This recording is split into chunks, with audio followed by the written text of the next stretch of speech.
Okay, we're back with Adam Egret and Egret rather. Guy goes into a dentist's office. Yeah. Dentist said, "What are you doing here?" He said, "I think I'm a moth." A moth? A moth. He said, "What?" "I think I'm a moth." He said, "Well, you have mental problems. You need to go see a psychiatrist." He said, "I know."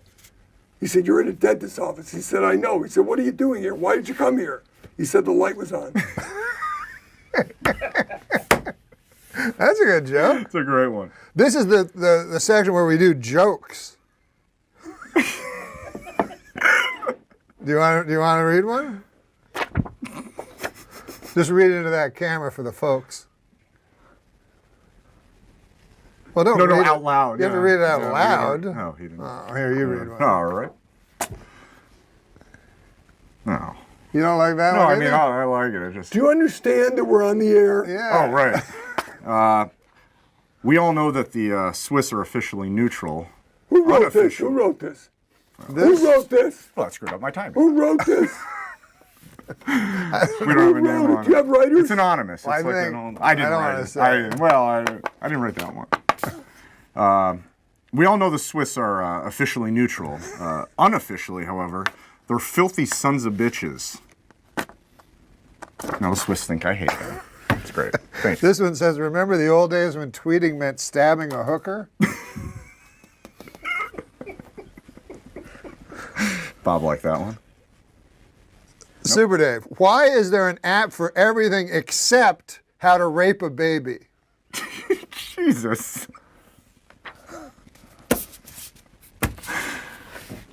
Some gold-plated chains would make a nice retirement gift for a very, very good slave. Well, Are you serious? Well, this was written. Are you serious? This was written years ago. Did you just write that? I didn't write it. Did you just say that? No, I read it, yes. You read that? It was it was written, obviously. Oh my God almighty, I'm not part of this. No, it was written No, before. I'm not part of this. No, you can't read that. Well, what about this? Go ahead. Read this one. I can prove God exists if I can just find that damn receipt from our brunch in heaven. That is so funny. That is so fucking funny. Oh, this one's actually topical. We could nip March Madness in the bud if we watch for the warning signs of brooding antisocial February fever. Who is writing this? You're doing this. This is your life. You're putting your life on it. You dressed like horse shit tonight. No, that was Adam Egan's fault. That was Adam Egan's fault. I told you to bring some a wardrobe. kind of a host coat. But that was Adam Egan's fault. You fault. got a thing with a hood. But that was Adam Egan's fault. But then you're reading these. I this think is you. That was my Well, this Lindsay Lohan can't swim a stroke, but she sure knows every dive in town. That one I liked. That was my favorite. I'm keeping this. That is a favorite? Did you write this? I didn't write that one. No, Read that one. Call me an old softy, but I'd prefer it if you called me a distinguished gentleman with a flagging erection. Oh. I don't like that one. I'll read that one. Why are you going to make me read all this? Alfred the Great may well be the greatest monarch in the history Can you do me a favor? Can you find out what the traffic is like on the Santa Monica going to the desert? Do you know the Harlem Shake? Yeah, I've seen it on every single commercial. You've seen it. Then you'll appreciate this joke. I remember back when the Harlem Shake was just a black fella holding me upside down off a fire escape trying to collect his money. Can you find out what the quickest way is to the Santa Monica Freeway, please? And don't call me again. Super Dave. I don't care about anything. You don't call me again. There's no last minute fill-in. There's nothing. Okay? Thank God we're only reaching 50 people. Wait, That's all I can tell you. Sure, junkyard dogs are mean, but the meanest dogs are generally found guarding concentration camps. And it says here, there's a note. Early versions of the Jim Croce's 1973 smash hit Big Bad Leroy Brown. Do you remember that song? Tell the people the bit. No, do you know what you just said? It Do you have included. any idea what you just read? This says. Did you have any idea what you just read? That It was an junkyard dogs. anti-Semitic joke about the concentration camps. No. Oh, Not what do you mean? anti-Semitic at all. No, it's Semitic? No. Well, you know, I know what the problem is. 'Cause Did you write it? I didn't write that. Who wrote it? They use the meanest wrote it? dogs. I don't know who wrote it, but I think the problem is that some people might not know what the concentration camps are. So concentration camps were found in Poland. Oh my God! what? Fucking What? almighty. Oh my Christ Concentration almighty. camps. Please get my nurse. I swear to God, get her in here right now and I'm reel trying me to away. explain to the Did you folks tell- who You know. are Did you have too much You salt? know what? This is your first show, and these are the. Well, I don't want to bring up the systemic, extermination attempt against No, the no, Jewry of Europe, but this says on this piece of paper that Bad Leroy Brown initially included the line "meaner than a concentration camp dog," but Croce decided it was unpleasant to the ear. And it was also offensive to Jews, gypsies, and homosexuals. Little did it matter, Croce would be dead within You know the what year. I'm going to do tomorrow? I'm going to watch The fucking View. The View? That's what I'm going to do. Dare you? How dare That's you? where I'm going to get my humor from. You told me you didn't like The Okay. View. But I'm watching it tomorrow. You told me you didn't like it. I never told you that. Oh, you I like it? told you they're my favorite of all time. Oh. And Barbara Walters is never leaving. She's 83 and she had chicken pox. Can you believe that? Yeah. Wouldn't you love to see her chicken pox? No. No? At 83 at night in a negligee coming out of the bathroom? Wouldn't you get shingles then? No. If you get chicken pox, you can get shingles. Yeah. But she hasn't gotten them yet. Yeah. What a group that is. Oh my God. Yeah. I heard she got cut. How about Kathy Lee and Latoya Hoya, whatever her name is? Oh, what is her name? Ooh, And Latoya they Jackson. drink every day on the show. Yeah. Proudly. They actually went off drinking for a few months, and then they had a big. Here, read this. That's what I'm going to do right after this. You'll show. like this one, Super Dave. Deep Hey, throat. can I tell you something? This is a bad segment. Oh, yeah, it is. You know it is. You know it is. When you come to Goodnight, he says, "Goodnight, I really enjoyed doing this show. I had a great time, and I'll see you next week." That's a good idea. These jokes that's are not a bad so idea. they're not even they're so beyond insulting the awful that it's not a segment. Can we start this segment over without the No, joke? it's live. Yeah, it is We're live. live on podcast? This is Yeah. live. Holy cow. Listen to this joke because Well, yeah, I think just wanted to say this no. is This right isn't- up his alley. Yeah, this is just into the. He might not deep, remember this guy though. No, you'll probably remember. Deep throat porn legend Harry he's Reeves. dead. Yeah, he Yeah, died. yeah. But how are they know going to who close that that is? casket? I mean, probably because of his erection, I would think. How are they going to close that casket? That isn't very good, is it? I didn't write that one. Plus, a man died. Yeah, a Guy guy died. I How are mean, they going to do it? he was a real pioneer. I mean, when I was on Saturday Night Live, they used to do jokes about guys died. Like the crossword guy died, and he's going to be buried 4 down, 3 across. and I was God, like, that yeah. seems like the guy died. He died. His family might You got to be watching. wait a little bit before you do that. Yeah. Harry Reeves just died. He has no family, Harry Reeves. How can he have family? He must What, be are his old. mother and father proud of him, do you think? He's got to be. He was in show business. Yeah. He put his cock in the sidewalk of Hollywood. Look at this. Look at this hole. That's Harry. What That's does that Harry. say? Last joke. All right, so. Oh yeah, here. That's the last joke. Alfred the Great may well. That's the one you wouldn't Are you do. I tried to read it. Cut Did me you off. read these before he did them? You're the producer of the show. Norman brought them. All right, read them. Do you have one more joke? I didn't read any of these. They're his. Wait, I didn't write I read the ones you told me to, but I didn't write any of these. I just Okay, went over it. I did I not felt- write any of these jokes. I Yeah, here felt you go. that This is we the had- last one we didn't read. No, but let you read it. I'll let you read it. Alfred the Great. Make Super Dave laugh. Super Dave, I just wanted to tell you, Alfred the Great may well be the greatest monarch in the history of England. The worst, Richard the Goat Fucker. I don't think he's gonna laugh. It's like I watching. think he's close. Hold on. I think he's close. It's like watching that golf ball on the edge. I of don't the, understand. I don't understand any of these. I don't. We're back, and we're gonna do some jokes. You like jokes? sure. All right. We're just gonna do them here. This Easter Sunday. Here, you want to read this one time? Yeah. This seems like more of your kind of joke. You can do it in the camera if you want. Whatever you want to do. This Easter Sunday, Snoop Dogg gets to say, Christ is risen. You want to do a joke? Sure. This is going into the camera. We wear new clothes on Easter to represent Christ's triumphant appearance to the stunned apostles in his sharp two-button blazer by Hugo Boss. What the fuck? I don't know about that one. The guy who did the voice of Charlie Brown, he was arrested for stalking his girlfriend this week. He also said the next time Lucy grabs away the football, he's going to cut that bitch. You guys read one? Yeah. President Obama continues to shamelessly wage class warfare. Today he announced a steep new tax on shiny top hats. Well, here you go. Oh, you read that one. No, go on. Just looking at the camera, man. Some folks say, what this country needs is a good 5-cent cigar. I'm guessing they're opposing Obamacare. Give me the shitty fucking show. Okay. I'm gonna butcher them anyway. You might as well. I don't know if this counts as an NCAA Cinderella story, but one of the Marquette players said he had help making his uniform from a bunch of singing mice and birds.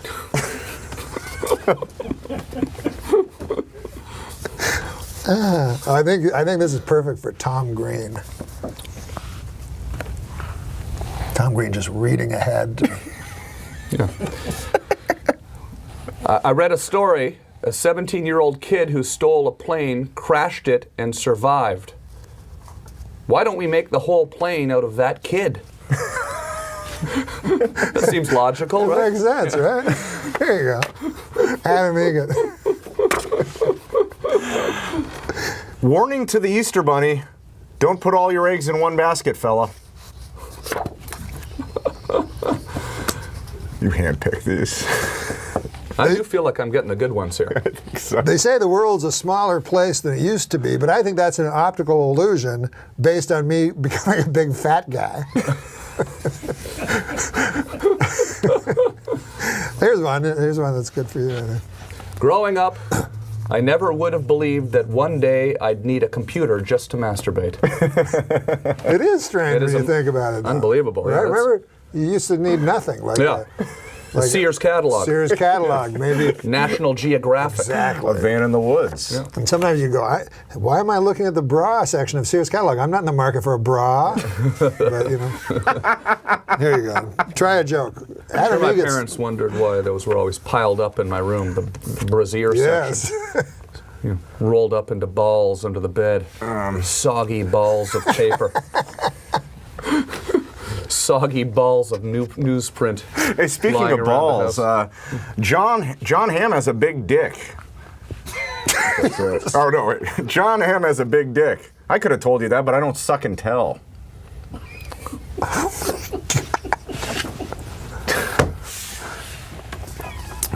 Okay. A Swedish Bond girl, Britt Eklund, told Piers Morgan this week that she was seduced by Warren Beatty after the legendary Lothario took her to an X-rated movie for their first date. This is what I have to say about that. Hey, Warren, stop stealing my moves. That's my favorite this week. Unbelievable. Oh, I think you'll like this one. I'm giving Tom the best ones. That is your move, by the way. Thank you. Thomas Edison invented the light bulb, but I invented the light bulb up my ass. Always ahead of his time. Oh, come on, man. Oh, Come on, man. Fun doing jokes. Come on, it's fun doing jokes. Yeah. It's the delivery. Just, You're getting better. Octomom is facing jail time for committing welfare fraud. Who didn't see that one coming? I mean, seriously, a single mother of 8. Is that even a joke? They're your joke, fucker. I am not a big fan of video games where you cannot kill a prostitute. I like the ones where... Oh, like Grand Theft Auto. Yes. That was the hook for that game. That's really what people Really got was. excited about. Yeah, Throw the there's girl no doubt over about the... it. Inevitably, somebody would always say, you know, the great thing is you can drive down this alley and you can kill a prostitute. That was the thing people talked about most at that game. That's why that game took off. I agree. Isn't that strange? Yeah. What a... We are a messed up Oh, this is perfect society. for you.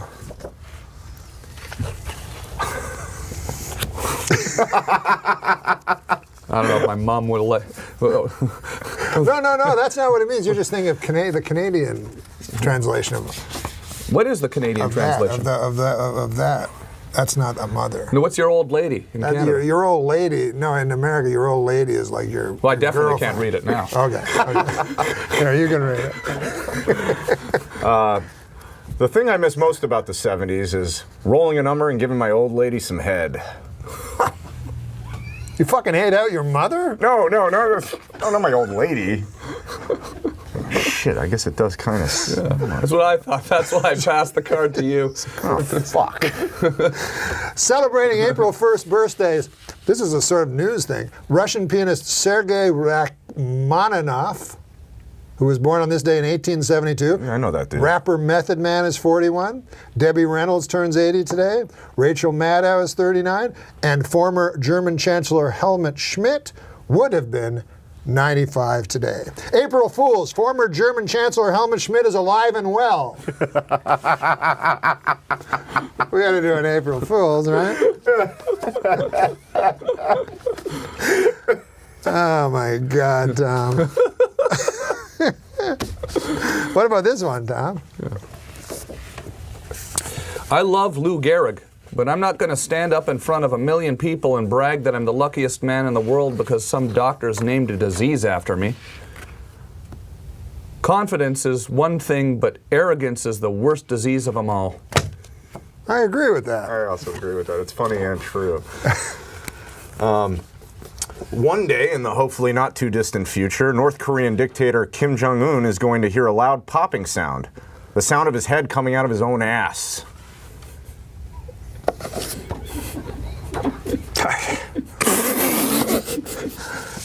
A Miami, Florida pimp is in custody after forcing a 13-year-old prostitute to have his name tattooed on her eyelids when she threatened to run away from him. Roman Thomas III faces charges of human trafficking, false imprisonment, lewd and lascivious exhibition, and delivery of a controlled substance to a child. You know, I know the scriptures say, judge not lest ye be judged, but you know, I'm just going to come out and say it. This Roman Thomas III guy, this guy's a real jerk.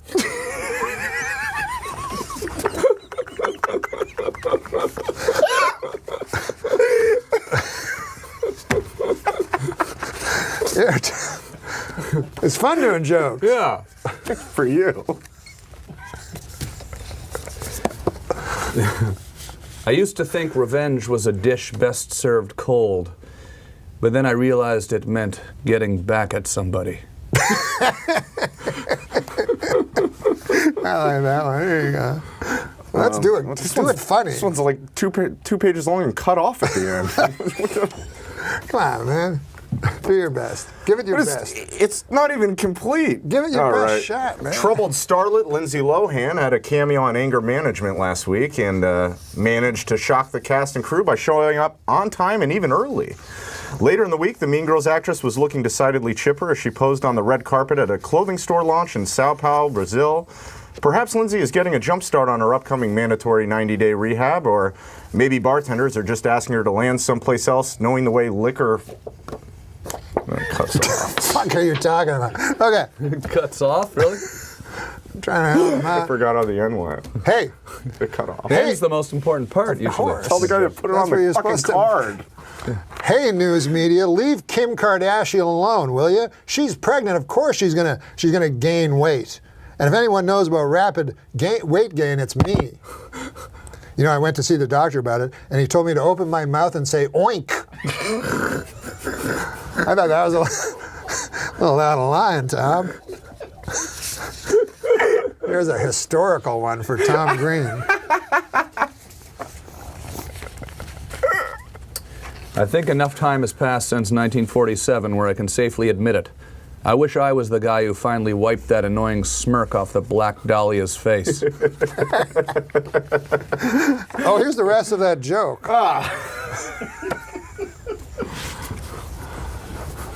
Adam Egan finishing off the joke. Makes her fly. Note, you know I can understand why someone in show business would want to drink liquor to soothe and steady her nerves. Why some people I know I drink liquor and get so steady they can't even move. Oh my God. Okay. Let's get back to Tom. You wrote all these, Norm, or you sit up and write all these, or? Music is the universal language, but one day soon it will be replaced by Chinese. Yeah. That's right. I feel the same way about slaves as I do about shirts with flame patterns on them. I don't want to be friends with anyone who owns either of them. Another funny and true one. It is a good one. Okay. Mickey Mantle knew two things: drinking and playing drunk baseball. Oh, this is the one that you said you specifically liked. Why doesn't Applebee's call their appetizers appletizers? And why doesn't that waitress I met at TGI Fridays ever call me back? He said he liked it. I kind of did like that one.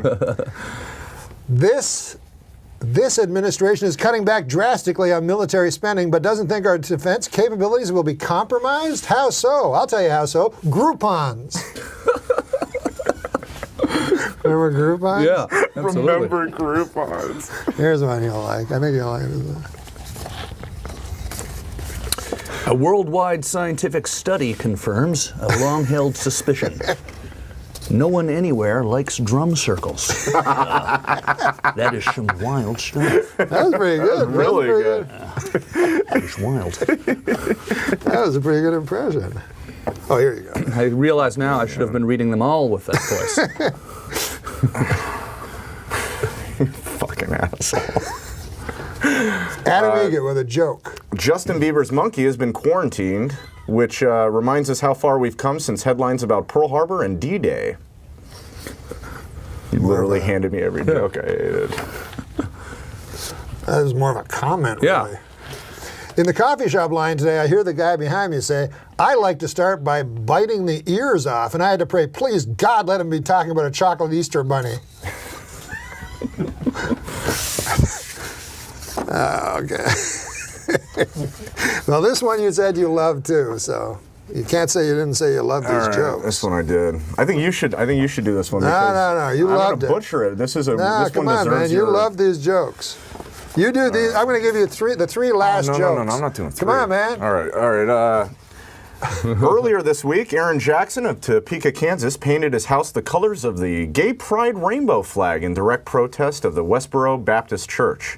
When that didn't seem to work, Jackson fucked three of his best buds on his front lawn. Homophobic. Yeah. Well, I think it shows Earlier he solidarity. was racist, and now he's Yeah. homophobic. Well, I think Yeah. it shows solidarity. All right, this next one, that's What fine. are you afraid of? It's almost like it's a test. Like if you laugh, then you're an asshole or something like that. Right, exactly. If you laugh at him, Yeah, at that joke, at that particular yeah. joke. It's like a Okay, test. You're testing me. it's always a test with this fucker. But what's the next one? This next one here, it says, Chipotle has canceled its planned sponsorship of the Utah Boy Scout event due to the BSA's ban on gay leaders and scouts. Ironic how an all-male anti-gay organization would want to put hot, thick loads of beef and sour cream in their mouth. Okay. We get the idea. You hate gay guys. Let's just do the last one. Jesus Christ. This one, it's former Tennessee Titans cheerleader Elizabeth Lee Garner, 42, is accused of pulling a 12-year-old boy's pants off and offering him oral sex. The boy refused her advances not because he was 12, but because he was a die-hard Colts fan. This is what I have to work with, you know? I mean, we're going to get in trouble for this kind of stuff. Yeah, I mean, you know. I mean, I thought they were... I mean, you know what I mean? Gay people, this is the... It's funny, when I see, like, on TV, a guy, I just go, how out of touch are you? Not him, but him too. But I mean, you know what I mean? Like some governor will go, I'm against gays. You go, what? Like, Yeah. just pretend you're not against them. Like, don't you understand? Yeah, what do you think about this whole controversy with Jim Carrey and his cold, dead hand Charlton Heston video that he did for Funny or Die and his railing against Fox News and the national gun debate? No, we don't have to talk about that. Well, I mean, I think that Jim Carrey, I don't know, I think he's the funniest guy ever. Yeah. Jim Carrey. But Well, I don't really know the story, but I know they came after him real hard. Yeah, they're right? coming after him hard right now, and it's weird watching them go after Jim Carrey because it's like sort of seems like what he said sort of makes some certain amount of sense, right? Well, What did kind he say? of. I don't know. I didn't see the video. Right, he's just railing on Fox News right now, and Greg Gutfeld went online today and was railing back at Jim Carrey, and there's this whole war between Greg Gutfeld and Jim Carrey, and it's just See, Tom knows all the it's upsetting to me. It's upsetting to me. I should know. You know, these things can spiral though. These little video moments, Right. these clips. I should have. You know, it's on the internet now. Everything you say here is on the internet on a Tom's permanent absolutely record. right. I really should have. I should have considered that before choosing some of these jokes. Gay people are just like me and you. I know. How many times do I have to tell you that? Well, you tell me that all day. How I'm just like all the gay people. Gay people are the same as everybody. No, you mean you always tell me specifically how I think you're just calling me gay. It's one of the. It's not an insult. He thinks it's an insult. No, I didn't mean it. Why would being gay be an insult? Yeah. I love gay people. Yeah, I know. I think that's the end of the show. So it's time for jokes. Here you go, Fred. You can read a joke. I've become this guy. This way, but don't read ahead. Nothing's going to be bad. Okay. But I'm saying we had Tom Green last week, so we said, because this is also an audio podcast on iTunes, and we said, here, Tom, read a joke, and then he read it I silently. listened to both your podcasts. Oh, you have? And you've been very nice, but I'm not the first person. I'm the first guy that you're not in awe with. That's not a pioneer. He was getting a lot of praise from people. I did tell you how much I enjoyed Okay, your no, stand-up. he's a good guy, real good guy. I really appreciate it. But this is you get jokes. You get to read Yeah. jokes that you don't have to prepare. Okay, so don't read ahead. Don't read ahead, just read right out. Former porn star Jenna Jameson was arrested this weekend after allegedly assaulting someone. This may be the most damaging thing to happen to her image since her 16-year career in pornography. 16, not 6. Why did the moron throw the clock out the window? Why? Because it reminded him of Richard Clock, the man convicted of knife raping his wife. Good God Almighty! You know, Jesus. it used to be all right. I'm sorry, I didn't know that one was coming. Veterinarians in Colorado have reported that marijuana use is on the rise amongst dogs. They say you'll know if your dog is too high if it starts making a really tall sandwich. They like sweets better What's when that they're high. mean? Yes, I don't know. My doctor told me I should start juicing. You know. You mean But the problem is, I don't think he meant ham juicing. what? Yeah, I squeezed a ham and I got some juice out of it. Oh, I thought you. All right. I thought you were gonna, Stupid. Really? Well, I'm fat. I'm so fat when I get my shoe shined, I have to take the boot black's word for it. You haven't seen your penis in 3 weeks. I'm keeping it clean. Jesus Christ. Well, is that what fat people say? My penis? I'm trying to not. Well, what about be- this? Porn actor Ron Jeremy is back at work after having open heart surgery. I think this is interesting. The name of his next feature is going to be called I'm going to have to sit down for most of this. This is a good one for Fred. But don't read ahead. Okay, I saw the punchline though. Oh, you did? Okay, I'll read it. Dance like no one is watching, sing like no one is listening, love like you've never been hurt, and fuck like a goddamn retard. I saw the word retard. There you go. How many Polish guys does it take to screw in a light bulb? The question cannot be answered because Polish people are so fucking stupid that no matter how many of them are available, none of them would ever be able to complete that simple task. This is a meta joke. Have you aware of these meta jokes? How many comedians does it take to screw in a light bulb? How many? 2. One to do it, and the other guy to go, how long's he been up there? I like that. On stage. Yeah, because I was going, Because they're like, how long? Oh, that's a good one. That's a good one. My brother-in-law is so stupid. My sister's brother? Right. It's sister's husband. Sister's husband, rather? My sister's brother would be my brother. Okay, whatever. My brother-in-law, but I was saying it's my sister's brother and not my... What else would it be? I don't know, but I know your brother's very smart. He does, like, journalism. Yeah. But this is my brother-in-law. This is my brother-in-law. So stupid, right? Uh-huh. He came up with a bucket list. You know what a bucket list? Oh, sure. Big You know what his first thing on the bucket list was? Committing suicide. Is that retarded? Huh? That's just stupid. It's Have you heard about the four NFL players that are coming out of the closet? no. It's about time, I think. I think it's high time. You know what I mean? Mm-hmm. Because isn't it strange that there's nobody come out of the closet in an entire sport of football where there's 2,000 players, and you know there's gay people Right. playing football. Because in the locker room, they'll be saying you're looking at me naked. Yeah. Yeah. So there's a great deal of speculation on who the four openly gay, the four NFL football players that are going to be openly gay are, and nobody knows. Anyways, whatever. My guess is it's those four that are all sucking each other's cocks. I laughed before the joke. I knew it's going to be a sucking cock joke. But here, man, you want to read a joke? Sure. You read them so good, but do you like his meta jokes?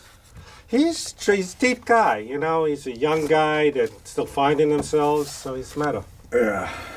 Mark Jacobs is making sure he takes full advantage of his well-deserved vacation with gay porn star boyfriend Harry Lewis. The couple was seen showing off their chiseled physiques in skimpy swim shorts as they kissed, held hands, and frolicked in the ocean together on Ipanema Beach on Sunday in Rio de Janeiro, Brazil. Mark, 49, wore a tiny black swimsuit, while Harry, 25, donned heart-patterned shorts that left little to the imagination. Both men sported incredible muscular physiques as they shared a lingering kiss on the sand before taking a dip together in the ocean. The pair clearly couldn't keep their hands off each other, holding hands and kissing as they enjoyed their day in the sun. At one point, the affection even appeared to get too much for Mark, as he seemed to gently be pushing his lover away when he tried to kiss his neck. But there were no hard feelings, as Mark, clearly impressed by his boyfriend's impeccable body, snapped photos of the hunk as he stood in a series of different poses. Harry is clearly smitten with his famous boyfriend, tweeting a series of messages and pictures of Mark in quick succession on Sunday. In one tweet, which shows Mark in a pool, Harry wrote, "Hot, beautiful, and just too sexy for one single pic. I love my baby." In another tweet, he wrote, "Sunny and hot, with my baby next to me, even hotter." So this raises two questions. First, does Entertainment Weekly have a must-not list? And we'll be in it next week. Are you one of the self-sabotage? This is the post-punk comedy. Now, I this see. might be too... He's not one of those sabotaging guys that's afraid of success. No. No, this is a new type of comedy that may be a little advanced for the likes of you and me, to tell you the truth. Gotta try to take I a think chance. that's what it is. But I think this will get a big Took a laugh. chance. Oh, I forgot I need these. Because of droughts all over Europe, scientists are predicting a global shortage of olive oil. Soon the world will know how Popeye felt after the death of his wife. Olive oil. Remember how fucking skinny and ugly she is, and they'd always want to fuck her? And how Big Ethel would chase Jughead. Oh, let's not get into Jughead. I'm sorry. I went too far. One last joke, Daniel thinks, that unless it doesn't work. How about this? It takes forever to get a pilot's license. Think about this. It takes forever, not forever, but it takes years of training to get a pilot's license. But it only takes a couple of minutes to steal a pilot's jacket and hat.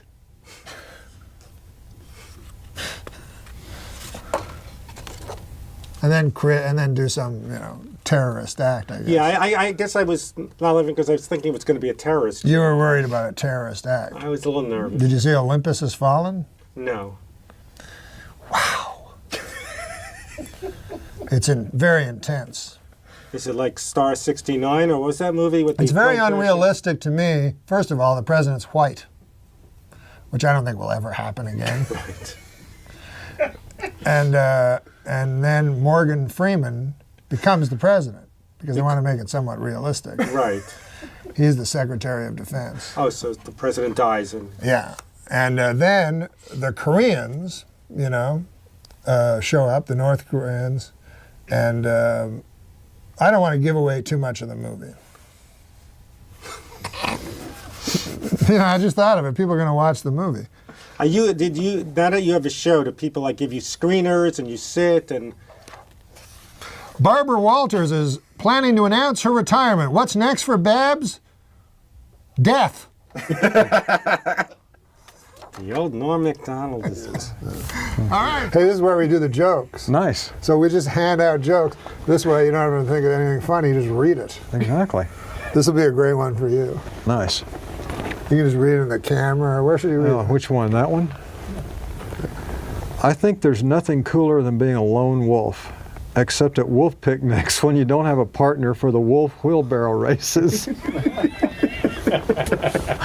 There you go. The Octomom has reportedly been evicted from her California home. The mother of 14 children packed up and left her property in Palmdale after being asked to leave for not paying her rent for the month of April. The single parent, whose real name is Nadia Suleman, exited leaving a huge mess and the stench of urine inside the pad.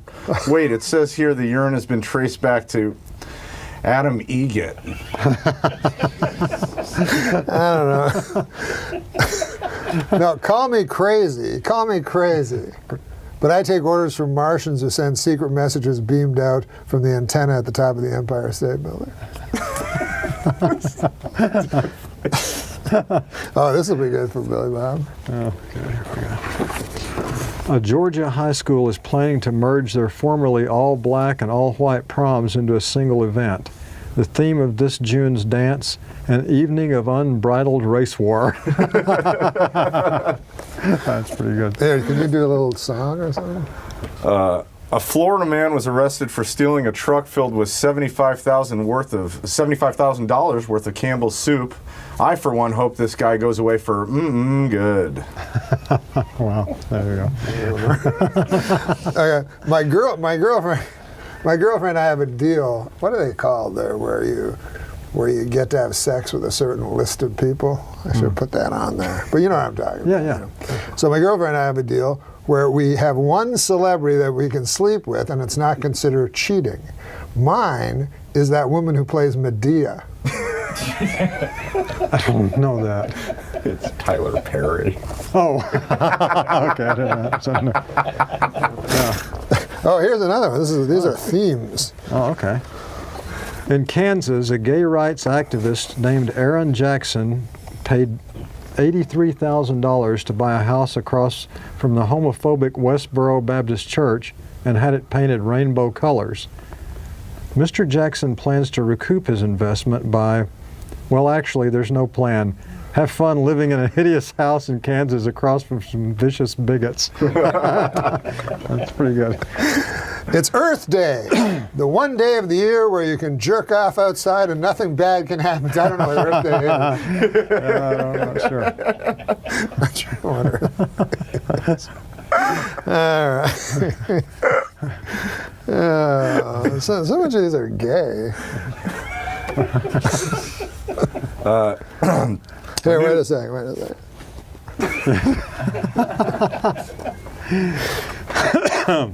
A new study shows that most men can identify a gay man by his face alone.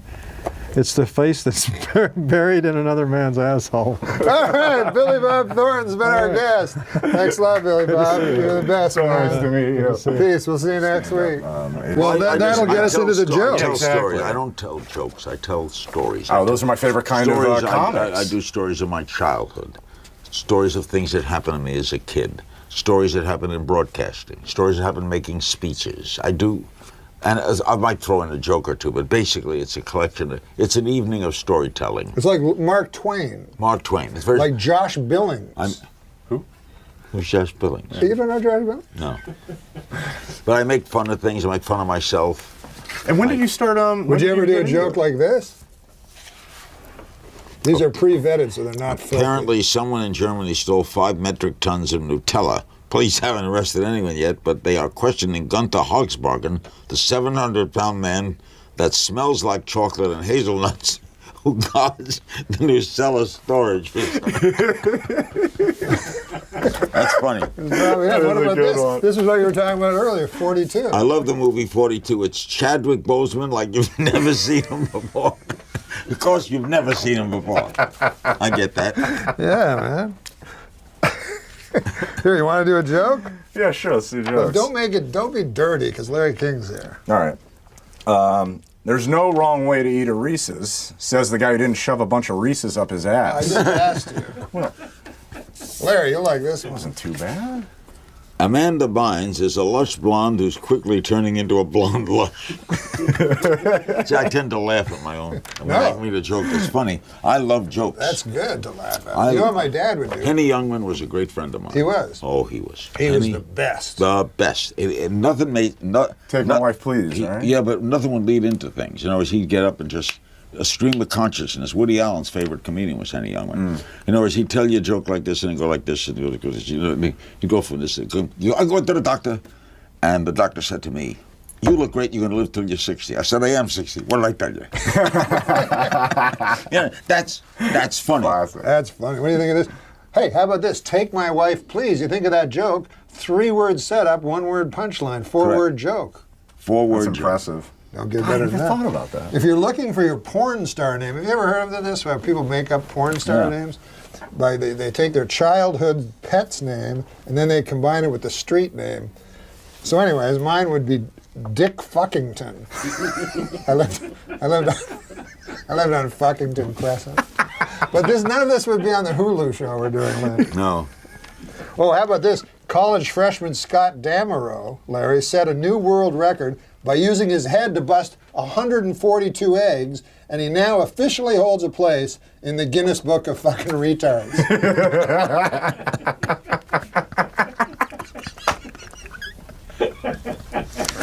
Oh, it's ridiculous. It's just ridiculous. Why are these dirty? This is a great one for you, Larry. I got a funny joke. It's I newsy. got one. If you were a Russian prostitute on a date with serial killer Andrei Chikatilo, a.k.a. the Rostov Ripper, and he couldn't achieve an erection, that was not your lucky day. No. All right, this guy's going to go to prison. Yeah. And he's really scared. He's worried. He gets scared. He's got to go to prison. A friend says, go talk to that guy. Just got out of San Quentin. He says, you just got out of San Quentin. I'm scared to death. Guy, come. It's a piece of cake. I want to ask you something. Monday, you like music? Monday's music day at San Quentin. All popular new music is played for you, and major composers come and talk to you. They'll talk to all the convicts. You're going to love Monday. Tuesday, you like food? Tuesday's food day at San Quentin. Chefs come and cook meals all day long. Famous chefs. Wolfgang Puck comes and talks to the prisoners about how to cook. Wow. You're going to love Tuesday. Wednesday is exercise day. All the new physical equipment comes in, and the major physical guys in America come in and teach you. You're going to love Wednesday. Now, Thursday, are you gay? You're not going to like Thursday. That's a funny joke. That's a great joke. You tell a joke now to Larry. Maybe he'll use it in his act. All right, so there's two gay guys talking. No, it doesn't have to be gay guys again, does it? No, it's really not that bad. On It's the not. day that It's the not guy at the insulting. Celtics? No. There's two gay guys. They're playing hide and seek, and No, and we're not going to do that. No, we're not going to do that joke. We're not going to do that joke. But I think this is a great joke for Larry King. Because it's news. It's Irishman news. walked out of a bar. Could happen. Yeah. Okay. The Al Qaeda online magazine Inspire has a recipe for a homemade bomb. They also have a recipe for a pretty darn good peach cobbler. So they're not all bad, you know? I crack up when I see a funny joke and I hear it. You know, I'll tell you this, Larry. Say what you want about how huge and fat my head has gotten, but forget it. Try iron. You know, my clothes, Larry, make me look slimmer, but they did not fool that flight of stairs that collapsed under my astonishing new girth. Who writes these? I'm fat now. Where do they come from? Have you ever been fat? It doesn't Yeah, seem I like was you. fat. You When I were? had my heart attack, I weighed 195. When you had your heart attack. Yeah. You weighed 195? Now you probably weigh about 175. 161. 161. And what are you, 5'10"? 5'10 and a half. 161, so you're probably no body fat. Oh, I have a little bit in the rim here. Yeah, I got more than that. My legs, my goddamn arms jowls. are thin. My arms are thin. I used to have jowls. I don't have jowls. I have more chins than How old are you? Huh? How old are you? I say I'll be 50 in October. Oh my God, 50. That was a turning point age. I didn't like 50. Why? What happened then? I just didn't like turning 50. It's an odd number. They huh? threw a little party for me, and George Will was there, and Bob Costas, and I got in my car to go to work, turned on the radio, and the first thing I heard was, over 50, join AARP. Oh my God! Is that what the number is? Yeah, 50. And I hit the button to go to another station, and the guy said, you ride Metro? Over 50, 1/3 off. Oh my God! 2 over 50s in a row. That would freak me out. I didn't like that. I seen one time I was watching the TV, and you remember the $6 Million Man? You remember that fellow? Of course. Worth $6 million. He had so much stuff.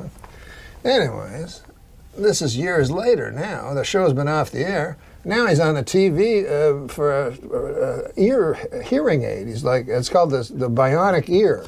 But it's not the real bionic ear like in the show where you can hear a guy in Paris talking. It's just, and he's like, I can't hear too good. You're like, oh. You get older, man. I know, but you don't have to do them commercials. Aging is a bitch. What about them commercials where the guy's literally selling you death? You ever see those? Oh, Guy's yeah. like, you're going to die soon and you didn't get your stuff together? That's the one thing I fear is dying. Man, that haunts me. Because the thought of not existing, it's like, you know what the new thing they call it is? Dirt nap. Good God, Larry. That's what they call it, a dirt nap. You would not say that on Hulu. No, I wouldn't say it, but I'd say it here. But look, can I calm your fears about death? Yeah, please. You Be serious. Are you being I'm serious? being completely serious. Because I used to be, as he knows, obsessed with it. yeah, And I would currently, ruminate yeah. it all night on it. And then I came to a realization that you and death will never intersect. As long as you're here, death is not. As long as death is there, you are not. Yeah, but since you know it's coming. Oh, but you don't want that.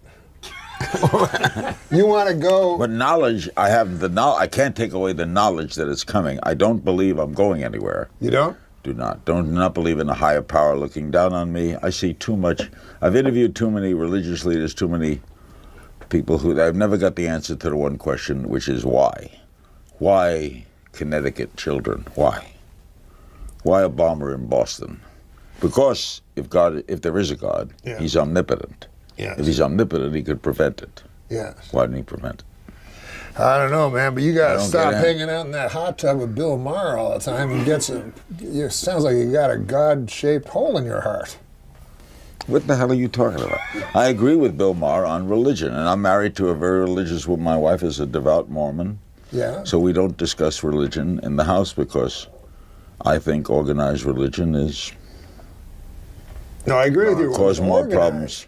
But come on, don't you want to live forever? You bet. Don't you want to cross that river? Yeah, I Don't you wanna. want to kiss tomorrow now? You believe you go somewhere? Sure. Where do you go?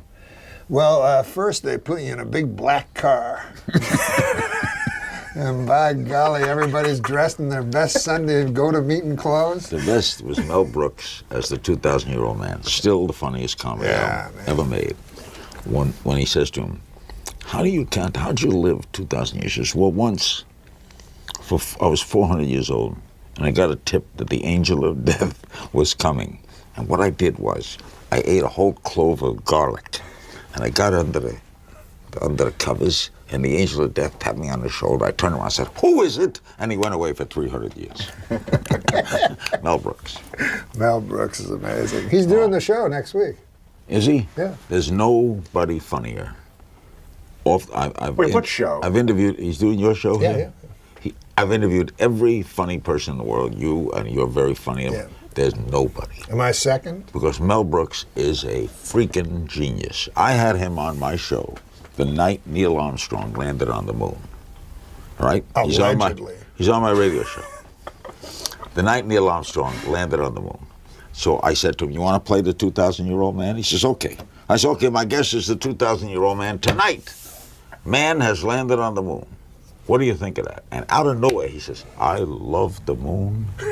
The moon, in my whole life, 2,000 years, is my favorite thing is the moon.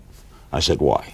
He says, because for 400 years, I thought I had a cataract. And one day this guy named Irving said, "Isn't the moon beautiful tonight?" I said, "The what?" Irving. No, that's funny.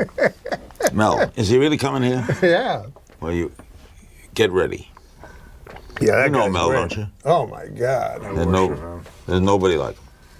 Well, what about this? I loved Liberace, but with all due respect, man, if you kicked that guy in the ass, 100 cocks would fall out. Now, this is not what I do on Hulu. No, you wouldn't do that. No. Because I have respect for Carlos Thin. How much money does he have? I don't know. It's mostly tied up in iron. Now, I wonder where a guy named Carlos Thin from Mexico made all his money. He made it in telecommunications. He owns the Mexican phone system. Oh, yeah. And in cell phones. And then he branched out. He owns Saks Fifth Avenue. He bought Apple at 20. What? He bought He owns Apple? No, 20, he no, he bought bought- Apple at 20. he bought $20 a share. Oh, got it. I don't know how many shares he bought, but it's selling for $4.50. So Oh, wow. do it yourself. He owns Saks Fifth Avenue. He owns part of the New York Times. But he's in a lot of things. Mining. He's got mines. Yeah. He's got a lot of businesses. He's a wonderful man. He's a devoted family man. He's a humble kind of guy. And yet bloodthirsty. I guess you got to be a little bit to rise that acquire. high. Yeah. He's 76 76 wild. years old? billion dollars. Only 73. That's not too old. I'm 79. You're 79? I don't look it, do I? No, because my mother's 79, and She looks old. maybe that's the way it is with ladies and men. But There you was a told movie, me do you that- remember About Schmidt? Do you remember that movie? Sure, I love that. And there was, it Jack opened, Nicholson. it opened with Nicholson lying, Nicholson, who I guess was about 70 at the time, lying beside a regular-looking 70-year-old woman, and it was the funniest thing ever. Because, he would never be with his That's actual when Sinatra told me I got to interview Sinatra. I did the last interview with Sinatra. I Got think to Gleason know. set that up, right? Yeah, he did. That's cool. Know him pretty well. How I do you said, know such a when Sinatra was dating Mia Farrow, I said to him, "What are you're dating such a young girl?" So he was like 60 then. Yeah. I said, "You want me with a 60-year-old woman?" Frank Sinatra, you want to see Frank Sinatra with a 60? Yeah, he had a that's point. a good point. He would not be as cool out there. Oh, Frank when was- they cut to his old bag of a wife. Frank was if he liked you, you didn't have a better friend. Yeah, If he didn't like you, like Rickles would Oh. say, you'd be in a meat hook up your ass. you got an aunt in New Jersey. Yeah, Frank, but he was something. So you knew the mob guys. You were in Miami. I knew a lot of them. I knew the famous Jewish Meyer Lansky. Meyer Lansky. yeah. Meyer Lansky. Quick Meyer Lansky said, "I know we got to go. Yeah. We do have to go, right? You have Yes, time out." yes.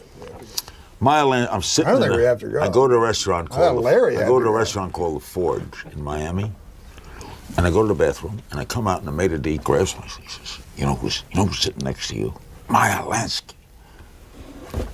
Now, any little Jewish boy, you kind of worship Meyer Lansky because he fought against the odds, and he was a criminal, skimming and he invented skimming, Murder Incorporated. Meyer Lansky, little Jewish guy. Of course you would. He's sitting with another That would guy. be your hero. He's sitting with Jimmy Blue Eyes, who was Meyer's killer. Meyer never killed anyone. Jimmy Blue Eyes. They're both sitting there with their wives. I sit down, and I'm here, and Meyer's at this table. And he leans over and grabs my jacket and goes like this. And I lean over to him, and he goes, "You're making $1? You're making $1?" Then I'm hearing them talk. It's Meyer Lansky and Jimmy Blue Eyes, two of the mafia kingpins with their wives. Here's the conversation. "Jimmy, why don't you, this is in Miami, why don't you move here? Why do you stay in New York? It's 24 degrees. I don't know, Meyer. All my friends are in New York. Hey, come down here." And Meyer's wife said, "I'm going to Neiman Marcus tomorrow." Go to Neiman Marcus. Sound like two haberdashers. Yeah. These are great killers. Unbelievable. So when you looked at him, you would not see dead eyes or anything. There was nothing to Except Jimmy to Blue Eyes betray. had beautiful blue eyes. Jimmy Blue Eyes? Are you going to hold my hand again when you? Norm, You got to go. this has been one of the great moments in my life. And as Don Rickles would say, this made my career. No, it was great. You dressed up. I was taping all day. Oh, I thought you dressed up. I for did the show. Milken conference, the big Michael Milken conference. Michael Milken. I interviewed Carlos Slim, and then I interviewed him for my own show. God, I'd like to meet that Carlos Slim. You think that could happen? Yeah. Could you make He's that in happen? town. Go over to the Beverly Hilton tonight, and he'll be there watching Paul Anka sing. Paul Anka? Remember him? Sure. Do I remember Paul Anka? Yeah, he's still around. Didn't Paul Anka sing? My Way. He wrote My Way. You know, he stole it from a French guy. That's what I read. Yeah, with the music. He didn't steal it. No, he not wrote steal the it. lyrics. I shouldn't say steal it. He wrote the lyrics. Now the end is near. Yeah. And as I the greatest face lyrics the ever final curtain. And you must be terrified when you hear that song. No, I don't like that song. But you don't care, because death don't meet life. Yeah, death don't meet life. That's a better way to put it. Death don't meet life. I was trying to be all. Someone told me once, you shouldn't fear death because last night, did you sleep? Yeah, you could have died. Yeah, what if you went to sleep last night and you didn't get up? You wouldn't know it. It does suck that you sleep a third of your life. Well, Huh? I don't like sleeping. I wish I didn't have to sleep. I'm not a person who, when it's 6 o'clock in the morning, I get up. I don't like lying around in I bed. can't do that. That's amazing. I don't like sleep. That's why I'm saying you live in a good time, because you can keep doing things. I keep saying it's like the Champions Tour. You can go to Hulu, and then you can go to anywhere you want. You can just keep working. Forget CNN, right? Everybody else has. Norm, this has been a pleasure. Adam, say hello to Thank you Eve. enough for being Yeah. here. Say hello to Eve. I sure will. Say hello to Steve, you mean? Oh, he's gay? Well, there's nothing wrong with it. I don't say there's anything wrong. Just tell me if he is. I'm not. He is. You want to read a joke? Yeah, man. Who wrote these jokes? We can't say. I'd like to do something about a film or something. Oh, good. How do you know that fast? How do you know that fast? glanced and saw. I was What are just, you? I'm a good cheater. Now you You can want me to change. start? You know, you can change that joke, because I think it should be changed a little. You know what I'm saying? Where's the camera? Where is your camera? Fast and Furious 6 opens next week. The cast is getting a little older. It's less fast and furious and more like brisk and peeved. Here, Adam, do a joke. All right. A good name for a dog is Syndrome. That then when he tries to attack someone, you can yell "Down, Syndrome." Don't laugh at that. It's not. I apologize. I mean, it's yeah. That's like It was a joke. little insensitive, I guess. Guess so. I've never gotten a decent explanation as to how Popeye the Sailor Man lost his eye. Yeah, this seems like a good one. No, this doesn't seem like good. This one seems like, to me, a good Kevin Nealon joke. This reminds me of going through jokes for Weekend Update. Yeah, right. Before you fun. get all the faxes sent in to you. In my opinion, if we're going to fight the war on terror, a good place to start would be our country's haunted houses. I feel that could be in your act almost. Any of these could be in my act, and they will be. You know, one time, this was when I was a kid. That joke reminds me of that. But when I was a kid, I went to the haunted house at the state fair, and my dad did not want to pay the 50 cents to get in to the haunted house. And it was like this trailer with ghosts and stuff. And my dad goes, "That's no goddamn haunted house." So I'm like, "Sure it is." He goes, "No, it's not. It's got wheels on it. It drives around. The ghosts will come right out." It was like ruined it for me. Whatever. Whose turn it is? Whose turn is it? Yeah. North. Yours? I just read one. I like your jokes, though. Like my joke. ZZ Top saying that every girl's crazy about a sharp-dressed man, but you know what they're not crazy about? Gross long beards. It's funny and true. That one was written for yours. That was more your cadence right there. No. But you know what they're not crazy about? Gross long beards. What about this one? Movie star and award-winning director Ben Affleck has vowed to live for one day on $1.50, or as Adam Egget calls it, a raise. He did the joke and you were the punchline. Yeah, I'm broke. In England, a woman was arrested for throwing a birthday party for her 16-year-old son that included marijuana, alcohol, and strippers. Now she's got even bigger problems. What to do for his 17th birthday? Whatever. Oh, horses must love that they're the go-to animals when saying a guy has a huge cock. I bet giraffes have huge cocks, I'm sure of it. But let's face it, Kevin, no one's ever going to say, that guy is hung like a giraffe, unless his cock is yellow and has brown spots on it. In which case, who cares how big his fucking cock is? He has weeks to live. Can you take these jokes and put them in your act? What? Can you take these and put these in your act? Sure, but I'm not going to. But here is I think this is a perfect Kevin Nealon joke. Tomorrow is National Secretary's Day. Which is true. Is that right? I plan on getting my secretary the same thing I always do. A big fat goosing. But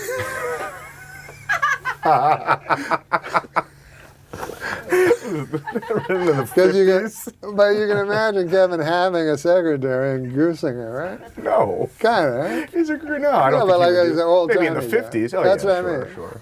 I don't even know what goosing means.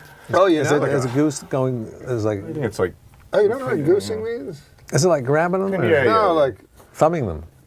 yeah. Everything that they do to women's asses it didn't seem like it would make the girl like you, like pinching her ass. Yeah. Like, why would she like that? Remember the good old days back when MILF stood for mentally ill ladies I'd like to fuck? That's not right. There you Do you have a writing staff? go. Oh, yeah. You do? We have Steve O'Donnell. Steve, these are really good. there's going to be a Broadway musical based on the movie Rocky. I don't know if you guys heard about this. In the Broadway musical version of the show, after Rocky climbs the steps of the art museum, he goes inside and spends 2 hours looking at paintings. I know, goddamn. Goes inside and looks at what? Paintings? He looks at paintings. I like for that. 2 That's a good one. hours. You know what he always says? Long-windedness is the... Huh? Shortest way to your heart. What is it? The soul of wit. Oh, here's a good one. Yeah, well, the joke was a bit wordy. Do you have any other color jokes? I mean, he's just blue and yellow. Did you just say, do we have any other colored jokes? I knew you were going to say that. Fucking Jimmy the Greek over here. I don't want to... Jimmy the Greek. How about Jimmy the Greek gets kicked out for being a racist? Meanwhile, they call him the Greek. TV. All right. Tim Tebow's time in New York wasn't a total loss. He had a monument built to him in Central Park. A bench. This, to me, is the quintessential Kevin Nealon joke. To me. Oh, I'd like to see what you think is my quintessentialness. Catherine Zeta-Jones has been diagnosed with bipolar disorder. Half the time she's Zeta, the other half she's Jones. Oh. Should we keep doing jokes? A new tabloid rumor, 205-pound Kim Kardashian. How much? 200. Is that an estimate, or did they 5 really get her on a pounds. scale? Somebody got her on a scale. I don't know. Yeah, I'm not sure. a She good gained a lot of question. weight, for sure. But she might be getting paid to gain weight. This is amazing.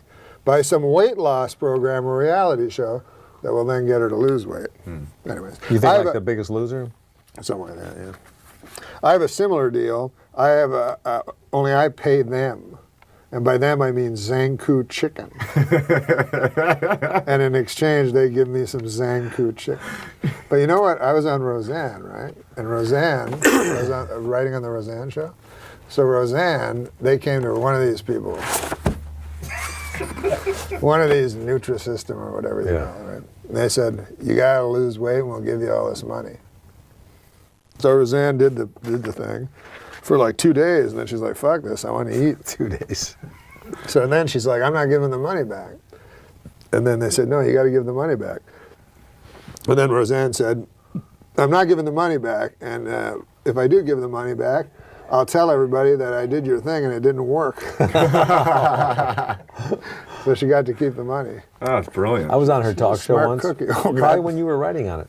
On the talk show? Yeah. Remember she had a talk show? Yeah, I didn't write on the Oh, talk you show. were on the Roseanne show. But I was on the talk show. That was Me too. insane. So I'm a guest on there, and now it's time to introduce the next guest. And she says, okay, this next guy coming out, he's a great actor. He was in Risky Business. He was done all kinds of stuff. I just love him. Ladies and gentlemen, Joe Pantaleone. And he comes out, and as he's walking across the stage toward the desk, she goes, "Oh, I know who he is. I know him."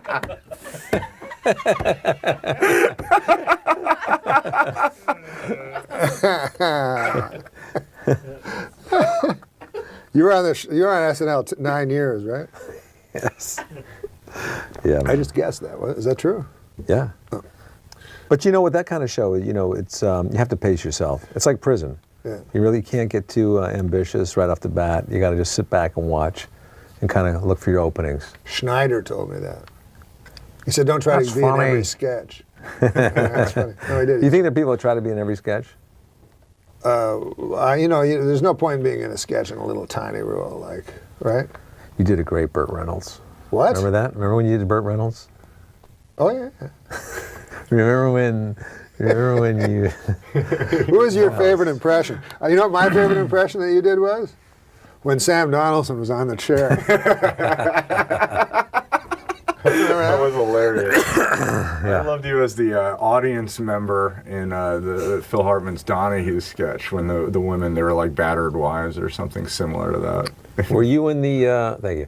Were you in the Star Trek thing with William Shatner?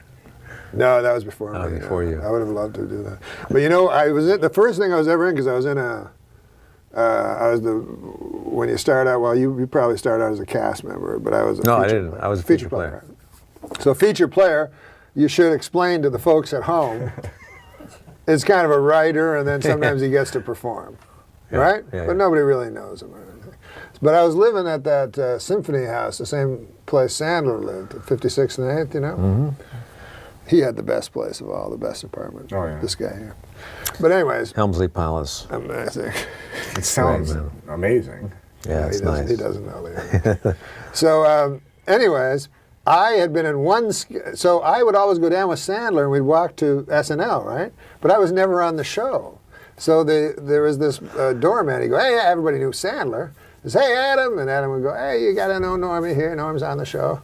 And the guy would go, "Okay," you know, but the doorman didn't know me because I'd never been on the show. So finally, I was on one episode that Hurley wrote, and it was a talk show, a Ricky Lake show, and I played a guy that was an impressionist, supposed to be famous impressionists. What do you call celebrity impressionists? Yeah. The idea of the show was celebrity impressionists, and my particular joke was I was supposed to be Chekhov from Star Trek, but I didn't do the voice good. You know? Yeah. So that was the joke. So my only line in the sketch was, "Beam me up, Scotty." He comes, Ricky Lake, let's hear, and I go, "Beam me up, Scotty. Beam me up, Scotty." But I didn't do the voice. So that was the sketch. So anyways, the doorman sees this. So now he can put a name, you know, he can put a thing.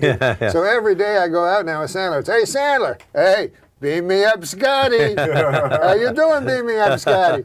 So every fucking day I go out, the guy's like, "Beam me up, Scotty." And then he's introducing me to people. So one day there's another guy there. He goes, "You know who this fucking guy is?" And the guy goes, "I don't know who the fuck he is." He goes, "It's fucking Beam Me Up Scotty." He goes, "Do it for him." So I go, "Beam me up, Scotty." He goes, "Beam me up, Scotty, you motherfucker."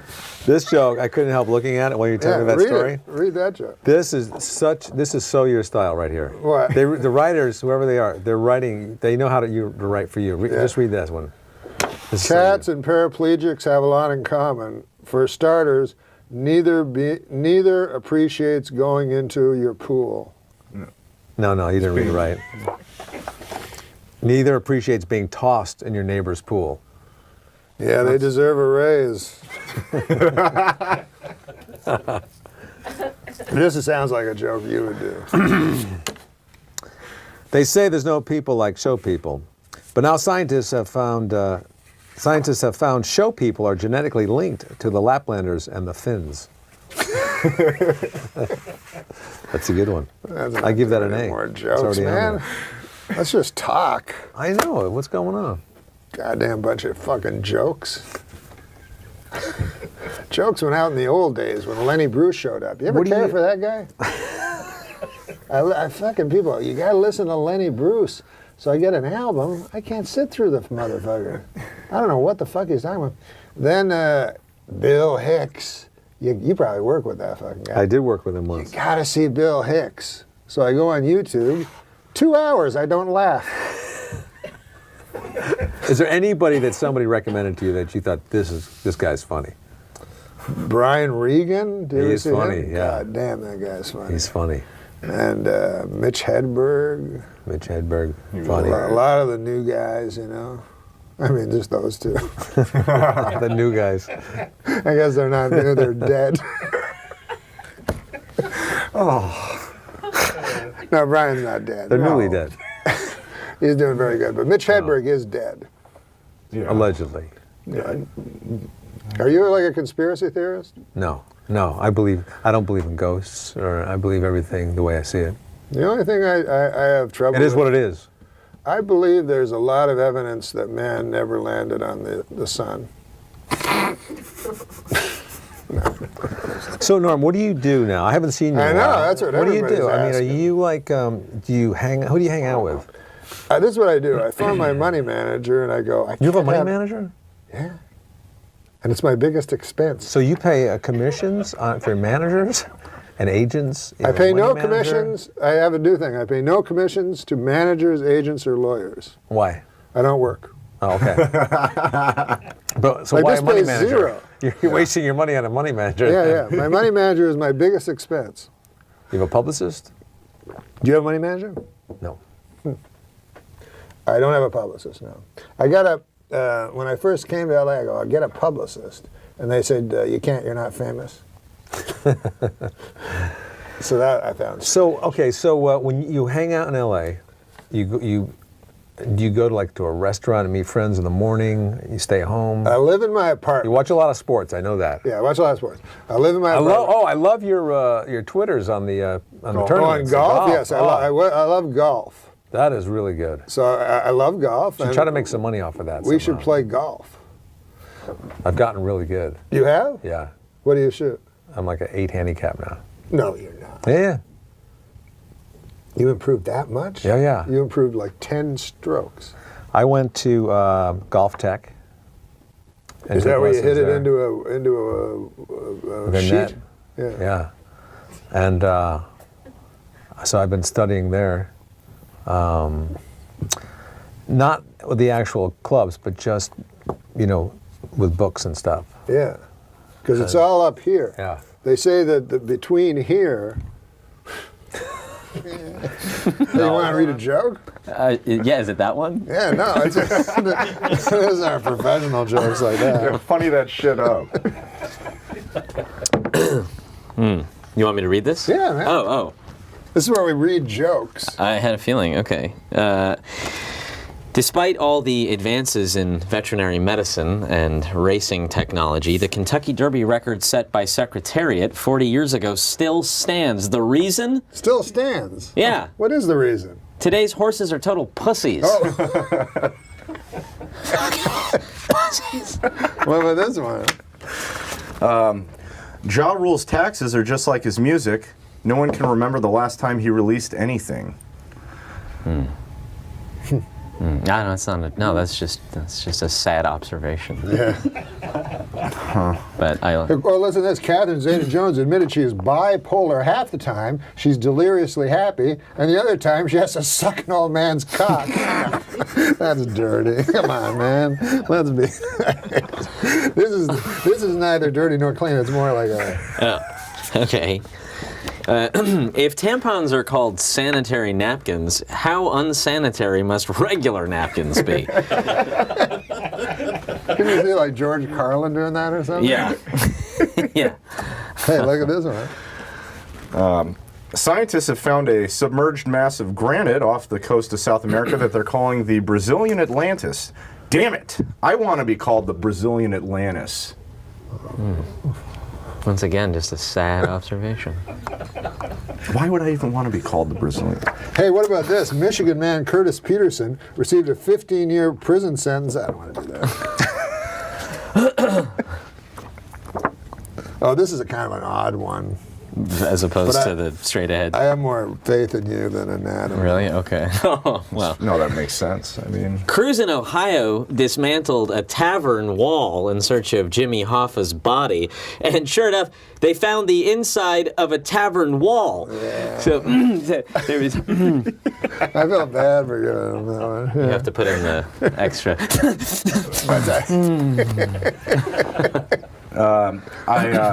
It's a true story, actually. I once missed a day of cosmetology school, and later I had to make a makeup class.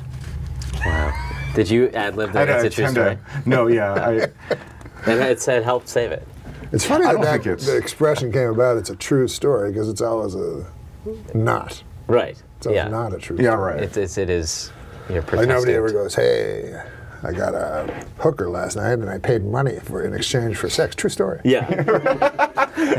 Hey, how about this? The Dalai Lama said that killing in the name of religion is unthinkable. Hey, thanks, Dalai Lama. I'm sure everybody will fucking listen to you.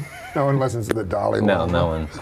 He doesn't have a wide. Like the head of Reach. another church is going Right. to listen to the Dalai Lama. Oh, whatever. Everybody's good. Oh, what about this one? You'll like this one, Simon. Yesterday was Bring Your Daughter to Work Day, which was awkward for Adam Egget. Do you know how hard it is to fuck a whore with her kid on the edge of the bed playing Nintendo? I mean, that is a hard job. I mean, whatever. No, but seriously. No, yeah, it's fine. You set yourself up for it. You live that kind of fucking lifestyle, man. There you go. I like hotels. They make your bed, make your dinner, send housekeepers up to watch you masturbate. It's a dream. Oh, come on, man. The parents of Honey Boo Boo are getting married this week. I don't know what any of that means, but it sounds fucking retarded. What? Oh, this is a kind of a cool one. I think this is kind of a cool joke. Yeah. Simon Helberg. Cool. Recent studies show fish can communicate with each other using subtle physical gestures. One of their most common messages, let's leave this party early. I don't know, what is that? Yeah. What does that mean? Well, it's a subtle. It's fucking his joke. Let's leave this party. Do fish? No, like a subtle message. So it's like, you know. Oh. Is that what it is? Like, yeah. Let's. Oh This is yeah, the yeah. guilt. It's not speaking. Yeah. So it's like, Should I let's not have leave- spoke that part then? You had to speak it. I had to though. speak it for the joke, but Let's you wanted leave more this of like party a, early. You did it perfect. you wanted this little thing. What about this I one? can't believe I'm man? really trying to get into that. I assume anyone smiling is on meth. Period? That's it. I don't know that. But mean, do you it's watch just- Breaking Bad? Yeah. Isn't that amazing? That's pretty good. Oh, You seen it all the way through? I haven't. I'm a Oh, little you behind. haven't? I'm a little behind. It's interesting that people are at different levels of everything now. Yeah. So 'cause- you can't. You can only do that today. You couldn't do that 5 years ago. What's With that? Netflix. You know, to be behind it. It's like you missed a show. Guess what? You're not watching it. Until Yeah, it comes right. on They Nick at release- Night in a few years. Yeah. In the House old of days. Cards is Yeah, all- before that, they didn't even have TVs. Before True. TVs, you Yeah, mean? sure. Yeah. You're saying before TVs? Yeah, nobody there talked were about no Bryan TVs. Cranston. I don't know. That's debatable, I think. According to a new survey, Robin Roberts is America's most trusted news anchor. America's. No. This is a super funny joke. Okay, I'm excited. According to a new survey, Robin Roberts, do you know who she is? She had myodysplasia. Yeah, my own. According to a new survey, Robin Roberts is America's most trusted news anchor. And America's least trusted news anchor? Matt Lyer. Wow. That's a very Dickensian It is. joke. I like that. Matt Lyer. It's like a Sesame Street. It's either Sesame Street or Dickensian. I don't know which one. But you know there's a Matt Lauer. Yes. There we are. I It's very I funny, did very, put very that funny. together. All right, here's one. A man who jumped off the 86th floor of the Empire State Building survived for that's good 7 news. seconds. I fucked that all That's up. okay. I fucked it. We're not used to. Yeah, that's not a very good But joke. it was- Sounds he's- like an Adam Egget joke. Yeah, it does actually say by Adam Egget. Copyright too. I Sorry for that. This is a just good one. trying my best. Ariel Castro. This is Yeah. fresh from the. No, this from is very the, good. This is Yeah, fresh ripped from the headlines. I don't top know from that It's a paper. taco but- joke. Ripped from the headlines of the newspaper. Jesus. You almost Oh. ripped me in half, but No, you didn't it's because perfect. that's like it was planned that way. Ariel Castro, the Cleveland kidnapper and rapist, must have had a very difficult upbringing. His last name's the same as a ruthless dictator, and his first name's the same as an adorable little red-haired mermaid. Mermaid. Red Mermaid, hair. it's mermaid, There was but- a lot of error along the way to the Yeah. a lot of stumbles down the road. Sorry, Steve. Oh, yeah. But I 'cause- get it though. I mean, Right. I think it's Yeah, implying Little that. Mermaid, yeah. So it's just It is time for the last joke. Oh, good. Ready? Thank God. A new study found that men with beards are more attractive. This is a study that took place at the University of. Yeah, I'll do it another week. It's such a funny joke. Another week. Well, it's such a funny All right, joke. don't. Yeah. No, I'll say it. All right. A new study found that men with beards are more attractive than men without beards. More great work from the University of Bob Seger. I never laugh at my own, but so I wrecked it all this week. It's because Simon has eyes. His eyes are very seductive. I've noticed that, yes. I did something today where the interviewers told me that I had really pretty eyeballs, which takes away Jesus. from the. Eyeballs? It takes away from any sort of Yeah. seduct. You know, It's there's like nothing. saying nice head. Yeah. Well, It's like a compliment by nice Gacy. head is it can go both ways, but eyeballs it doesn't have the same ring as No. saying you have really beautiful bedroom eyeballs. Yeah. Yeah. Thank you. But I got the message. His girlfriend is a wonderful kitchen butt. Remember Ruth? Yeah. Dr. Ruth? Nah, he went out with this big fat hog named Ruth. And listen, it's not sexist in any way. It's not sexist. No. The whole family. The whole family. Ruth's family? Or Oh his- my God! They may as well live in a sty. Okay. Because not only, I mean, they were obese, the whole family, Sure. but they were filthy. Like they Like didn't. pigs. Like pigs, they would eat, and then the food would fall on them. And it always. That's father. I remember, like his gut was way up. And you know the fucking, and the skinny arms like a He would just eat pterodactyl. off of his yeah, own gut? all the time. Yeah. Mwah, mwah. And then a big fat Ruth there with this fucking guy. And she'd always sit on his knee. He'd whatever. I don't even want to get into This is it. when you were drinking heavily. I mean, it's just rude. No, I know. I mean, I'm not saying that her. Listen, people have girth issues. Yeah. I mean, I think it was It's the inherent. PC I mean, it was just. version. Yeah, I mean, I try to be. Girth issues. Yeah. It was. Yeah. It was Jean's issue. I mean, I don't think she could really help it. Oh yeah, no, it was all genetic. Her genes were not flattering. Her genes caused her to buy a lot of fucking pastry. I'll tell you that. No, but she was a nice lady, you know. Yeah, really nice lady. But spiteful. Really? She Spiteful. sounds great. Yeah. Fat. She was nice.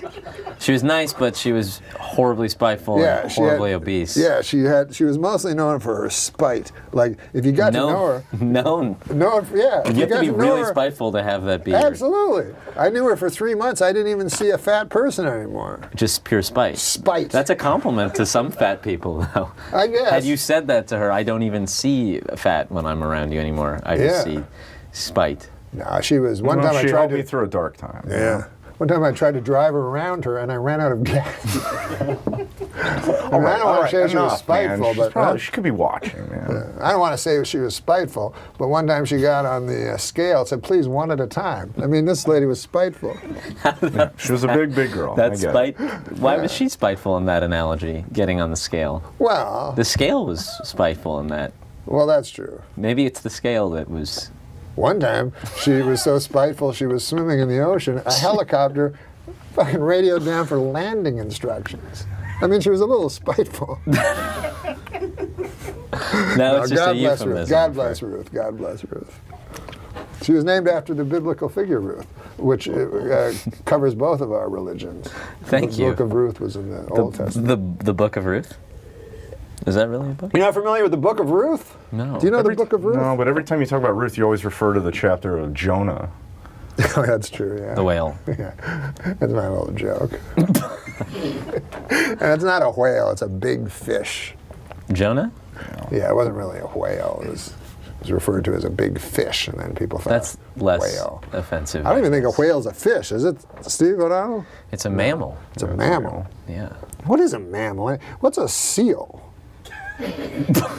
It's not mutually exclusive. I mean, you can be a seal whale has to and a breathe air, right? Yeah. So it always has to have That's its a mammal. mouth near the ocean. Like, what happens in the ocean? What happens to us in the ocean? We drown and die. That if you do it wrong, if you think you're not a mammal. But a seal, though, does it just hang around the how does it get up? How do they get up on those buoys? It's a shimmy. They're shimmy. They must be just Yeah. pure muscle, the way Ruth's pure spite. Yeah. All right. Pure blubber. Okay, you know. No, what? He's going out with a nice girl now, though. No, she dumped me. Oh, that's right. I'm sorry. Wow. Yeah, she dumped. A confidence man sold him an apartment, rented him an apartment. A confidence Only last man. man? Yeah, Yeah, like it a didn't go paper well. moon, you know, like that kind of a guy. Yeah, I got paper mooned. He got paper moon. I think it was by one of the guys that used to give you shit in your karate class. This big fucking Russian guy. Oh, easy. All right, it was a Russian They're guy. not all. We've torn down the wall, Mr. Gorbachev, a long time ago. My family comes from Russia. They're Russian Jews. Russian at Jews is more like it. One of the biggest anti-Semites I've ever met. Rushing away from I had a Jews. bar mitzvah. What? I had a bar mitzvah, Norm. Yeah. You did? Yeah. Wait, are you Jewish? Yes. Get the fuck out of here. No, I'm kidding. I love the Jewish people. No, I didn't know you had a bar mitzvah. Yeah. Yeah. That's when you turn 13 and they cut Yeah. part of your cock off. No. What is it again? No. You cut your own no. cock off. Wait, hold on. Are you in front Jewish? of all your grandparents and am I? Yeah, I am. I had. What kind of bar mitzvah did you have? It was the most cutting edge. You know what I mean? Literally. Well, we should explain to the folks at home what a bar mitzvah is. Yeah. Right? Since the internet's come around, there's not It's enough. when a Jewish boy becomes a man. When he becomes a man at the age of 13. Age of 13. Mine was the night of the Northridge earthquake. Oh, No, Christ. Wow. Yeah. 94? Yeah. So when I become a man, that was my big line after that. When I What the- become a man, I become a man. The earth. The very night. That was the thing. That's amazing. Wait a minute, but it happened in the... It happened right after right as I finished opening all my money and said, I'm never going back to Hebrew school again. I don't believe in God. The entire earth shook. So that felt condemning. But yeah, and then... Now, you say that as a joke, but what did it? Did it feel more than did I feel like he coincidental? was, that would make me sort of like a narcissist, right? If I guess it would. If I thought that God shook the entire earth because I opened money. Yeah, that's renounced him. But I feel like But yes, that. to answer your question, Because I do feel like that. you think it was me? I was punished? But No, about like things that happened in my own life. I always think like it was because I did something. yeah. Like what? Like I felt like you remember 9/11? Yeah, Which it one? rings a bell. Yeah, which one? The one in 1911? The one that where The plane. Where they sto- took down the towers? Yeah, all the stories came crashing down. You know, a lot like when we tried to write on the Norm Show. We couldn't. We try to write stories and stories. they all come crashing down. That's a fair observation. Come on, it's been 10 years. Yeah, I guess you're right. And you were the guy that was laughing and joking about it, like only 4 weeks ago when I told you my story about walking ankle deep in blood and bone to try to find. Well, that's different. That was kind of funny. I was Yeah, in, that does sound funny. yeah, right? I was in New York. Blood at and the bone time. everywhere. I was in New York. It's too you're way too young to remember. No, I'm still not. I was supposed to be in New York. I was in college, but I stayed. Oh, you were in college in New York City? you were at NYU, right? Yeah, but I stayed. I was home. I took that semester off and I had a class at the top of the World Trade. No, I didn't. No. Everybody says that though. But you knew people that were there, though, I knew people that were in New York. that were in school. But Yeah. everybody has the story of I was supposed to be like Michael Jackson was supposed to be On one of the planes. or on the top story or flying on the plane, landing on the top story. I don't know. He had. Now, a did you major connection. met? I heard you met Oh, Michael yeah. Jackson. I did meet Michael Jackson. That's pretty goddamn cool. Yeah, that is insane. It's quite a story. I can try to condense it for you. Yeah, I love it. Yeah. I when I was in the 8th grade, I had a girlfriend, and everything fell apart later in my life. But I peaked around 8th grade, and I had a really pretty girlfriend. And her father knew Michael Jackson. He ran a studio or something, and they offered us to go out to Neverland for the day, and so we went up there, and it was probably months before the whole lawsuit and everything. The first one? Yeah, and in fact, Macaulay Culkin came by, as were all the boys that sued him, and all this insane stuff that I did the whole thing. I met the Wait, what do you mean monkey. the whole thing? You know what I mean? No, I did not. I didn't even do it with my girlfriend. Why was I going to do it with him? I met Bubbles, and I went in Mac and Mike's theme park. It was a water park that he and Macaulay made themselves. They built basically like what every kid would ever want. Water. It was all built-in water guns at every post, and flood buttons, and all these water balloons, hundreds of them. And we were on teams, and I was on his team, and we won. You were on Michael Jackson. I was on Michael Jackson's team, and I remember You met Michael Jackson. Oh, I hung out with him for the whole time. That's there. awesome. And we won, and then we played a game which now, as I recall it, does sort of seem slightly incriminating, but Go on. it was called Smoke Tag. And we went into a room that was filled with smoke, and we played tag in it, but you couldn't see anybody. So there was a lot of like tag playing, and that was when Macaulay Culkin was there at that point, and it was the 4th of July weekend, and they were having whole fireworks, and Macaulay Culkin sped up in a golf cart with flames on the side and jumped out with like a leather jacket, and he was like a real punk.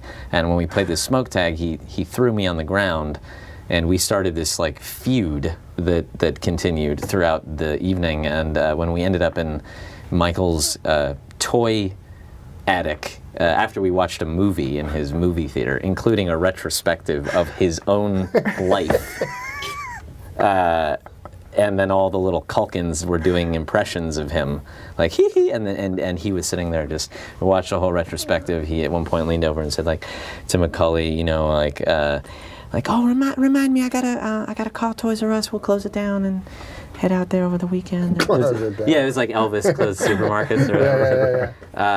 And then when we were up in this toy attic where he had, at the time, every gaming system that was around in every game, and Macaulay Culkin he was throwing stuff at me, and then he hit me on the head with something, and I said, don't do that again anymore, or I'm gonna. I was a black belt, but this was years later. I had already forgotten. And he did it again, and I threw him against the wall, and I started slamming him against the wall, saying, "I told you not to fucking." And then Michael Jackson came in between us. You can let your mind rest there for a second. I imagine the thing of the bad video. Yeah, and he parted us, and he put his arm around me, and he was like, sorry, Mac can get a little. Rambunctious, and he's like, so where are you from? And I was like, oh, I live in, Los Angeles. Oh, yeah. He's like, how old are you? And I said, oh, I'm 12. And he said, oh, you Jewish? Which was like, fuck, it's still to this day, I don't know where that segue came from. And I said, I am. He said, oh, you gonna have a Hanukkah? And I said, what? And he said, a Hanukkah. You gonna have a Hanukkah?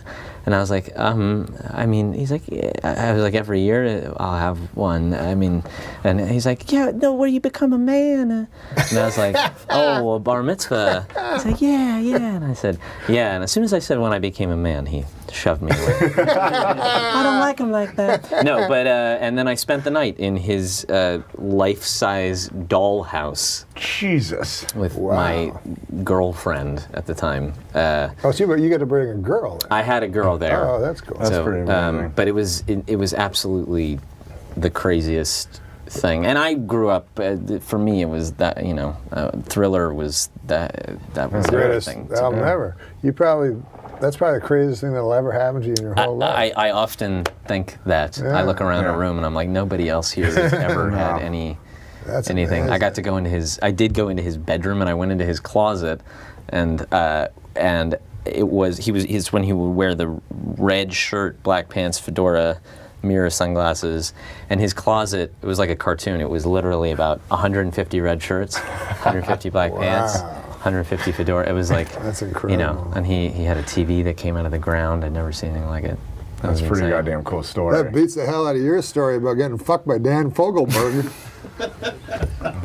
2 times today I've said something in confidence. Dan Fogelberg's a great guy. What if I actually got fucked by Dan Fogelberg? You don't have a picture of me getting fucked by Dan Fogelberg? Put it up there. Oh, I met Michael one. Yeah, look at this. That was me. I met him. That's you. Yeah, I met him. And Rick that's me on Dees. yeah, I was friends with Rick's son, so we saw him the Bad concert at the Coliseum. Oh. Way worse story than Yeah, that. you got. Macaulay Culkin and Michael Jackson played good cop, bad cop with you, and I met him backstage at the Coliseum. And Rick Dees is just there. Yeah, I'm more excited about Rick in this photo, to be honest. Rick Dees has exceptional longevity. Yeah, if you think about it. Isn't he still? Yeah, I think he's still doing the top 40 radio. I listened to him growing up. Yeah. But he's kind of a joke, right? Or was he not? I mean, it was a Rorschach picture. Sorry, I saw Michael Jackson's penis. Yeah. I liked Rick Dees. Did you like him? I did. I didn't. Yeah. Not ironically. As a kid, I was a kid. I didn't know that. I mean, you can. But if you want to make fun of him. No, I didn't know, because I'm not from Canada, and I thought he was always considered like a. I used to love him coming on the Wally George show. He used to have the Wally George show here in LA. It was kind of like a Wally George, Jerry Springer. Okay, that's. You know his daughter. Oh yeah, Rebecca De Mornay. That's his daughter. Yeah. Who was in Risky Business. Sure. But he was kind of a. Well, why are we talking about Wally? No, because Rick D. Never mind. I think Daniel said rap, and he's. Well, then, we can't now rap talking about Wally George. Yeah, that's not good. You know what we should rap on? Disco Duck. No. A Billy Baldwin story. Oh yeah, that's great. I think you can hear me. Yeah, I think you can too. That's something. We also love Billy Baldwin, and. I don't know if there's any kind of cool. No, we stories. love that story. Yeah, the story of you when you first learned to do the Billy Baldwin impression. Yeah, like we're really bad at like setting it up. You like whispering into. That's Tell him to set up the Billy Baldwin. I see that on. But that's one of the funniest stories. Yeah, trying to impress a young girl when he was a young boy. That's when I peaked very early. Around before the Michael Jackson time, I went out with a girl, and we were at her house, and we were watching Sliver. Oh yeah. And it was dark, and I put my arm around her, and then she just sat on it, so it hung and fell asleep, and I didn't know how to do anything with girls, but she talked about how she thought that Billy Baldwin was really attractive, and that she said, you almost something, you kind of look like him. And so then I just went home and was like, I need to look like Billy Baldwin because she likes him, and so I just figured out that his face is just always He's just always like. How does he do that with his face? Unbelievable. And he's just, everything he does is just always doesn't move. And so I came back to school and I was like, oh, hey, see you there. Wouldn't it be cool to be able to do that with your face? Yeah, I couldn't do that. Only you and It's Jim uncanny. Carrey can do that. Seriously. With your face. Well. Can you do that with a whole bunch of faces, or have you not tried? That's the most extreme windblown Yeah, kind of thing. Because Jim Carrey can do that with his face. Yeah, I mean, that's But I haven't seen anybody else be able to No. do that with their face before. I can't at all. Jeff Richards does it a little, but that's unbelievable. That was unreal. You're very Yeah. sweet. How does it go again? It's just, it's the Baldwin. They all go there a little bit at some point. Every time there's everyone, sometimes you'll see a little Alec will go there. Daniel. Can you name all the Baldwins? Yeah, I was just trying to show off.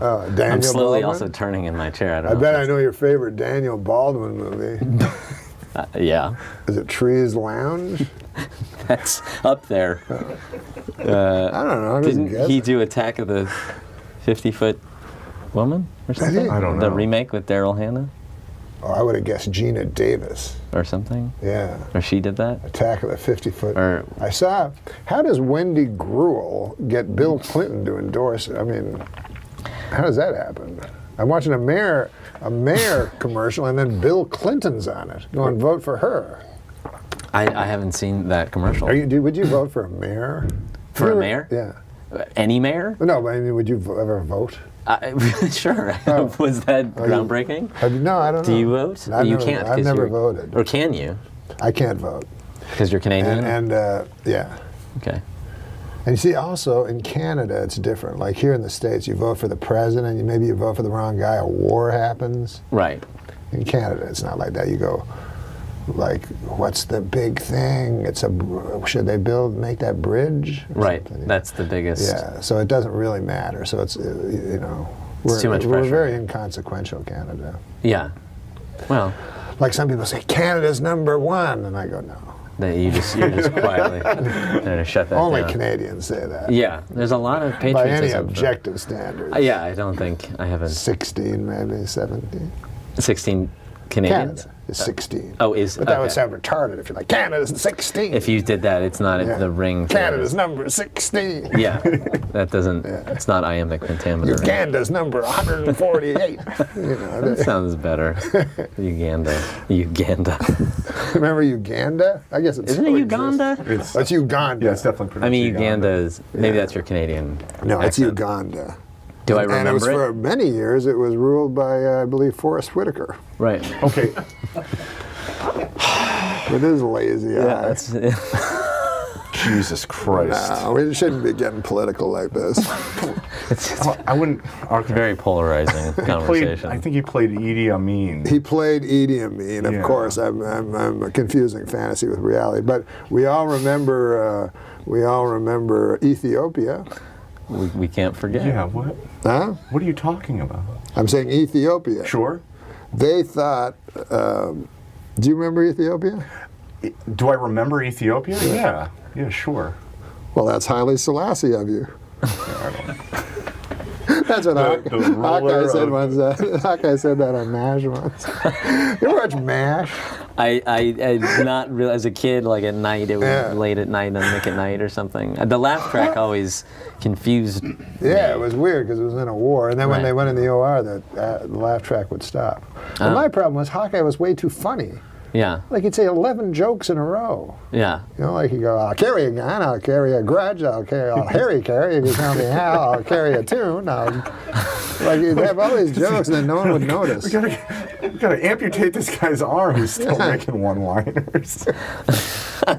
But it did, and then you have to watch MASH for fucking 20 years, or whatever it lasted, and then Korea's still fucking in the news. Right. Like you'd think, you know. You'd think Do after you think MASH would end all that? Yeah. that's Yeah. I mean, they had After MASH.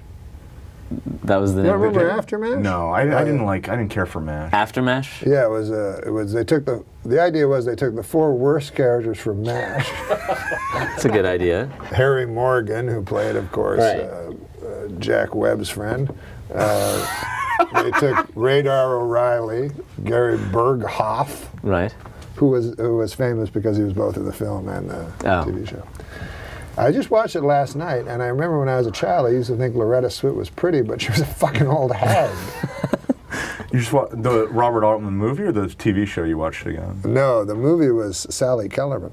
One yeah. time I was on a sitcom, right? So they say, in this episode, you you go out with an older lady. Is there any older ladies you'd like to go out with? So when I was a kid, there was this movie MASH, and Sally Kellerman came out of a shower naked and was every child's fantasy, you know. So I immediately said Sally Kellerman, forgetting that now she was 75. Right. So she shows up on the set, and I have to kiss her, and so I overdo it. You know what I mean? Like, because I'm embarrassed. Yeah. Because that's what I'm like, kind of. So instead of just kissing her a little, I'm like, ah. And do you ever have to kiss an old lady, like passionately? It's just teeth. It's yeah. They have no collagen in their lips anymore. This right? Well, but she had her teeth. You say? She had her teeth. Hey. You don't know whose teeth they were. Well, they were hers. She bought them at least. Yeah, she owned them. But she I haven't stumbled like Adam Egan. Hey, what? Like kissing Adam Egan. No, she was a beautiful lady, you know, and she was a. And you kissed her. I don't think I've had to kiss an old lady. No. For you money. don't want to do that. And then Sandler, every time he has me in a movie, he gets me to kiss like an old bag. Not an old bag, I shouldn't say that, but hag. Like one time the lunch lady, and everybody else was Right. kissing nice ladies, and then I was kissing this old lunch lady. So again, I tried to overdo it to make the lunch lady feel nice about herself.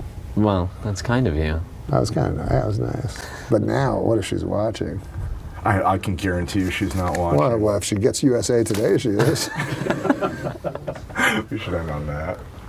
You don't say we should end on that. That's no way to end a show. Now we have to start over. All right, let's start over. Let's play the bit. How should we end? How about a joke? If you guys think it's weird that guy in Cleveland kept 3 women in his basement as sex slaves, wait till you hear what my middle-aged Uncle Gordon kept in his basement. A fucking electric train. At least these were human beings. At least. Now, wait, what about the man grate? Is that like a genital cleanser? No! No, my God. It is 100% made in America. Cast iron grilling grates. It's revolutionizing the way people grill. Jesus. What? I thought it was like all right. You want to hear what it has? Yeah. It has heavy-duty grilling grates. Deliver exactly what you need to achieve that perfect steakhouse flavor. Chicken, steak, has never tasted so good.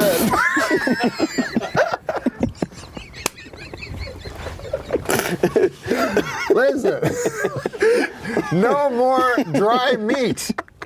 That's what the girl said to Mr. Furley. Oh, come on now.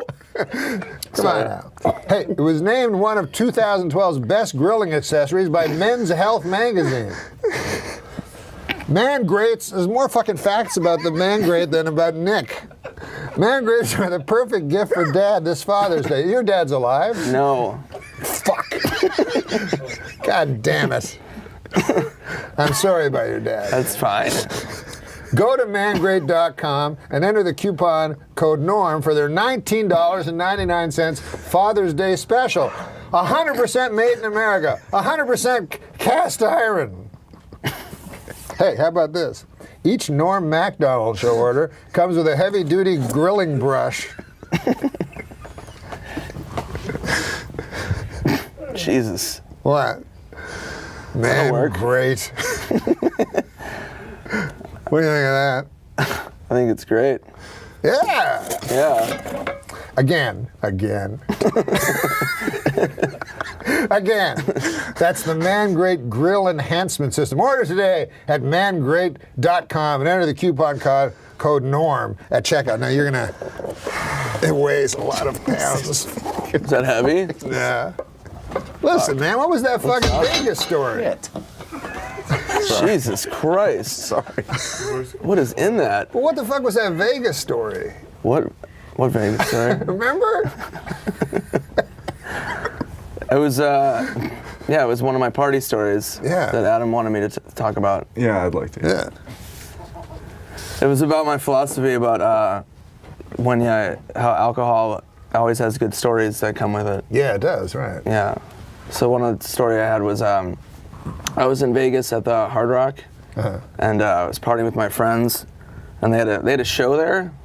They did this Beecher's Madhouse. Oh yeah, I know. Yeah, it's in Los Angeles now.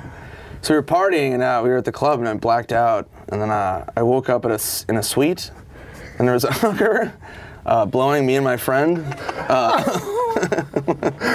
Like a story blew up out of nowhere. It just erupts. Yeah. It goes from 0 to 100. Seriously. And it's blowing me and my friend. And I kind of like looked down like, what the fuck? And then I'm like, all right, this is weird. And I look over at my friend, he's like laughing. He's like, this is funny, right? I'm like, kind of, I guess. I do comedy, and I guess it's funny. And then I look over, and there's another friend of mine who's a small person. Midget. Yeah, midget. They like to be called small people. Yeah, but midget will work for the story too. And he's fisting a girl on the couch, and he has cocaine all over his face. And I look over at him, and he was like in the middle of like, it's his hand, so it's like kind of like a penis, so it's not like too like violent. And it's not too violent. It's like a big penis, Very you know? gentle fisting. It's caress fisting. Yeah. And he looked over at me, and I made eye who was he contact with fisting? him. So another chick, some lovely lass whose parents are proud of her. And he looks over at me, and I make eye contact with him, and he kind of like catches my eye, and he just goes, yeah. And I was just kind of like, all right, I don't know. Oh my God. Should we get room service, or I didn't know how to get out of it. Dude. Fisting. But it was like, it's just a story that you don't have. Fisting her vagina? I think it was her vagina. God dang it. I never even... I didn't have the acute eyes to see, but let's just say it was a vagina. I think it's a moot point, really. Yeah. But like stories like that, they're fun to have in your life. You're saying they're fun, that alcohol, you would not have that story, obviously, without alcohol. Yeah, it wouldn't happen with ginger ale or That's something. very true, that's very true. So. You know what I used, because I don't drink, you know that, Nick. Yeah, I do. But what I used to do, because I'm in a bar, and I noticed, like, people get away with stuff when they're drunk. You know what I'm saying? Like, you can paw girls and stuff. That straight guy, you know what I mean? You go, and the guy's like, ooh, because you're drunk. Yeah. So I started just pretending to be drunk. Yeah, that's that's the way to do it. Yeah. Do you remember the time you called me up one day? You go, hey, what are you doing? And I'm like, I'm watching baseball, and you're like, can you pick me up? And I was like, I don't drive. I go, I'm already at the bar. I already had a couple of drinks. I want to drink and drive. I'm like, it's not far from you. I'm like, you want to just take a cab? And you're like, yeah, all right, I'll meet you in a couple minutes. So I'm like, okay. So I wait. I watch a full game. I watch another full game. I watch half of another game. It's 8 o'clock at night. And I'm like fucking hammered. I leave the bar. Norm's walking into the bar. It was noon when he called me. It was 8:30 at night. And he goes, I know. Where are you going? And I'm like, I'm fucking hammered. I'm going home. He's like, I just got here. And I'm like, I know. You're 8 hours late. Like, well, have a fucking beer. Right? Being weird. I'm like, I'm not. I want to go. I can't walk or see. Takes me a long time to get stuff. It does. It was so He always casual. beats me at ping pong. It was so. Remember how Shit, you're angry I got? good at that, too. This motherfucker. That must be amazing. But he doesn't seem like he's good. But the ball How do keeps you coming seem- back oh, at you. lost your point. I'm like... But anyways, it's time to read jokes. Yes. We read jokes on this show, Nick. All right. It's easy. Then you don't have to think of them yourself. I love it. I hate Yeah. thinking. To read that thing. Can I read it now? Yeah. A Florida University student was caught streaking on campus and apparently told police he was on acid and asked them to cut his dick off. Boy, these kids today are crazy. In my day, we didn't need drugs. We would just cut our own dicks off. Yeah, you didn't need no fucking acid and shit. What about this? There's a new 3D version of The Great Gatsby, coming. I saw it. I just saw it too. Did you? Yeah. Did you see it in 3D? No. Oh, in 3D. I don't like wearing glasses. It was almost like the sober examination of the unrestrained materialism and absolute moral center of the Roaring '20s jumped right out at you. Here, what about this, Nick? Read this one. That's a good one. I think my doctor might be retarded. Why? His name is Dr. Retardo. Oh. It's a good chance. What about this? 42-year-old Richard Swardson set out to dribble a soccer ball from Seattle to Brazil, but got hit by a car in Oregon and died. Well, at least he got to die loving what he do. At least he got to die doing what he loved, Nick. dribbling a soccer ball in traffic. No, that's not nice. But here, That's okay. you like this. One of the most popular documentaries on Netflix. One of the most popular documentaries on Netflix is Jiro Dreams of Sushi? Jiro Dreams of Sushi. I've seen that. That's very good. That's You a have? fantastic Yeah. documentary. One of the least popular documentaries, Jiro Nightmares of Asteroid. Oh, yeah. That Unwatchable. I actually did. I liked it. The DVD commentary. Pain and Gain, the new movie directed by Michael Bay. Reviewers are calling it everything from shit to fucking shit. Doesn't that look like the worst thing ever? Yeah. Oh, well, whatever. Hey, listen, have you noticed my enormous weight gain? I've gained No. 45 pounds. I'm telling you, my manager, my landlord rather, he managed to get rid of 230 pounds of ugly fat. He evicted me. What? Here, read oh, this. I thought you. No, read this. I want to read that one again. Here, read that. Sure, we all know about Norm's astonishing weight gain, but I think it's become a bit wearisome. So let's agree to stop having fun at his expense. Here, let Adam Eager read one. Yeah, Adam, what the fuck? I give you 3 good ones. Dick. 4 of the top 5 picks in the NFL draft were offensive tackles, which is a great thing to tell your wife as the love drains from her eyes. This one's more like a factoid. Danny DeVito looks like one of those guys with a short but thick penis. Right? He has to have the thickest fucking cock. It's true. You know, dogs and humans love to run because it apparently gives them a natural high similar to that of marijuana, according to the University of Arizona. Wow. After running what are called cannabinoids, the chemical found in marijuana that gives you a feeling of euphoria, are higher in humans and dogs, and this encourages them to run again. To 7-Eleven for a Slurpee. They got the munchies. You want to check it? Let me fact check this. Oh, this is your kind of joke, I zoned man. out. This reminds me of your kind of joke. All right. Just from hearing you read jokes. Oh, I like this. I like the theme that this one has. A man in Taiwan reportedly cut off his own penis to win an argument with his wife. That reminds me of that episode of Everybody Loves Raymond, where Raymond forgot Deborah's birthday and had to cut his own cock off.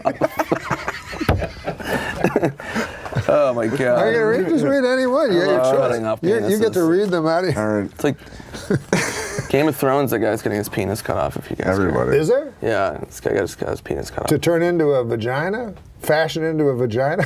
I don't think they had medieval sexual. Oh, that's in the old days? Oh yeah, it's I like don't know. medieval. But it'd be cool if they did experiment with genital altercations back then. Yeah. But what about, let's say you go to a doctor. Isn't it weird that you can go to a doctor and go, you know how I have a cock? Where are you going with this? It's not real. I shouldn't have a cock. I'm you mind, bored. You mind cutting it? And because I've always intuitively believed that. So the best is like when you want to go back after like 5 Yeah. months. You're like, you know, I had a cock and then you gave me a pussy. Which didn't work. The pussy was fun, but can I get my cock back? You still have it? Guys like, you betcha. They're like, do I have it? But he's like, do I have it? Is a sex change a good gift for A Christmas? sex change? Yeah, like a gift certificate. Like, Mom, I know you always wanted a fucking penis. Wait, is your mom still alive? Yeah, she is. Oh, that's nice. Yeah, that's nice. You have a Asking joke? people Tell them a if their joke. parents are Sorry, read alive. it, No, read it. Well, because it's a 50-50 chance it's not going to go well. No, it's a 50-50 chance that they're It's not alive. gonna look like a penis. Yeah. It's gonna look like a Star Wars thing. Yeah. I guess you're right. Read a joke. All We right, haven't read one joke. before we begin, I have a quick public service announcement. Would anybody, please fuck Martha Stewart?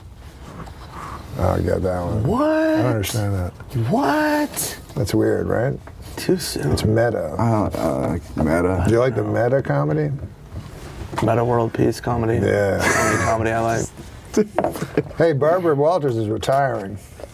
I can understand why Barbara Walters is retiring. It must be exhausting occasionally appearing on The View. Right? We're fucking going on the road doing all kinds of shit. Yeah, Doing her shit acts. Not you. Your act's good. It's pretty shitty. But she gets to sit there. and just fucking talk. Yeah, just yap. The fuck? You ever been on that show? I've been on it so many times. You know, I'm against hate speech, but read that. Engaging in hate speech is wrong and terrible and should never be tolerated.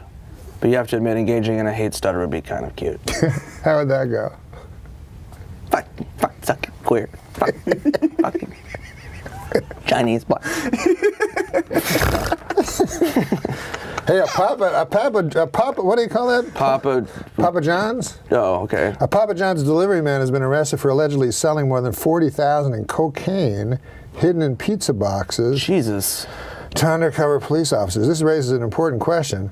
Where is all that pizza that was supposed to go in those boxes? Can I have them to eat? I'm a big fat guy. Oh, here's a good one. What would you do if you got a pizza box filled with cocaine? What would I do? Yeah. Would you be really mad about the pizza not being there? A pizza box full of cocaine. Isn't that what they said? Fuck, I forgot. Yeah, pizza boxes. And there's cocaine in them. What would you do? Nothing? Deliver it to Busey's? Fucking fire that train. Yeah, I don't know. Hey, Sesame Street introduced its very first Latino character, Armando. But it's not going great. Apparently on the first day, he got into a knife fight and stabbed the letter A. It's silly. That's silliness. Yeah, that's cute. They're all fine people. The FDA is investigating health risks posed by Wrigley's new caffeinated gum. Well, where the hell was the FDA when York peppermint patties were making people shiver and having involuntary orgasms? What would that? Fuck! How would that go? Like eat one and then go. All right, Adam, you do that one. Eat it and have it. Eat it. Like eat it. Eat it.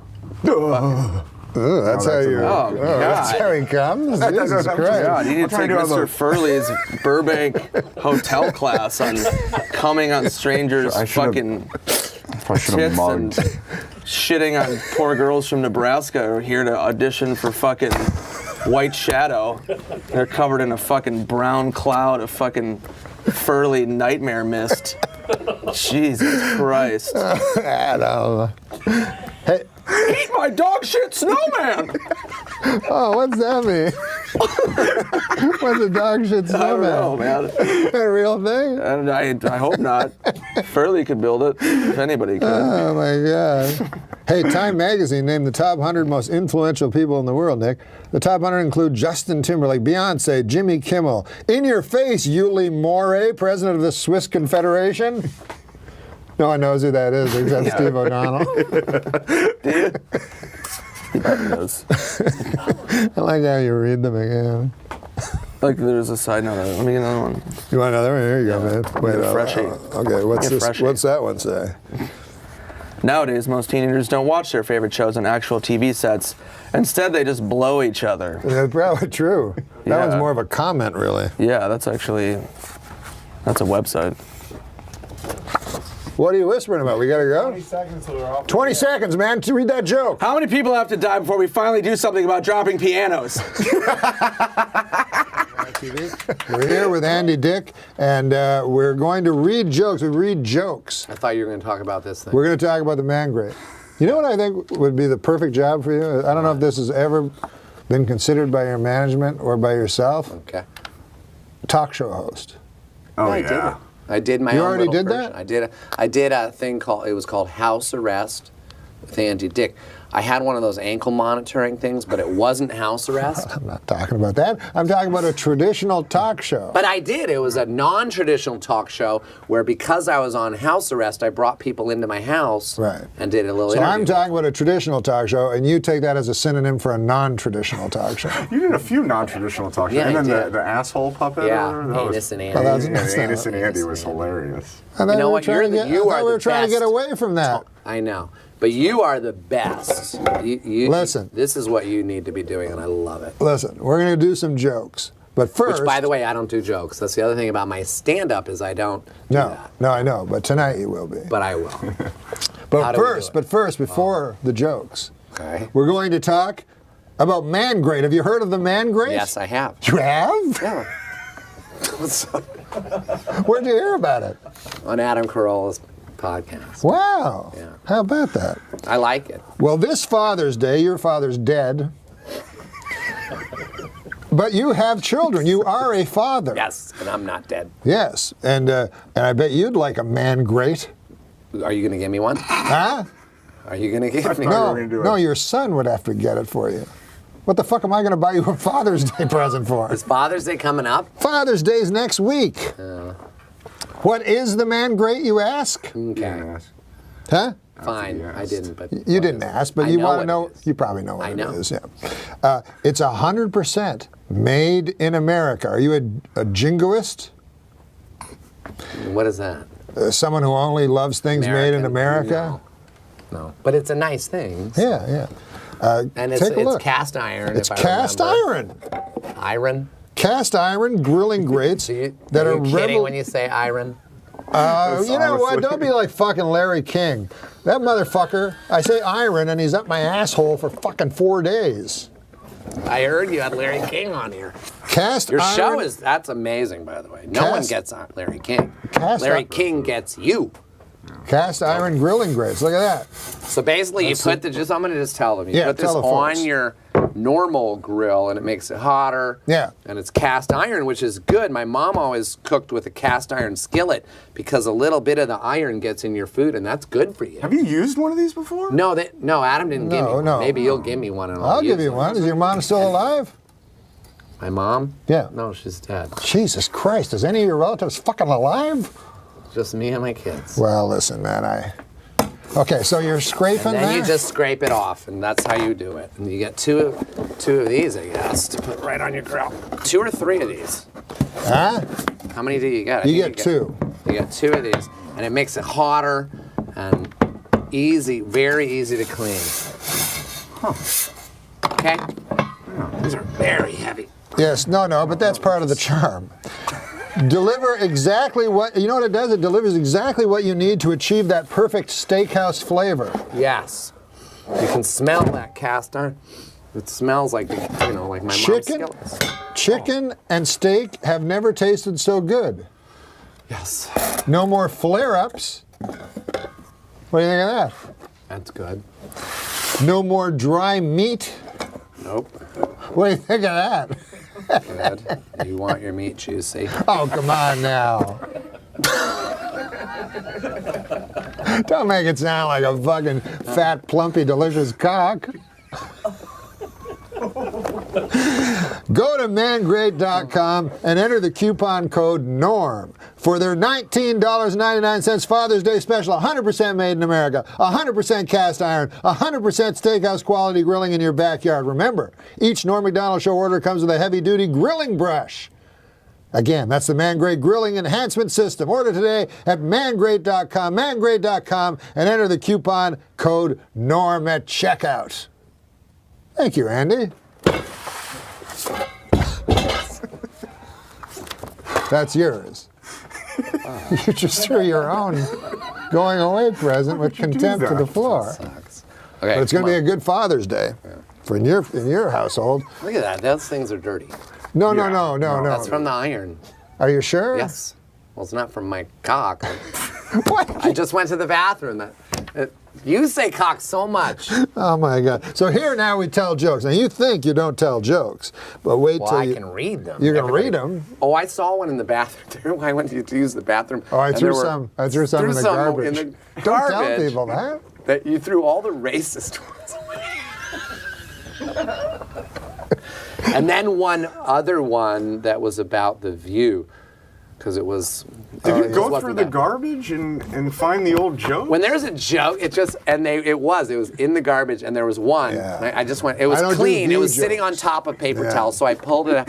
I read it, and then there was another one. I'm like, well, there's another one, and another one. There was like about 4 jokes.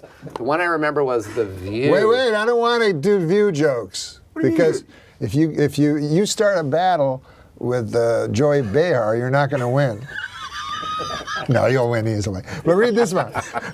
read this one. Read this joke. I will, but why did you throw the one about the view away? That was the one I'm like, well, this one's kind of, it made me laugh. And I'm like, well, I wonder why. I didn't know you Because threw our them out. standards are so high that even that one didn't make it. You didn't think it was funny? I thought it was very funny, but not funny enough for Andy Dick. It's pretty funny. We're going Plus, to I save it know for next week for Big Fat Bruce Valanche. I told you you're before. allowed to say that keep because you're calling fat. that. He's allowed to. No, I'm a fat guy like him. So he's allowed to. Like at I'm this. allowed to say the word faggot. Yeah.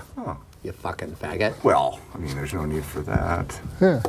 What was that? What did that comment guy say to you? I can't say that. Come on, let's. Okay, let's read Can it. I, you don't want me because you're not going to save it for Bruce because you threw it in the garbage. Do you want me to say the View one? I think I kind of No, remember. you he see, doesn't wanna Bruce anger Bruce the bear. Valanche, you can give him any Why joke. doesn't he want to? Bruce Valanche, you can give him any joke. He's so funny, that dude. He's that, funny. that he will just make it funny. He's funny. But you probably are afraid of Joy Behar, aren't you? Who wouldn't be? She's a little bit of a firecracker. Terrifying.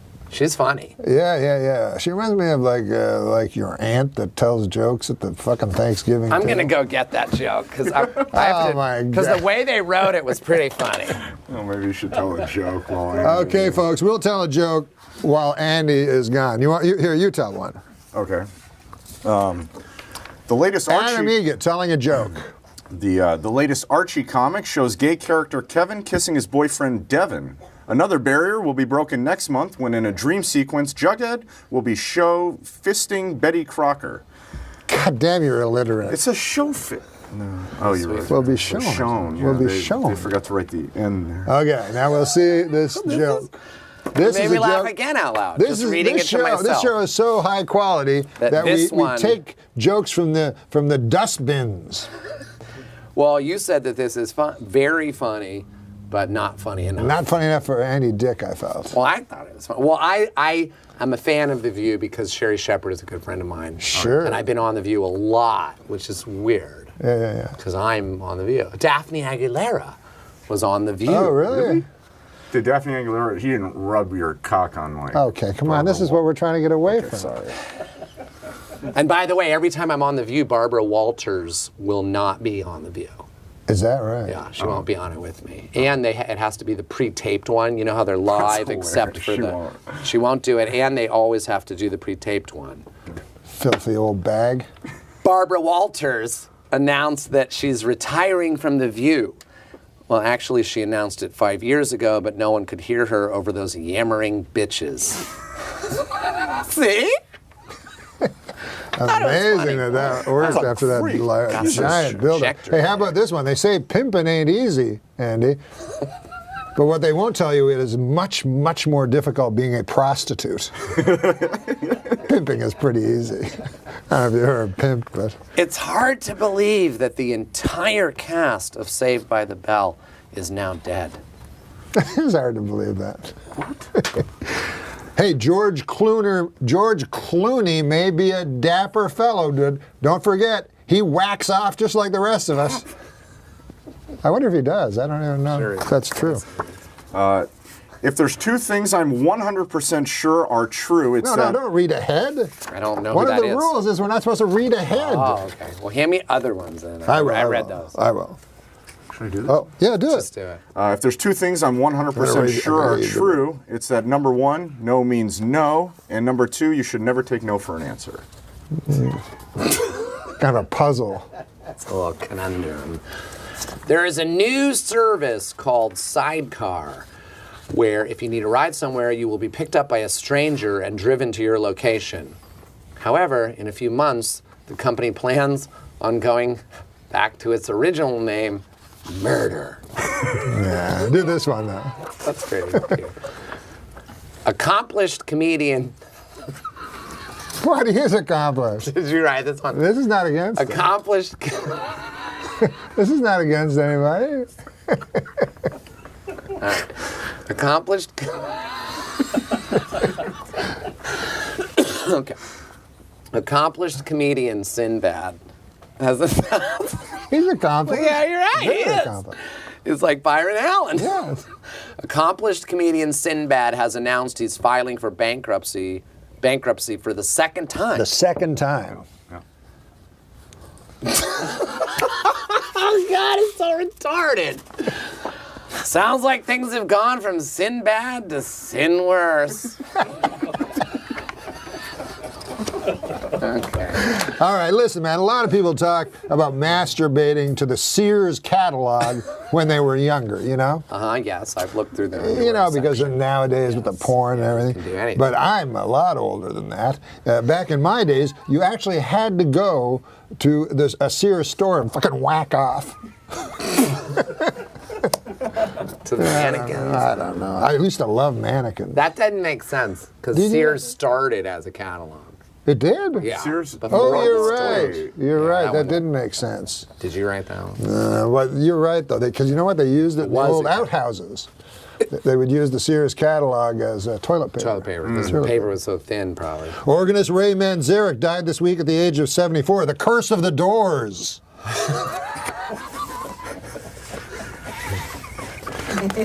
Oh, this is about your aunt. My aunt? Is she fucking dead?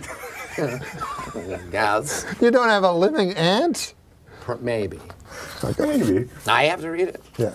Well, it's your aunt. Okay, you're right. I do have one. I have a couple aunts. My aunt turned her house into a bed and breakfast. I guess she woke up and said, "Not enough strangers are fucking here."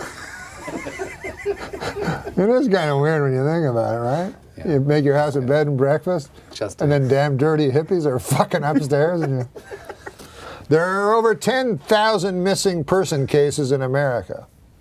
I hope I'm not telling tales out of school, but I think the answer to where these missing people is very clear.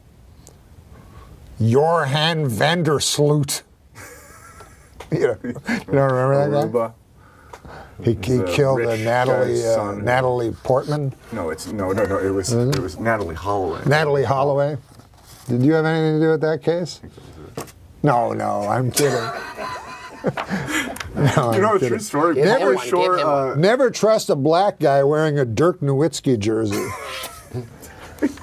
You know, I I don't came get to that the one. store.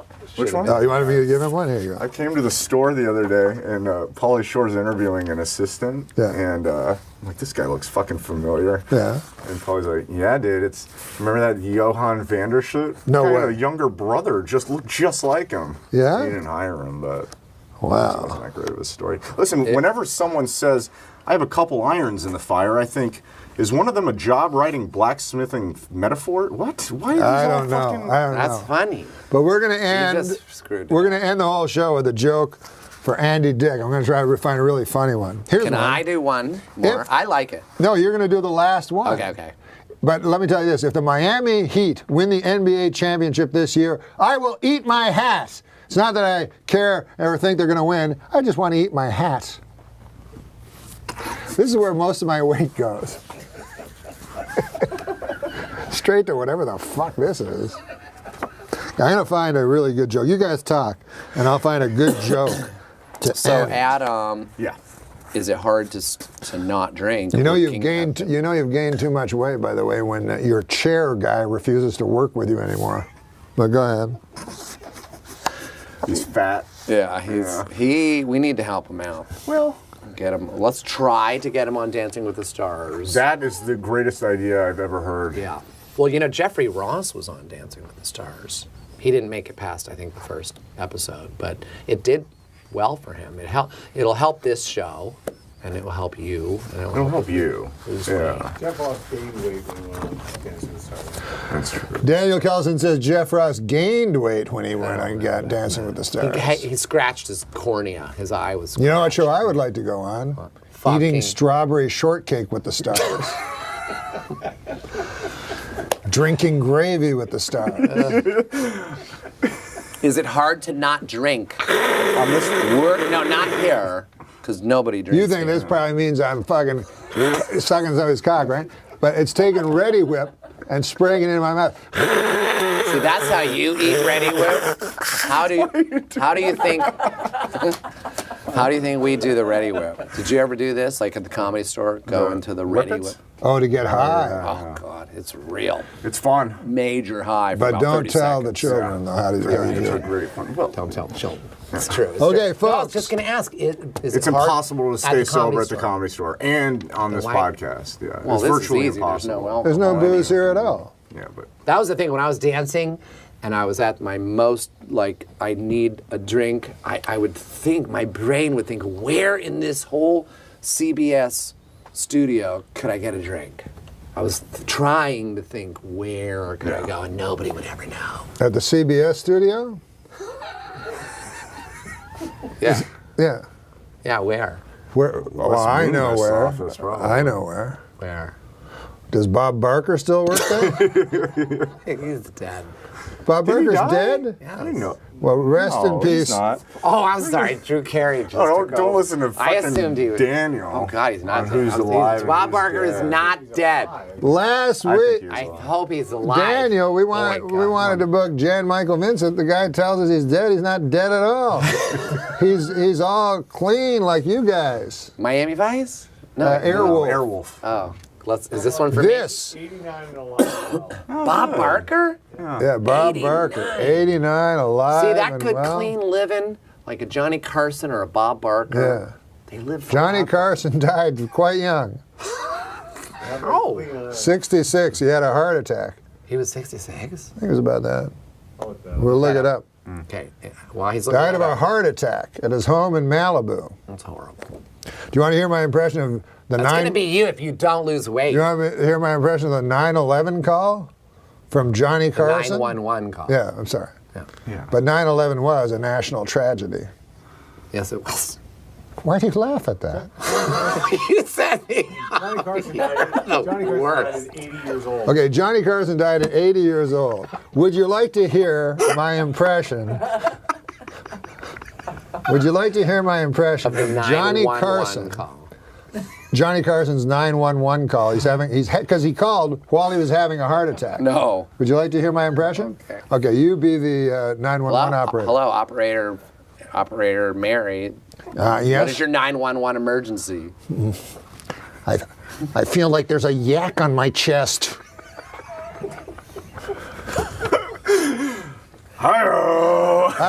Hi-oh! We would like to thank Andy Dick for being on the show, and to end the show, Andy Dick will be reading a joke, and then the show's over. Good night, everybody.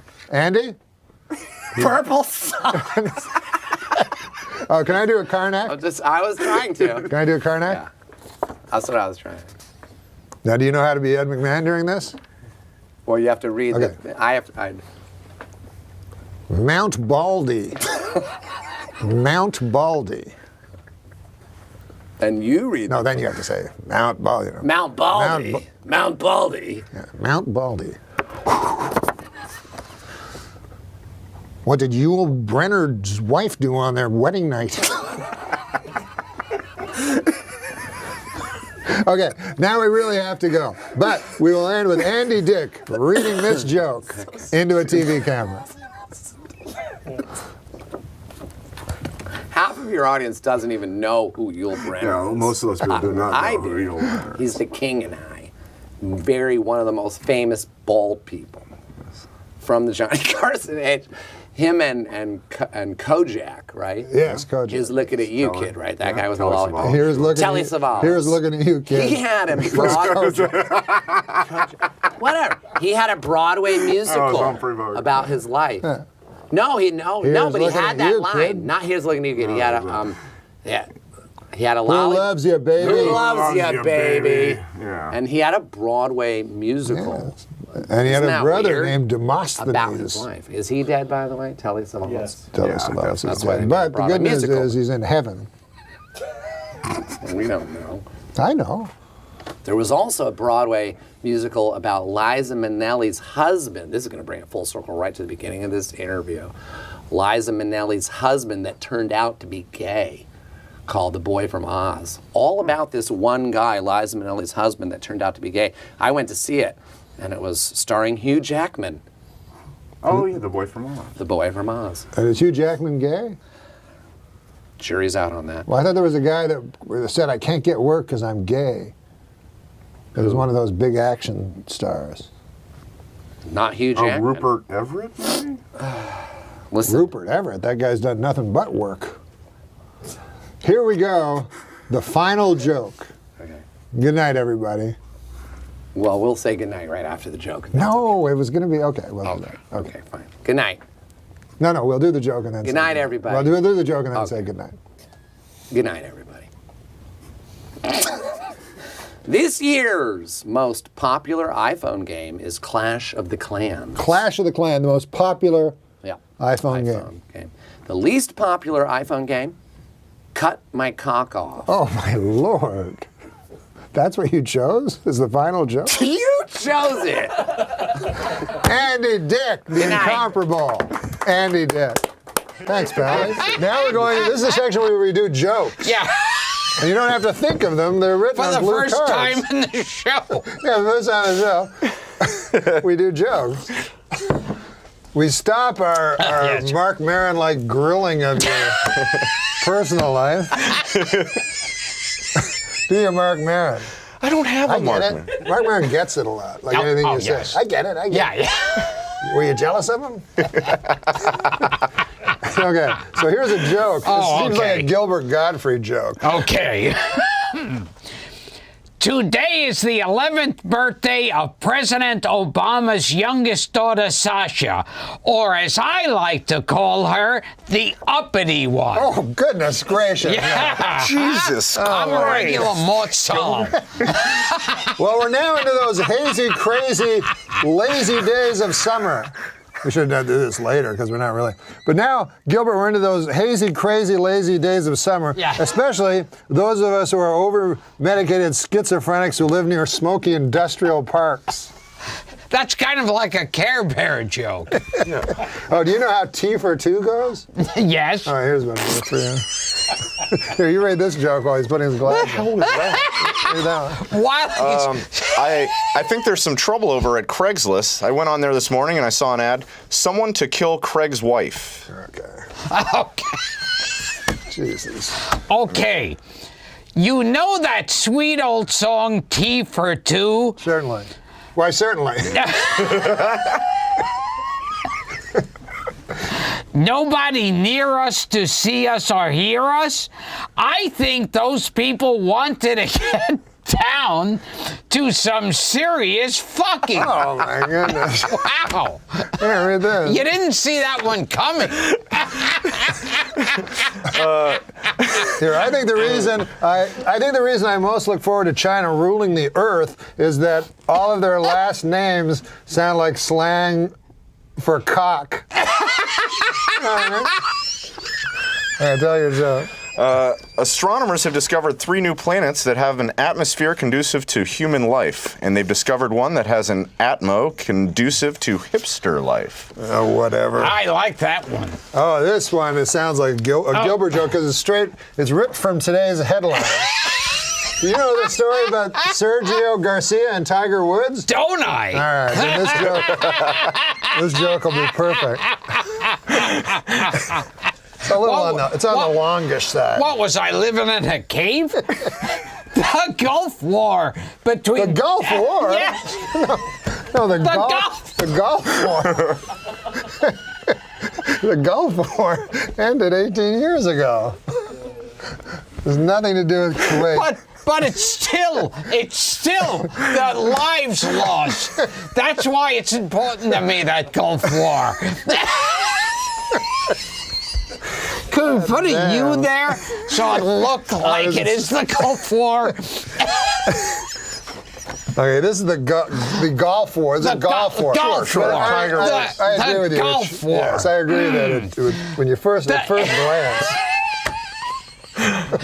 But there's been a Gulf War. Because, when you think of Tiger Woods, you think of like how he risked his life in the Gulf War. Yeah. He was a war hero. He was? He was, the D-Day invasion on the Gulf. Didn't know that. Yes. Only half. Well. Okay. Wait, I think I may have broken the joke there. Wait, so I don't have to do it? No, you don't have to. Okay. You're going to do that one. Oh, all right. This one's more of a comment, really. Michael Douglas portrayed the flamboyant entertainer Liberace in the new HBO film Behind the Candelabra. I'd like to say something to Michael Douglas. I sang with Liberace. I knew Liberace. Liberace was a friend of mine. Michael Douglas, you're no Liberace. I'm sorry. See, Here, I'll give you another. I think Jay Leno could do that in this. It was long.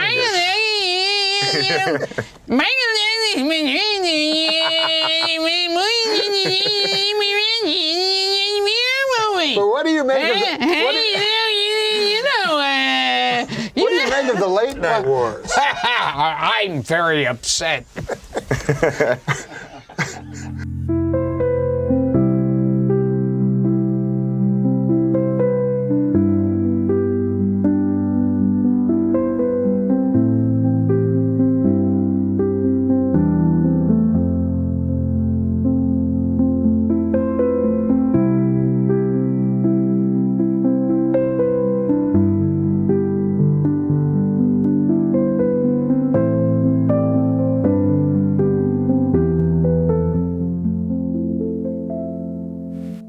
But hey, get this, we have jokes for you.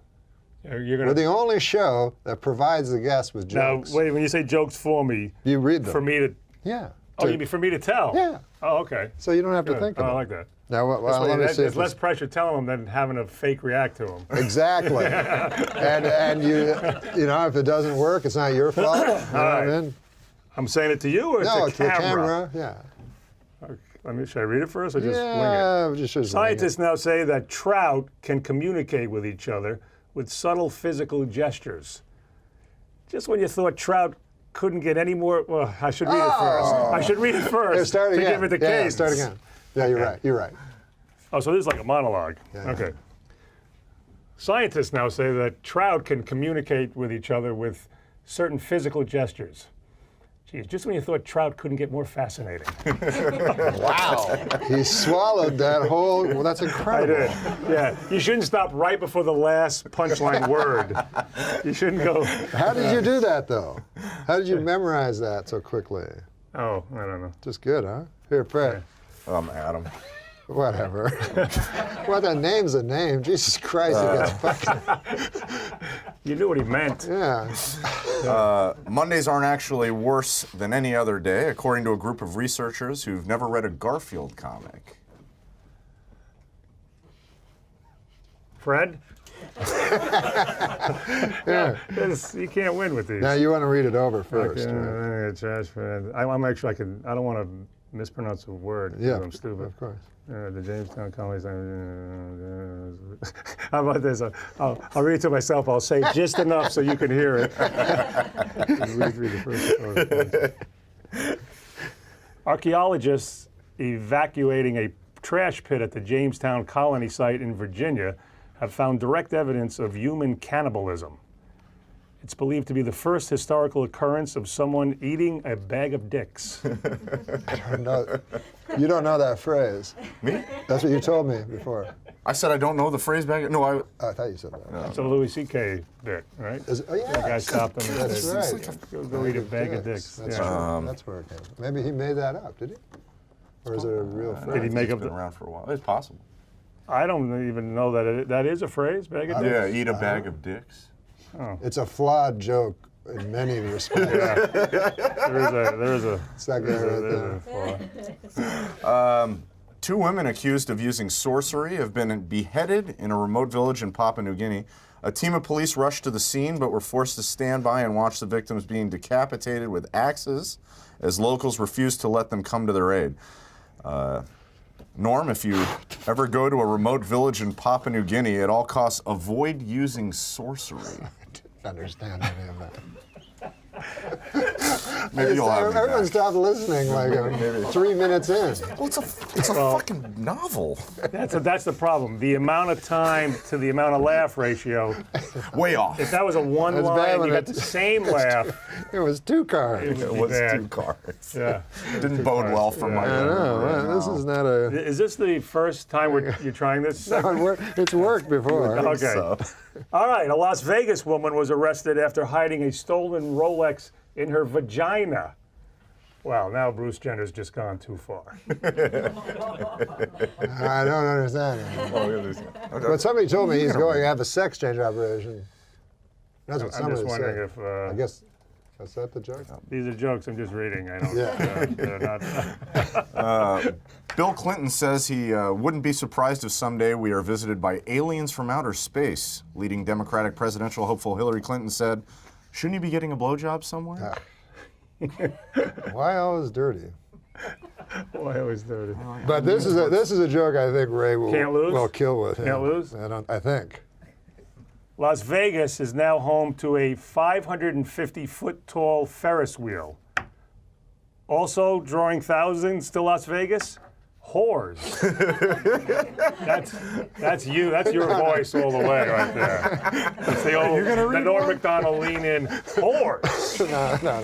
But listen to this one, this character. Health officials in Texas raided the home of 60-year-old sisters and found over 100 cats. The cats are named Bootsy, Lola, Tippy, Cornelia, Fluffy, Minerva, Ringo, Jasper, Charlie, Spanky, Snooks, Doodle, Wally, Happy Pants, Zeke, Veronica, Dolly, Clyde, Ajax, Rusty, Puffball, those were 2, Snuffy, Sylvia, Mr. Moody, Leonardo, Zeke again, apparently, for some reason, Tawana, Don't comment. Even Rude, Nimrod, Sylvester, Skee-Ball, Toots, Okay, Jupiter, Lady still like Oh, this is one of the bits that gets that's funnier. Funny, not funny, Yeah. most funny again. Yeah. And That then theory. Not funny, and then Murgatroyd, Lullabelle, Newton, Felix. remember Letterman's top Smurfette. 10 numbers? The top 10. That's great. Top 10 numbers from 1 to 1 10. to 10. Oh Yeah, my God, and that's all awesome. it was like number 10. That's 8. great. And then Do you remember there was that, a big Steve? applause, yeah. It was actually an emergency list. And it killed. Yeah, Right? yeah, because there was a surprise ending, because there was a tie. At 3.5. What a great twist. That's He had awesome. written a list about an airplane crash, the pilot excuses. And Letterman said, maybe this is a bad idea. 'Cause Yes. It was a crash. Yes. And so we had a minute. I said, how about numbers from 1 to 10? Yeah. So he was actually reading it cold. Oh, so you That was wait a actually minute. your I idea. just quoted something that you wrote. Yep. That is great. Yeah. More on than you would think. All right, this is the last joke. All right, why don't you do it? No. I didn't do a joke read one today. joke, yeah. Well, I think it is. Again, okay. Great. The street drug Special K has been found to be an excellent treatment for depression. This, according to the New England Journal of Gary Busey. All right, we'll end it there. We are back with the only Adam Sandler. Yep. I think they were confused, but I didn't say one and only. Why should you? But I figure only. There is. You don't need one. You don't need one.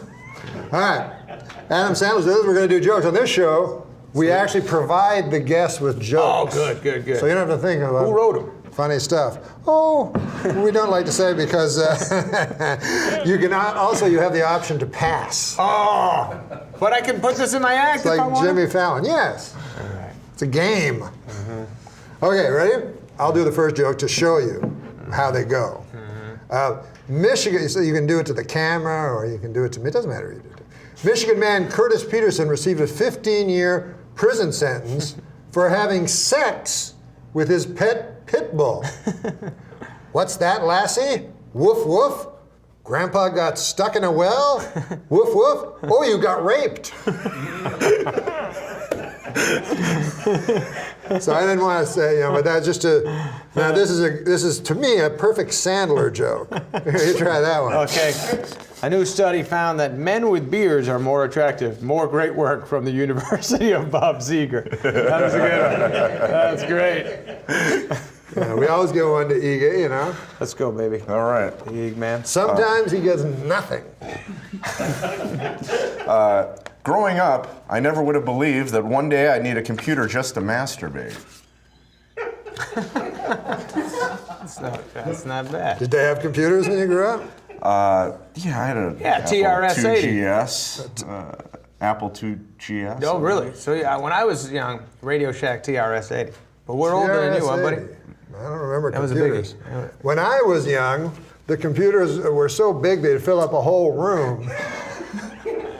But the good thing is you could ask them a specific question, and then it would come out yes or no. Unless you asked them an imponderable, and then smoke would spit out. And it'd say this does not compute. Okay, here, what about this joke? Call me an old softy. But I'd prefer if you called me a distinguished gentleman with a flagging erection. Hey, you got the New York things on, so here's a New York joke. All right. New York sports joke. Tim Tebow's time in New York wasn't a total loss. He had a monument built to him in Central Park. A bench. A bench. A bench. In my opinion, if you're going to fight the war on terror, a good place to start would be this nation's haunted houses. They're terrifying. That's a good one. You know, when I was a boy, my dad, he was I guess he was a frugal fella. Yes, yes. You know, he was a double generation. He had a big family he had to have money for, you know. And he was the age, of my grandfather. He had me when he was 50. So he had lived in the Depression and so forth. Anyways, the point of the thing is this. We're at the exhibition, and there's the haunted house.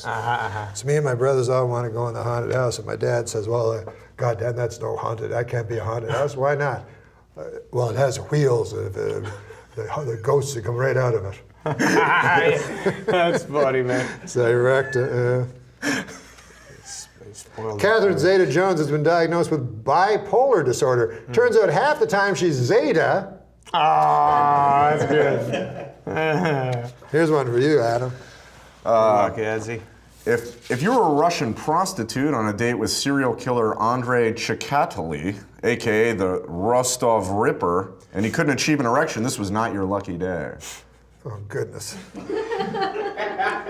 Well, things happen in this world, you know. Here's one. This actually is from my home country. Oh, okay. Ken. Yeah.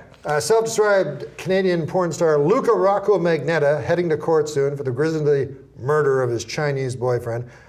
Magnotta allegedly killed Lin Yoon on videotape. He started by cutting Yoon's penis off, leading to his lover bleeding out live on videotape. Ooh. Magnotta then went to his kitchen and placed his boyfriend's penis into a skillet, frying it until it was golden brown.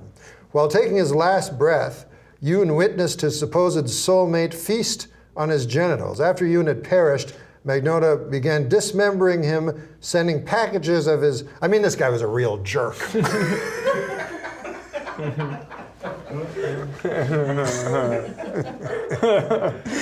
You want to do that one? Yeah. Adam? One day in the hopefully not too distant future, North Korean dictator Kim Jong-un is going to hear a loud popping sound, the sound of his head coming out of his ass. Adam's very kind. Adam's the kindest guest to you so far. Yeah, by far. Yeah. Just in case he's still booking Tempe. Got to get in there. Super Dave Osborne stared at him for a full 25 seconds. He's tough. He's a strong man, yeah. Where did you find this guy? That guy is funny, though, eh? Here's one for Adam. A little joke. There's no wrong way to eat a Reese's, says the guy who didn't shove a bunch of Reese's up his ass. That's good. Very good. Very good. This is very... Remember how hard you used to kill on SNL, by the way? What? You with these jokes. And remember you had to bring me out? Yeah. I'd be next to fun you. to bring Sandler out. Oh, God. I didn't make you do. Oh no, you would interview the Cajun man. Yeah? No. No, that was Kevin. Nealon. No, but Nealon was perfect at that. But what did you used to? You used I to just do sat something. there while you did the Hanukkah song. Yeah, but you were a rock. I remember we're helping to write that Hanukkah song. By golly, it was fun. Yeah, we all did it And together. then it was before the computers. It was when Roseanne was host. We were Yes, all that's you. right. They loved That's right. you. And before it was before computers. Right. So Lori Joe was at that time the writer's assistant. You would have to go, Lori Joe, find out if this guy's a Jew. That's right. That's right. It would be like a day later. I don't think so. Oh, what rhymes with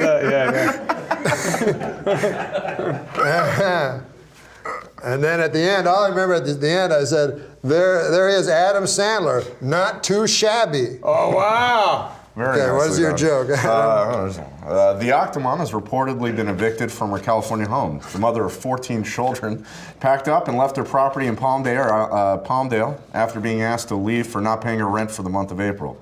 The single parent, whose real name is Nadia Suleman, exited leaving a huge mess and the stench of urine inside the pad. Wait, it says here the urine has been traced back to Adam Eget, which is me. So it's a self-effacing joke.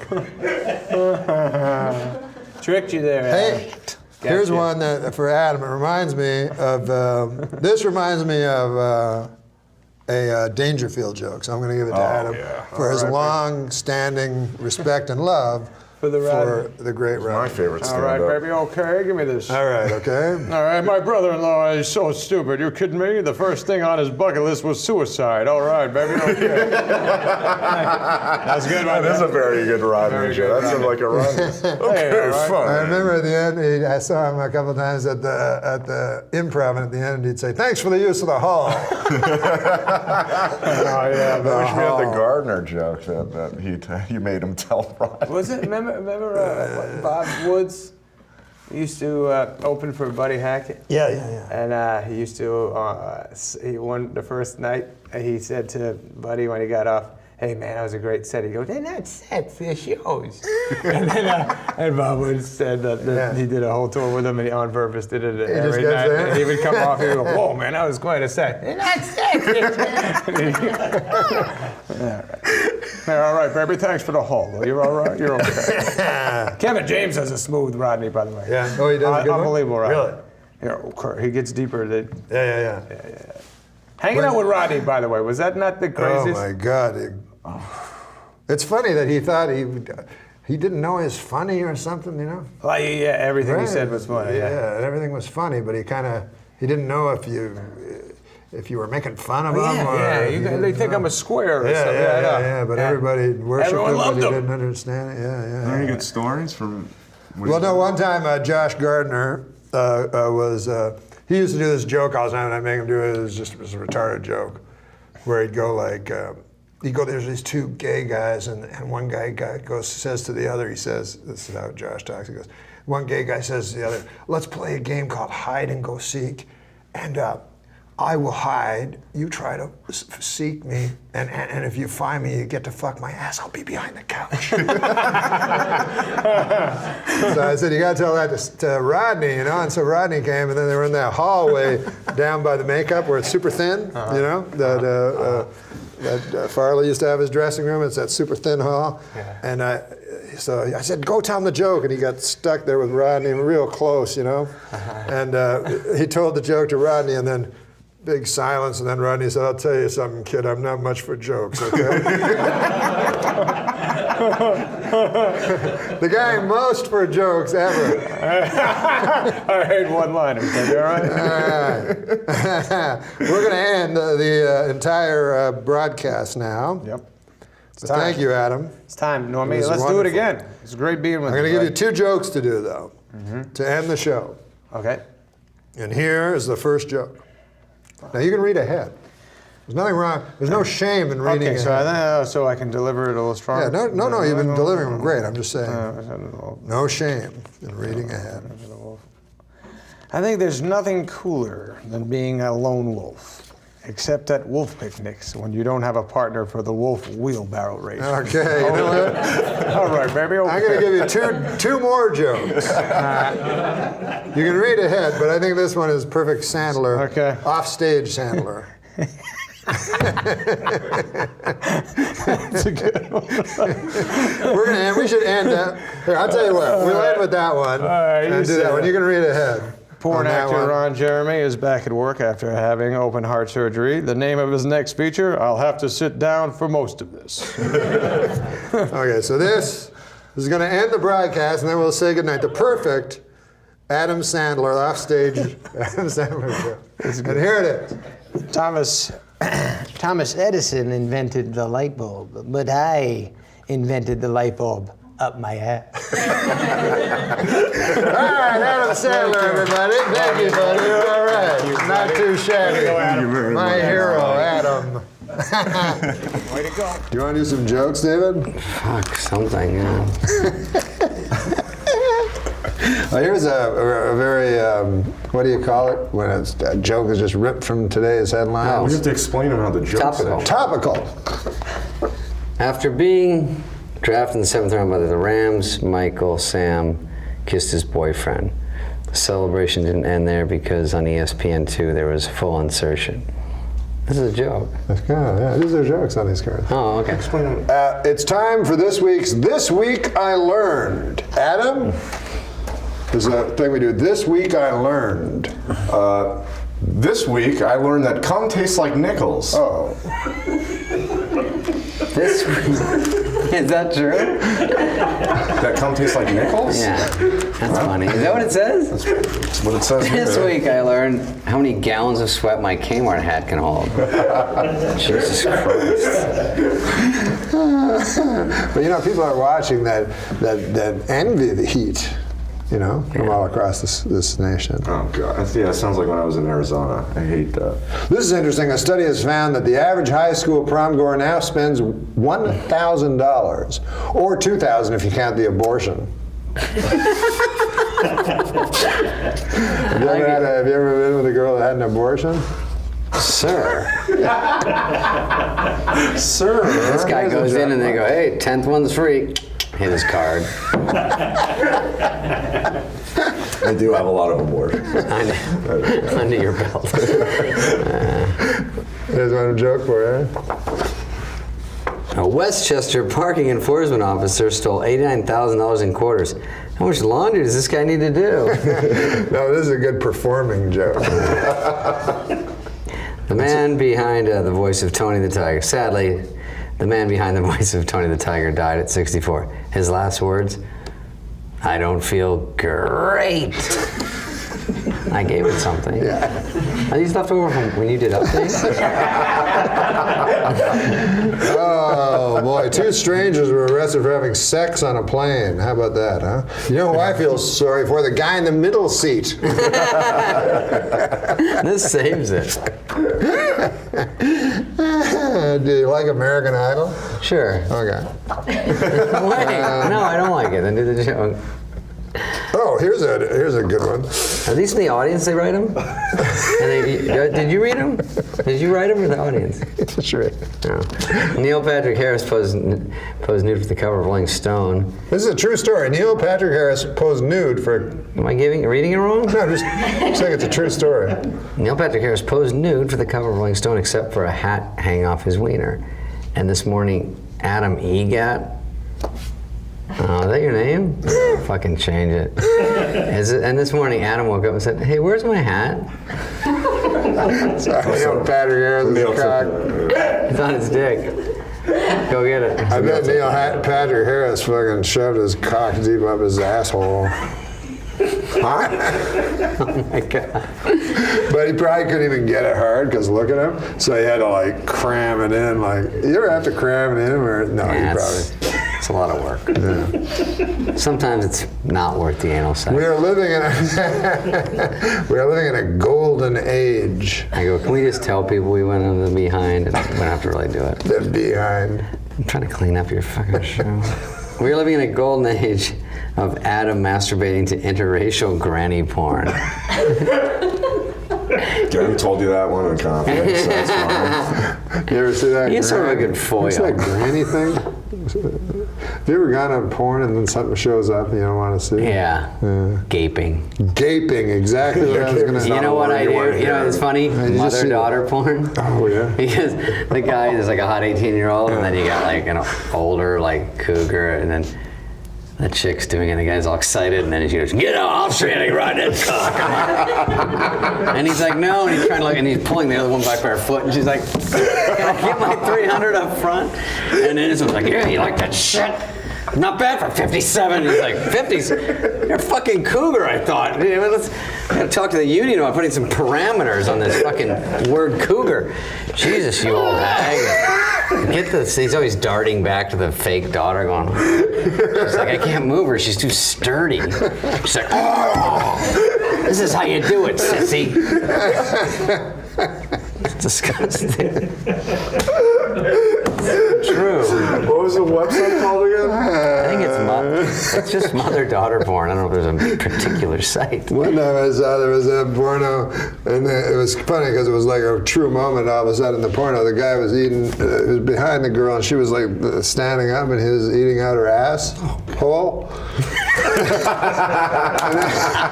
and then she says, she's like, "Yeah, eat out that asshole, eat out that asshole." And then she's like, "Come on, eat it out. Is that the best you can do?" And then the guy goes, he was like shocked. And then he went back to him, and he was like, first of all, how much technique can there be involved? You're back there. You won. Like, someone's licking your ass. Just be happy. You know what kind of porn this guy enjoys the best? So we covered it. Yeah. Cuckold porn. Oh, he stands there and watches someone fuck his girl. Yeah, someone of a different race. Is it always is that what it means? Very traditional way, yeah. Traditional way. I didn't know. I didn't. Well, where did you get that voice? I don't know. It scares me at times. Sometimes it's comforting. But I never knew what cuckold meant. I just click on it. What's this one? Oh, okay, I get it. I don't like that gaping stuff. No, no good. No one searches that into the search bar. Old people say porno like us, and everyone else says porn. Do you think that's true? Oh, that makes sense, yeah. Rock told me, I was talking about reality TV, he said, it's called TV. Says only old people call it reality. Is that right? Only old people call them reality shows. They're called shows. Yeah, this one. About the mass, the great big Longest story. 15 minutes of my life. I skipped the black mass. Forget that one. I skipped the black mass, that devil. No, forget that one. Forget that one. Am I reading it wrong? Forget that one. You know, George Clooney is engaged. Sure. How about that, huh? He and you were sort of the modern day, huh? Read that one. What? Oh, this one? You like this one? He'll like it. He'll like it. He should read it. Dr. Dre announced that he's the first hip-hop billionaire. A regular J. Paul Ghetto. He thinks you mean Geppetto. Well, here's actually a joke about Donald Sterling. Oh, good. All the charities that Donald Sterling donated millions of dollars to are giving the money back to him. Well, that'll show him. It's not bad. There you go, Oh, what about this? A pit bull. What is it? To stop a pit bull attacking her daughter, a Texas man bit the dog. Well, that's an interesting story. A man bites a dog. It's not what I would call news. Man bites dog? Yeah. It used to be dog bites man, right? Yeah. Is that the joke? Yeah. I don't get this. I don't get it. Do you write these for real? Do these come from the fucking YouTube subscribers or whatever? Oh, you know the search for the Malaysian Airlines? Did you hear about the latest? I heard it was missing. Well, did you hear about the latest? No. Here, it's on this card. Oh, okay. The search continues. In related news, a plane was spotted by some cavemen in the year 365 BC. I don't totally get it. This back in time? is the final joke. In my hand. Thank God. Are we getting the wrap up? I hold the final joke. Please, because I have to make some calls. Thank you for being with us, David. And you look great. I do? Yes, to me, I'm quite shocked actually by it. I mean, I see David, but No, because I got a little skinnier because I ate what was that? vegetables. Yeah, well, at SNL I eat pizza every day and fat stuff, and I got pasty By and golly, you look young though. Doesn't he look young? Yeah, it's shocking. I mean, I see him a lot all the time, but for some reason it struck me today. Are we the same How age? old? You know, I think I'm the same age as Russell Crowe. No, I think he looks older than me. I just hit a huge number. I don't want. Let's not talk about it. Yeah, It's I'm horrible. 50 years old. But here, 9 more years, I'll be there. I hold in my hand. He's young, but his cock doesn't work. In my hand, I hold the final joke. Okay. And then we fade to black, David. Back up. So thank you for being with us. I like that people have headsets on here, like this is some sort of real show. Yeah. That's pretty fun. Go ahead. The last this is one. usually where Do you think this is a top 10 thank show you, you've David had? Spade, and then everyone in the crew sort of applauds. Okay. But read your David last joke. Spade. Read your last joke. No, they should have done it by now. I like that you can hear the crew. They're interactive. Yeah. That's good. Here it is. So thank you for being with us, David. Would you like to have any parting words? Any parting words? Me for David? For David. Oh yeah, thanks for being here. Okay. Yeah. Do you want to say it in your regular voice? You mean a more Buffalo Bill? Thanks for being here. Like that? The final joke. It's growing on me. From David Spade, a man in Chippewa. A man in Chippewa. Did you help me like with Well, that just one? A man in Chippewa allowed a hyena to eat his penis after being told by a witch doctor it would help him become rich. Is it me or does it sound like that hyena and witch doctor were in cahoots? That's pretty. I'm glad you saved that for that. David Spade, yeah. Let me get my things. Guys, thank you. So this is where we do jokes. Would you like to do a joke, Carl? You're a great joke teller. I'd love to do a joke. Okay, here's a joke. Okay. Carl Reiner, the great Carl Reiner. So you can read ahead. You can just read. No, a tractor trailer flipped over, releasing millions of bees, which stung the driver hundreds of times. Speaking from the hospital, the driver said, "No flowers?" Wow, you put a little Yiddish in that one. Yeah. I realized in therapy, Carl, that I'm not afraid of dying. I'm afraid of living. Oh, no, I'm afraid of dying. I had Larry King sit in this chair, your No chair, kidding. a couple of weeks ago, and he said exactly. That's right. He said he's a younger man than you by a dozen years. Really? As many as Emmys as you have, so the years that he No kidding. divides you by. But he thinks of death all the time. You know, there's a whole. What about you? There's a whole chapter in this book, how to tell of the encroaching. Oh, look at this. You know, I have you asked about tweets. There's a whole bunch of put your money where your mouth is when a burglar breaks into your home. My favorite Put your was- money where your mouth is, and you'll get the 10th the interest you would from a bank. There are a lot of those. My favorite was He'll a interrupt penny you at earned this is point. nothing to brag about. Yeah, a That penny one. earned is nothing to brag about, right? Some people good just don't get it, while other people get it but just don't want it. Well, Oh, those that's are not so good. Felons will be less likely to commit crimes if our prisons served worse food. Well, what about these jokes? They're not going to sound as funny anymore. No, go ahead. Well, you don't want to do a dirty joke, Carl. Absolutely. Here you go, sir. Okay. Police in Tennessee arrested a teenage girl when they found a loaded handgun in her vagina. When questioned, her boyfriend said, "I guess that explains why my cock..." I can't say that word. "I guess that explains why my cock kept getting blown off." I don't get it. Oh, I make believe I don't get it because that means I'm not complicit. I'm not complicit. 2 months later, we still haven't found Malaysia Airlines Flight 370. This looks like the work of Joran Vandersloot. Remember that character? Yes. No. You don't remember him? He's one who allegedly, he murdered a How about this one, Carl? Okay. A 28-year-old med student is auctioning off her virginity online. For $300,000, you can have the worst sex of your life. That's good. That ain't That's bad. good. That ain't Who bad. writes these? Oh, well. How about this one? I know who writes them. You know who writes them? Prison, men in prison. Yeah, that's right. Yeah. A man in Chipata allowed a hyena to eat his penis after being told by a witch doctor that would help him become rich. Is it me, or does it sound like that hyena and witch doctor were in cahoots? I think maybe they were in cahoots. Gee, who writes these? Huh? We should have this person locked up and looked at, or at least looked at. Let's let Adam Egan read one. He likes to read sometimes. All right, George Clooney's engaged. The rich and handsome 53-year-old told reporters, "It's time for me to settle down and start officially cheating on a heartsick and disillusioned spouse."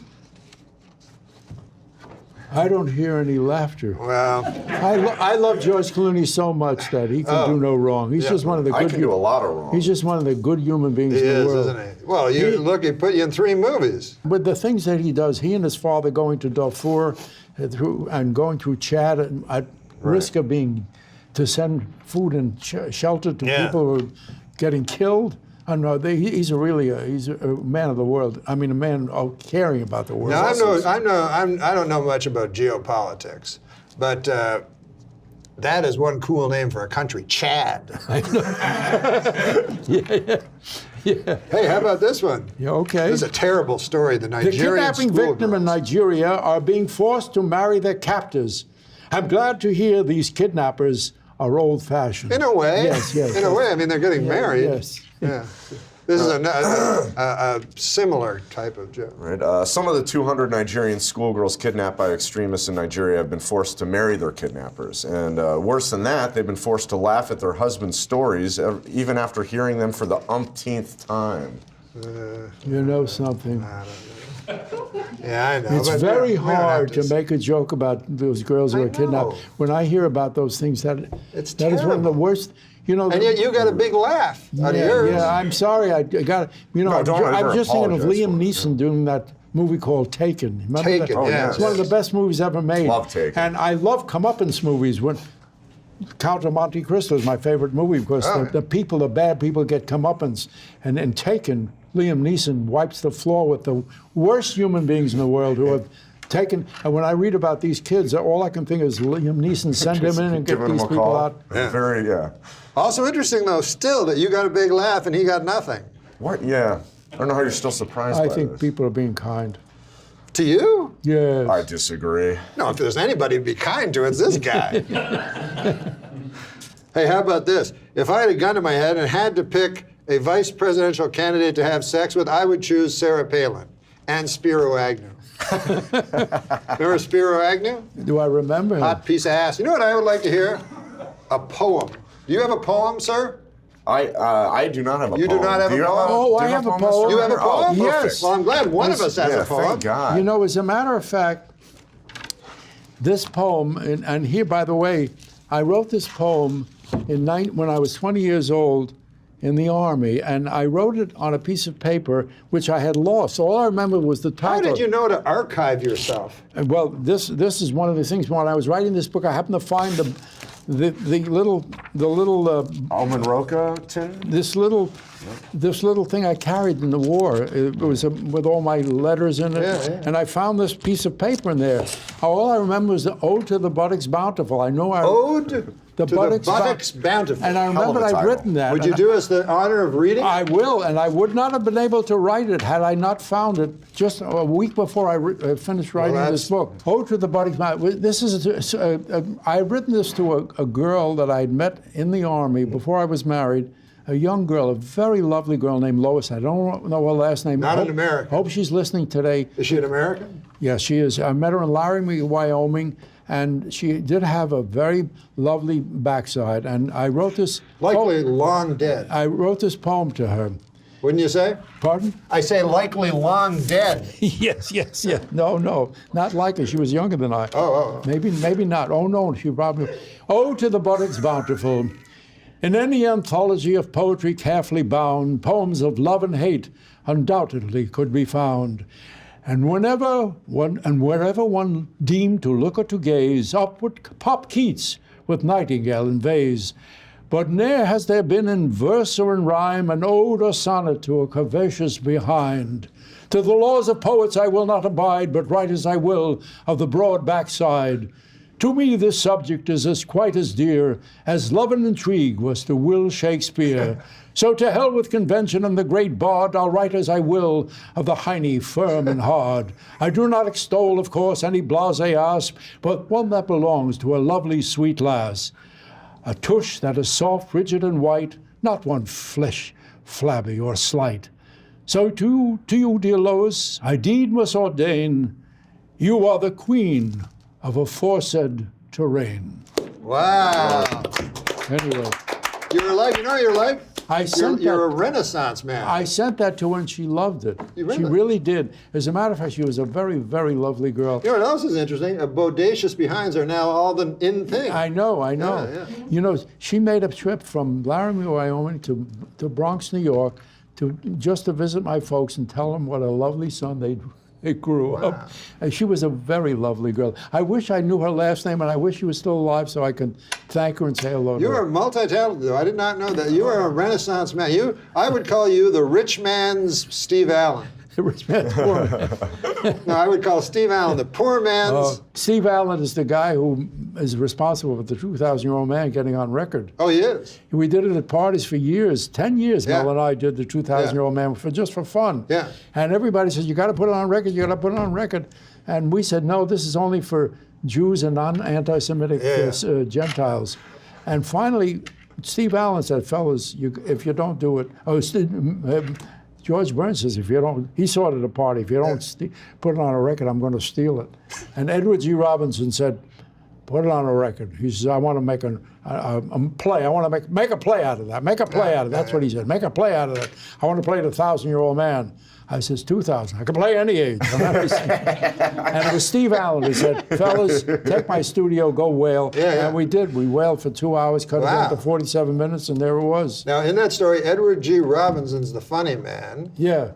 Steve Allen just let you use the studio.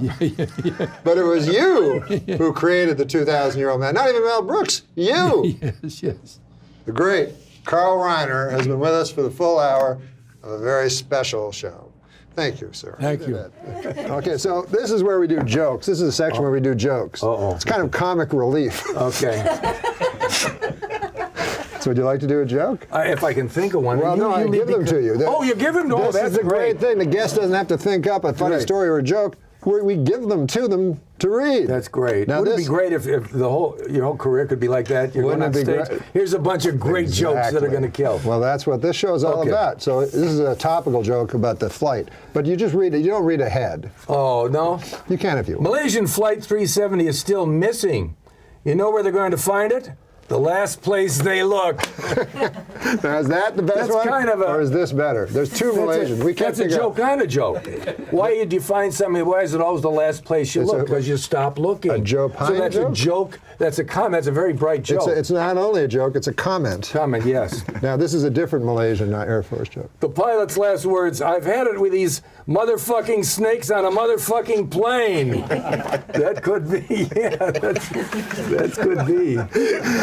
You're giving me these great jokes, okay. Can you do an African-American accent? I'll try, yeah. Okay. We'll give you an African-American. Your mom is so fat she developed type 2 diabetes and congestive heart failure. Snap! I don't get that. That so fat she did something. Well, it's kind of an anti-joke. It's a literal, yeah. Oh, okay. You know these new meta jokes? Yeah, I don't know that. She's so fat, you expect a joke, but then she's just so fat. I get it. Have you ever seen George Wallace in Las Vegas? I love George Wallace. Wonderfully funny. Yeah, with his beret. And he does his your mama jokes. No, your mama. Yes. And then he'll have people yell jokes from the audience and he'll pretend he's upset by it. Right. I thought of one. Tell me about this. Yeah. Hey, George, my mother is so fat when she came to Vegas, they had to build another hotel. That's not bad. Was it good enough to send to George Wallace? Sure. Yeah. Okay. Now, I've performed in front of black audiences, African-American audiences, I call them. And boy, they're funny. Like they yell up funny things. Oh boy! Rather than just like. Do they? Yeah. They yell up funny jokes. You know, I see a lot of shows that just have black comics, and I tend to go by them because I say I can't relate. But if you ever watch, they're hysterically funny. Yeah. Really good. Sometimes good stuff. you can't relate. I saw one time on Def Comedy Jam, and the guy goes, "You got the do-rag?" He goes, "You know, I'm fucking my woman, you know, and I don't want to answer the phone. Oh, shit, it could be a job, and you know, and then you know, after you take the do-rag, you wipe off your dick with the do-rag." And I'm like, "No, I don't do that." But everyone in the audience is like, "Yeah, we all do that. We all wipe our dicks off." We're gonna have Adam Egget do a joke. Oh, good. And it's Adam, not Andy. No, I know. I'm trying. You don't hear any more about... In the camera. Oh, sorry. You don't hear any more about Bob Costas' infected eye. Who is stonewalling this investigation? I'm thinking about a year I would work on my delivery, but it's just not working out. Yeah, I get it. I don't blame the joke. Throw him a banana. Throw him a banana. Do dirty work. But you read that like there was a thorough punchline. But yeah, it's. I think the joke you don't is. hear any more about Bob Costas' infected eye. Who's stonewalling this investigation? He's a consummate amateur. Yeah. refreshingly. No, it's a funny joke. But What about this joke? If thinking that women are not funny, emotionally irrational, and less intelligent than men makes me sexist, then yes, I am sexist. Another meta joke. Is it? Sort of. This would be a good joke for you, I feel, Fred. Okay. Just to the Here's camera. what I've learned. You beat up and toss one 19-year-old Hispanic hooker out of a moving car, and they never let you forget it. Isn't that true? That is funny. That's both funny and true. Yeah. I got to tell you about a story in Canada that happened. That's terrible. A guy was gay. It doesn't matter if he was gay or not. But he was a porn star, or he was in porns. I think he was a porn character actor. What? No, I don't know. They always call them porn stars, but there must be porn character actors. William H. Macy. They can't all be stars. Back in the old days, they were the great faces, the great penises, the great faces. What a profile. Yeah, on today this they're one. not. They're just all. No one can do an impression of the modern day porn stars. Anyway, this guy was a porn star, and he was gay, and he had a lover, and he killed the lover and ate part of him, and then the rest of him he cut up, and he sent pieces of this guy's body to school children, and some of the pieces to, I mean, this guy was a real jerk.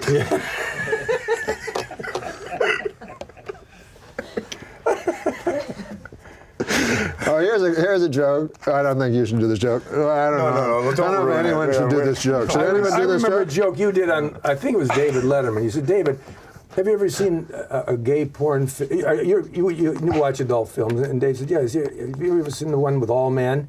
He says, yeah, the gay ones. You said, they're awful. Made it sound like they couldn't get any women. It is They just funny. have not that they were gay. They just couldn't get any women. But we'll do a porn movie anyway. It's not going to go. No one's going to put money into this. I think that's you. I don't think I said that. Poor rental choice. I think you made that funnier than I would. But it is true that straight pornos are the best things ever, and gay pornos are the worst. They're not good. They're not good at all. That's too dirty. Let's do a nice joke to clean it up. Opinions are like assholes. Neil Patrick Harris wants to stuff. You should let me read this ahead. Opinions are like assholes. Neil Patrick Harris wants to stuff his cock in them. Oh wait, that's just assholes. It didn't get a laugh, but I'm laughing. That's very funny. Oh, have you ever heard of the genre of jokes? The Adam Egget jokes. No. They're jokes about Adam Egget. No, I have not. Yeah. Have you met Adam Egget? Adam. Yeah. So here's an Adam Egget joke, for instance. Oh, they're always April great. 15th is around the corner, and Adam Egget asked his accountant for his extension. Oh, sorry, that's his penis surgeon. Ah. See, April 15th is around the corner. Adam Egat asked his accountant for his extension. Oh, sorry, that's his penis surgeon. Yeah. He Oh, that's his famously penis surgeon. that wants an extension. He I got that. famously I got has a that. small For his cock. accountant. For his taxes. Yeah. He asked his accountant for his tax extension. Oh, I'm sorry. He asked his surgeon for his penis extension. Just to reword that. Yeah. Well, the show is over. We're done. Thanks to the great Fred Willard. I thought this would never end. My God, you guys I love that. That was sweet. All right, we're going to do jokes. This is a section where we do jokes. Would you like to do a joke? Of course. I mean, I don't. They're just written I out. read them. Yeah, you don't even have My to reading think of isn't them. my strong point, but Oh, I'll really? definitely give it a good Okay. try. Oh, it's not a strong point at all. So maybe I should just show you how I should read it and then decide if you want me doing it. It is announced this week that the Archie comic book will. I don't think I should do it. I read choppy. I'm not a great reader. Okay, I'll read it then. Is that? Maybe I'm giving up. It Hold was on. announced. It was announced this week that the Archie comic book will kick off the character Archie in July. Off. Will kill. See, yeah. I trust my instinct. It was announced this week that the Archie comics books will kill off the character of Archie in July. This is disappointing because if there's one Archie character that should die, it's that cocksucker Jughead. Now, this brings up an interesting point. It does. You know what I'm going to say? No. The word cocksucker. The word cocksucker. Oh yeah. Is that going to go by the wayside? Is that an old? But that's everybody sucks cock. I think you're indirectly. Straight women suck cock, gay guys suck cock, straight guys suck cock. Huh? Let me tell you something. This guy sucks his own cock. That's what he tells me. In confidence. I'm laughing because half the time because I think you're so funny. The other half, I just get in the whirlwind of things you throw out. No. You're telling me. I love it. Oh, hey, that's great for me in the world that I'm in right now. But hold on. I like that. You're stumbling upon something. I know it's accidentally, but this I'm obsessed with what to drop out of, especially when you do comedy. What to drop out. Sure. And again, that's a good one. I think comedically, though, you can always come to a good answer. I think you sort of, I might be wrong, I think you sort of just answered it. Anybody could be a cocksucker. So the question is, why is a cocksucker a bad thing Why comedically? is it a bad thing? But guess what? Comedically, maybe it's because maybe when that was written, that comment, it was thought of women as being cocksuckers because the idea of being gay wasn't even out there. So maybe cocksuckers can. Interesting. It was around, but yeah, probably. Maybe you can say, I don't care. It's like, I have moments of going, no, I won't be that person. It doesn't, when you, I'll say one more thing, because I have said this before, but I want to say it again. You got to look at the past, see how you react to it. If you react different than I do to the past, then don't worry about your present as much as I do, and I mean that genuinely. Right. The thing about Frank Sinatra, when he used to make jokes about Sammy Davis Jr. signing the shoes, they weren't like fuck black people jokes.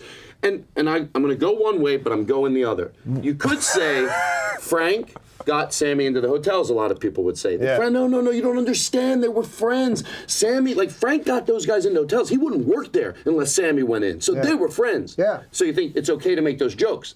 But I think a smarter person would have been, and I bet they existed. No, they did exist. That stood back and went, I know, but why can't he get him into the hotel and not make those jokes? Exactly. And when I was a little kid, I watched those jokes and I asked my parents, you watch it now and you're like, oh my God. But back then, if people were debating it, some people would be like, they're jokes. It's like, we can't joke anymore? Right. I didn't care. As a 12-year-old kid, I looked at it, or whatever age I was, and going, ooh. Even then you knew. Maybe I was older than 12. Maybe I'm thinking when I was younger, but that might be even 18 now. You know what I mean? Whatever age I was, I remember it didn't take, all it was my sheer look of I didn't overanalyze it, I didn't know what to say, but I did say this. Ooh, gross. I don't want that shit in my act, so I don't mind. If the cocksucker needs to come out, I'm not going, oh my God. Get it out there. It'll still work. These people say you can't say anything more? You can't say anything anymore. What do they want to talk about? They go, the retarded fag Jew is a cocksucker? What are their conversations like? Every time you take an overused term out, they act like, I'm not going to be able to say anything. What are you saying? And we'll be back. No. Here's I had a black guy open for me, and I got him into the hotel. Nice guy, Vince Champ. His name was Vince Champ. Oh, no. I don't know whatever happened to that fella. But a nice man. Arrested for rape. He knows. He knows. And he's not making fun of rape. See, here's where I defend twisted comedy. I swear to God, it's making sense. You're not making fun of rape. You're making fun of a guy that's so... Whatever happened to Vince Champ? The ridiculousness of it. I seriously don't know. Well, still you commit to the character, which I love. Well, Todd keeps John Maddening every well, show. what about this joke? Let's hear this. Let's see what he thinks by of the this way, joke. did you ever hear what... I have to tell you a quick story. Okay, did you ever hear... I hope I'm doing this justice. Never mind. I can't think of his name, and it's embarrassing because I know him really well. I'll tell you the story, and then Okay. you'll hear. There's a guy in Canada, right? Mm-hmm. Now, I know we're supposed to do these things, and your producer said 5 minutes, but I'm just taking the lead from you. No. So go ahead. They're in Canada. This was a Canadian story, and it's pretty big in Canada right now. And it's not, everybody, ooh, Bob Ford, that's a big Canadian story. But we have other stories. And there's a man there that's a porn star who killed his lover, he was gay, and ate him, cannibalized him. And after he cannibalized him, he put it on Stories video. in my book, by the way. Oh, come on. And after he cannibalized him, he put on video him eating him and cutting him up. And the man was in the throes of death. And you could hear him screaming as he was, because he was bound, of course. And you could hear the victim screaming, which seemed to make the killer even hungrier. And he ate his viscera and feasted on different organs. And then, this guy was a real jerk. He's a real jerk. Okay, is that the adjective? You don't want to. So see what you think of this joke. This guy ate people. By the way, thanks for cheering me up. We don't want to dwell on this. Thanks for cheering me up. I've been depressed lately, and that story really makes me think there's hope. Well, not everybody is. Not everybody's perfect. Jesus Christ.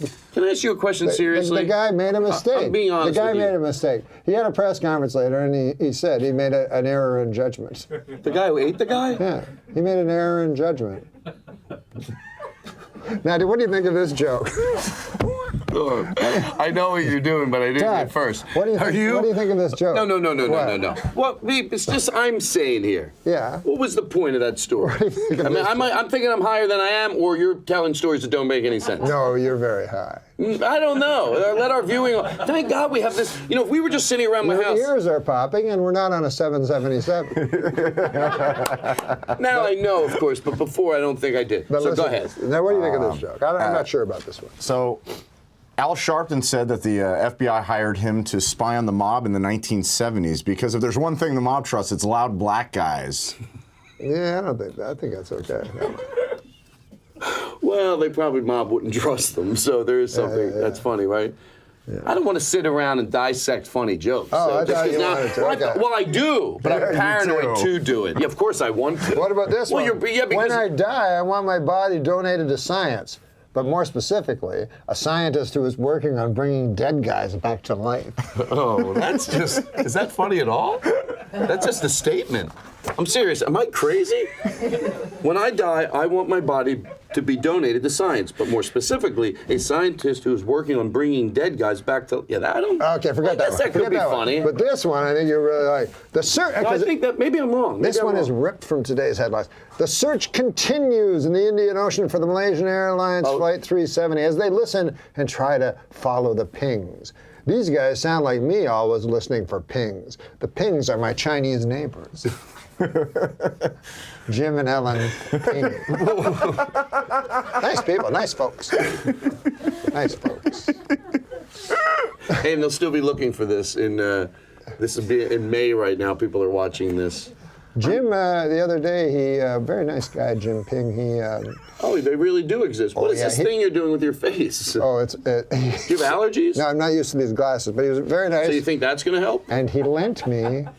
Is that the face I'm making? Well, one time I thought you were joking around. You were looking at me like, get a close-up. I hope you had a close-up. Roll it in now if you didn't show it before. Sounds like this guy's jimping to conclusions. Is what? Jimping. Jim. Is that what you said their neighbor was? Jim Ping? That is my neighbor. A nice fella. Nice guy? Let me as abacus I want to do yesterday. this. Jesus. Oh, come on. That's not a Chinese guy. I wasn't saying it was. That was kind of What are you, racist. Mickey Rooney?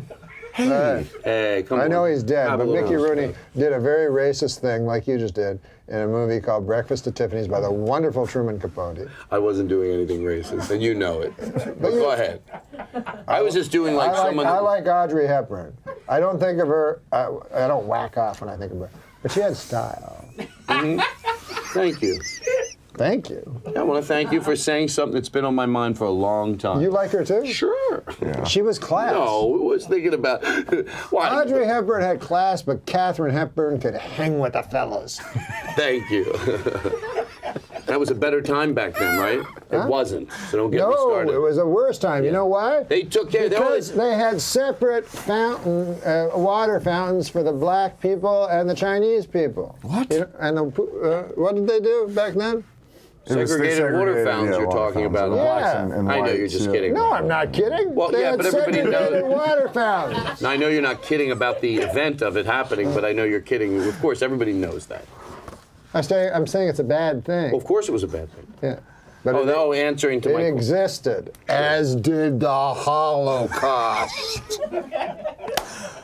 I believe that the. All right. First of all. Oh, my family's going to disown me.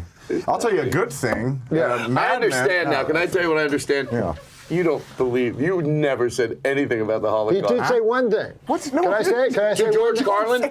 No, I'll be completely honest. To George Carlin. You're not completely honest. This is what he told You me. have to say to George Carlin, or I can't listen. He said. All right, I'll listen. To George Carlin. Okay. Oh. He said, "How could there be poison? A poison gas. I don't know much about the Holocaust, but what did they have inside the? The two of you together just are really giving a great homage to that whole time. Inside the gas chambers, they put a certain type of gas. Mustard. Cyclic and fire. Mustard gas? No, they didn't no, put mustard it gas. certainly wasn't That was mustard World War gas.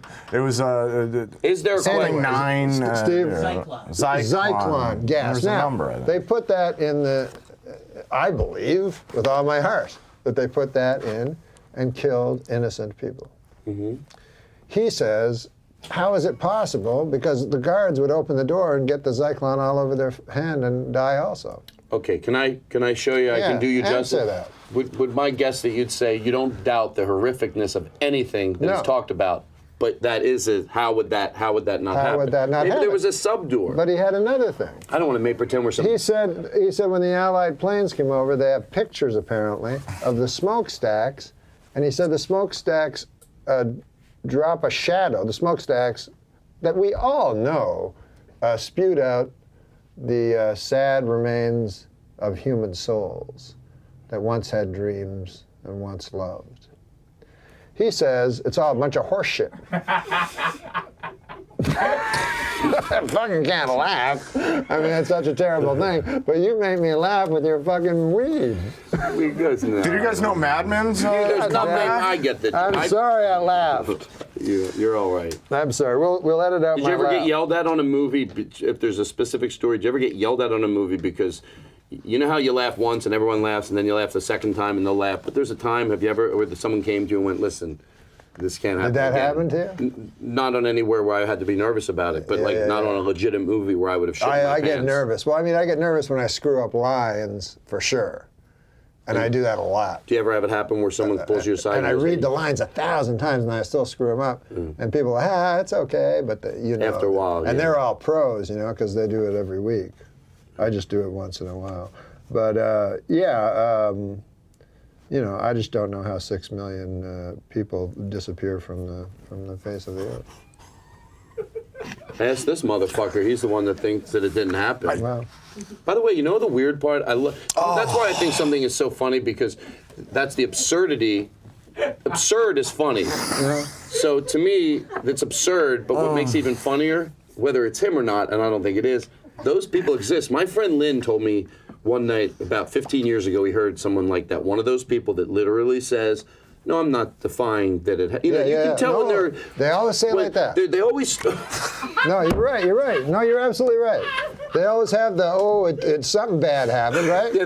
Well, I don't think it's him, but yes, he said he went into it very. Almost, he goes, Todd, it gave me a stomachache because I know where this fucking person's going with this, and he goes, what the fuck did I ever do to make them trust me that I would? Yeah, don't you get that? When they take you into their confidence, like I have cabbies like that. That won't happen that often. I was driving once thank God.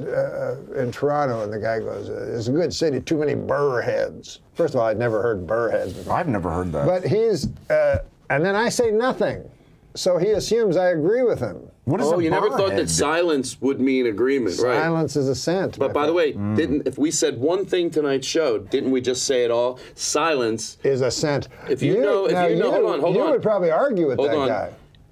If comedically we just stumbled upon that dumb or not, you could go, how could that guy think so? That's not the point. The point is, some people think silence means you agree. That should change the way we all live. Right? Because when you're somewhere at a party and somebody says something, I always talk about that. You don't have to stop everything for an hour and a half, but don't let your silence think this dumb fuck that you agree. Take 30 seconds and just say, right? Because I've been silent a fucking lot. I'm not ruining Thanksgiving dinner. I'm not going to do this. By the way, no bullshit to George Carlin. I talk about it in the book. I'm doing Portland next week, and the last time I was there. Name drop. I was, the driver's taking me to the hotel. And they're all hippies, and this long-haired outfit. And he said to me, and I said, I noticed that there weren't many ethnic, just white people. That's all I saw, And so he was talking about how liberal they were there and everything, And I said, well, it's easy to be liberal, and there's no black people, It's all. He goes, we got our share. See, that's why I think a lot of people, like some people, you'll ask them how it is, and they think the world is who they circle themselves with. Right, so people should be commended that when your circle of friends, you don't have that type of hatred in it. But you shouldn't let it not put you in touch with those fucking people are out there. Oh, they're out there. A swastika is a symbol of hate. It's not an ancient Indian. It was once a symbol of peace. Yeah, I know. Listen. We can't go That's on just because history. this is becoming just hatred. I still remember my Torah portion. Your what? My Torah from my bar mitzvah. You're Jewish, right? I'm Jewish, but I'm just saying that the swastika was, in fact, it did originate as a symbol of peace. Maybe you shouldn't say, if he already thinks the other thing about you, maybe you should leave that fact between you and your other friends. Fair enough. Feeding it to Norm, he already thinks Symbol it. of peace. Yeah. That's what he says when he looks at Charles Manson's forehead. A symbol of peace. That's not the first thing I Work think. will make you free. Set you. I think it set you free. He knows what's written. Yeah, he knows what's written. Fry. He knows what's written on the walls. A lot of people know what was Birkenau. written on. Or Auschwitz. Yeah, I think it was Auschwitz. Well, you would know. All right. I apologize to all the viewers. I'm not an apologist. You are an apologist. How'd you two guys meet? Hold on, let's not go into this again. Oh, he Under came. You bridge, came to the Tempe Improv, Yes. and he worked there. Yeah. I love that. There was a lot. This is of amazing. You got a sleeve you just out of the blue got a sleeve. Well, I was doing a radio show in Philadelphia called Preston and Steve. Yeah. Put a little wink in there in post. Can you put a ding? Preston and Steve. Make sure someone does that. Could they jot that down? And I always wanted an arm sleeve. I never really wanted a tattoo. But you never had a tattoo in your life. In your life. No, but they had this. At the age of 50. Not 50. No. 48. How dare you? How old were you? How old were you when you got your first tattoo? I'm 28 now. I swear to God. And no, I'm 28. I swear to God. Now, how's that I gonna swear look? to the good How's Lord. that I'm 28 gonna- years old. Why would I? See, How's that's that why gonna I look in gave the up using future? that word How's because that it's gonna fun and look? jokes. Yeah. No, I did it. Yeah, I did it. I was probably 47. And I knew what I wanted. And then, ironically, I didn't tweet this, or maybe I did because it seemed like such an obvious joke. My niece, after she saw my tattoo, she told me she had a tattoo, I swear to you, that said no regrets, and she had it lasered off. I go, Katie, did you realize how funny that is? She goes, well, I made a mistake. At least she realized it. What's going on? Did you stop doing the show just suddenly? Well, I think we had a lot of I don't know. You're upset about him. I'm a little upset about him, and then I think it's in very bad taste coming off that to start talking about tattoos on people's arms. I think you started. Why do you? Because I got my first I love tattoo. Norm. You do the old trick. You do it, then you. Well, why would you be talking about tattoos? Because you asked me. Oh no, not your tattoos. I just thought it was a little tasteless. Whose? Huh? My tattoo? No, his denial of the Holocaust. It is a little. I don't deny. He doesn't. Is there some truth to what he's saying? Seriously? Huh? I got a tattoo when I was 32. See how it changes? That's first. No, I wasn't 30. I was 32. That was my first and only Avoids the tattoo. question. No, I think the Holocaust happened. Do you think? Do you ever comment on any part of it being exaggerated? No. Okay. Look at his face, though. I think he's being honest. I learned how to. Family. They all escaped Stalin in Russia. I know. Yeah. That's what all the guys say. Stalin was the bad guy. Stalin was the bad guy. They were both.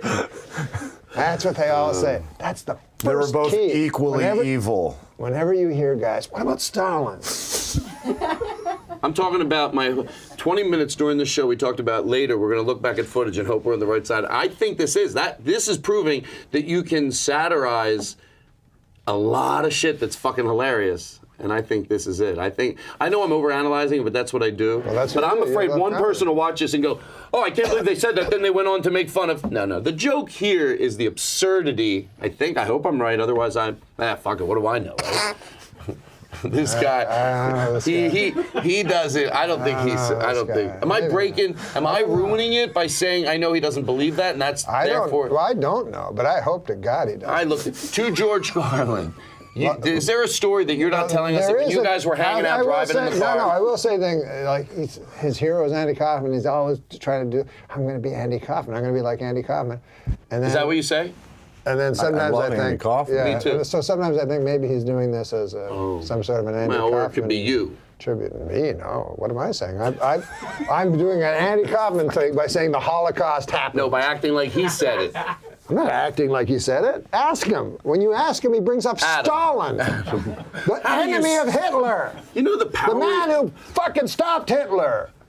Stalin. The only reason he stopped Hitler was because good old Hitler. Joe. Well, I'm just saying that the only reason Stalin stopped Hitler was because Hitler, they was heading towards victory and decided, all right, fuck this, we're going to go and turn our forces face them towards the Soviet Union and turn on Stalin. He knows all about I don't even know. No, it's just stupid. No, none of us know about it.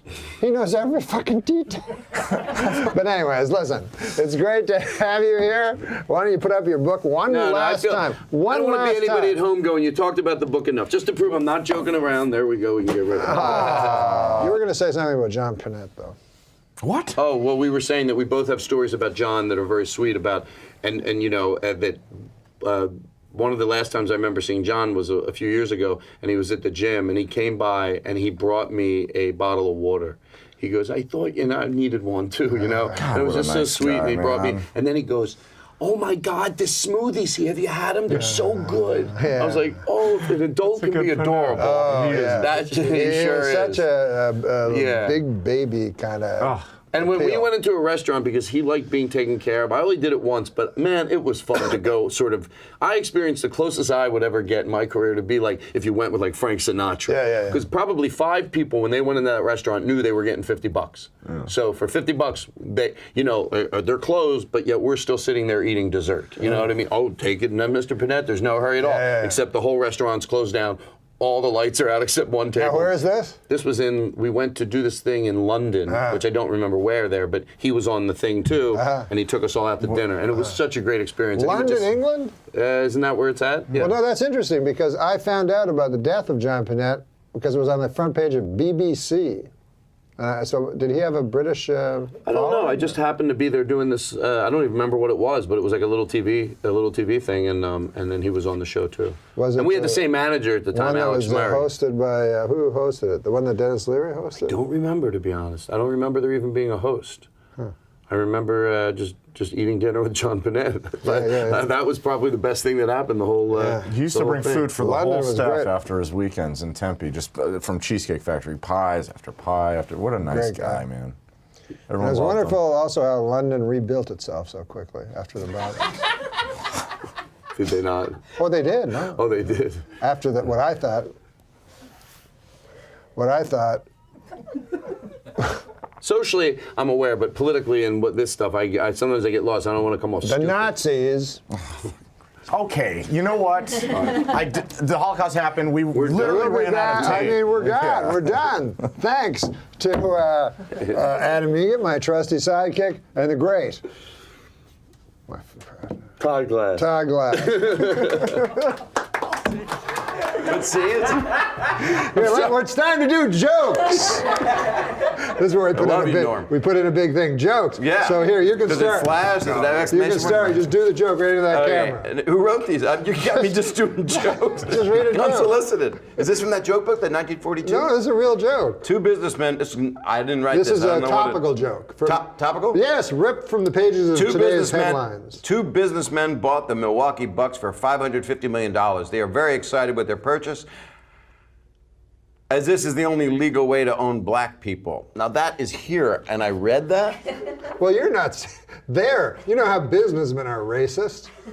They are. Yes, it's them being racist. They not are. You.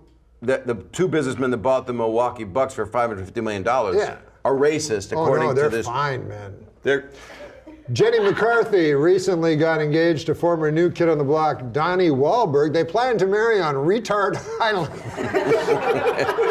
Now, why couldn't I have gotten this one? What? You throwing me under the bus on the next one again? No, Give me one of your better I'll ones. give you a good one. Okay. Here. Give me one that doesn't offend many people. This is not topical. It's just about. It's as if it's as if it's about your life. You know. How come none of my friends ever have a dungeon? Instead, they all just have rape dungeons. So it's not a regular dungeon, is what you're saying. dungeon. Thanks for again. It's the bus. I've never been thrown under an entire Trailways fleet. I found the secret to life is there is no problem that a huge. No, I found the secret to life, Bob, and this is it. There is no problem big enough that a huge. that a huge what? Now I found the secret. I found out the secret to life. Yes, oh great one. Yes, and it is this: there is no problem big enough that a huge black cock cannot fix. Didn't expect that at all. Didn't expect that with these. Didn't see that. I have here the last joke. All right, what's that one? The last joke. Yeah, if you want. You are holding in your hand the last joke. Yes. Oh, here's one. I think you'd like this God, one. Michelle Obama. No, you it's do a these. topical joke. I know. You've Well, sold that's- the other ones to me yeah. in the same way. Adam, good work. Adam. Michelle Obama has booked a cameo on the ABC show Nashville. Start again. Start again. All right. Kids today. I mean, You can't spell ABC.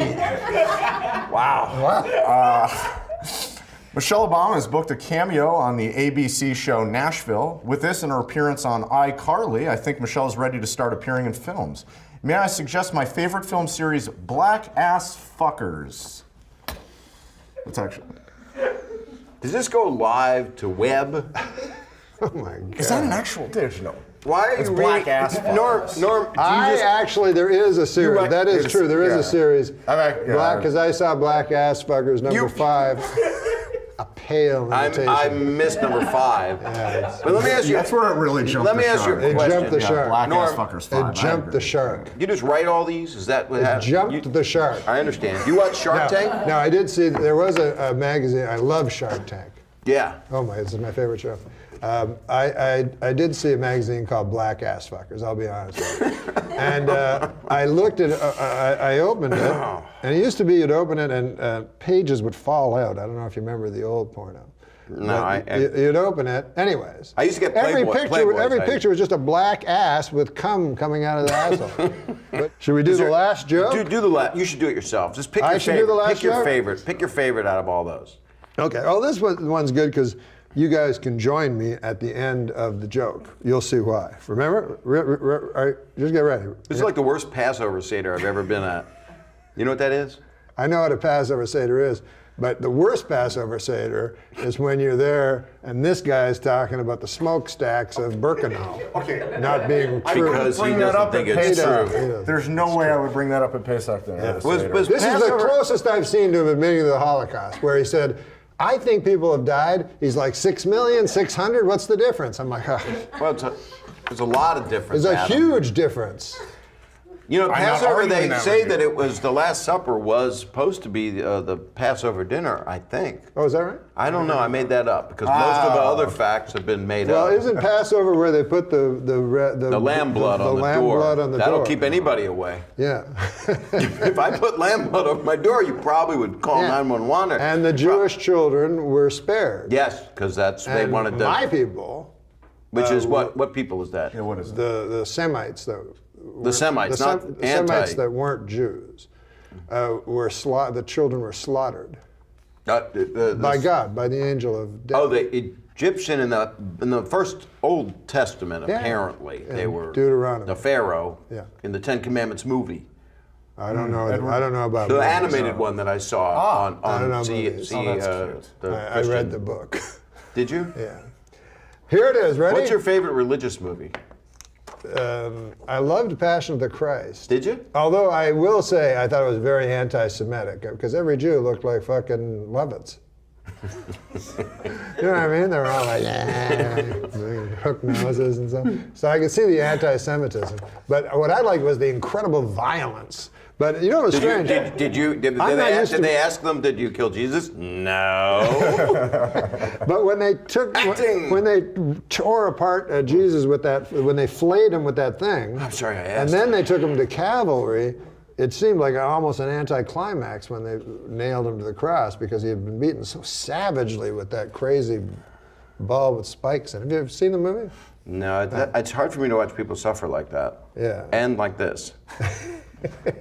Which is more difficult to watch, this or The Passion of the Christ? No, Passion of the Christ was my favorite biblical movie. What was your favorite one? Ben-Hur? I actually liked the Last Temptation of Christ that Martin Scorsese directed. That was beautiful. Although it was a lot of New Yorkers. You are a Jew persecuting Jews. How could you do that? Harvey Keitel. And, Yeah. But I liked it because it was trying to. I heard, this is what I heard, that, what was the movie? I guess it was Ben-Hur. But at the end, Christ is up on the cross, and John Wayne is in the movie. Because John Wayne always wanted to get out of his Western thing. So whoever the director was, it was one of those big guys. John Ford, I don't think it was John Ben-Hur? Ford.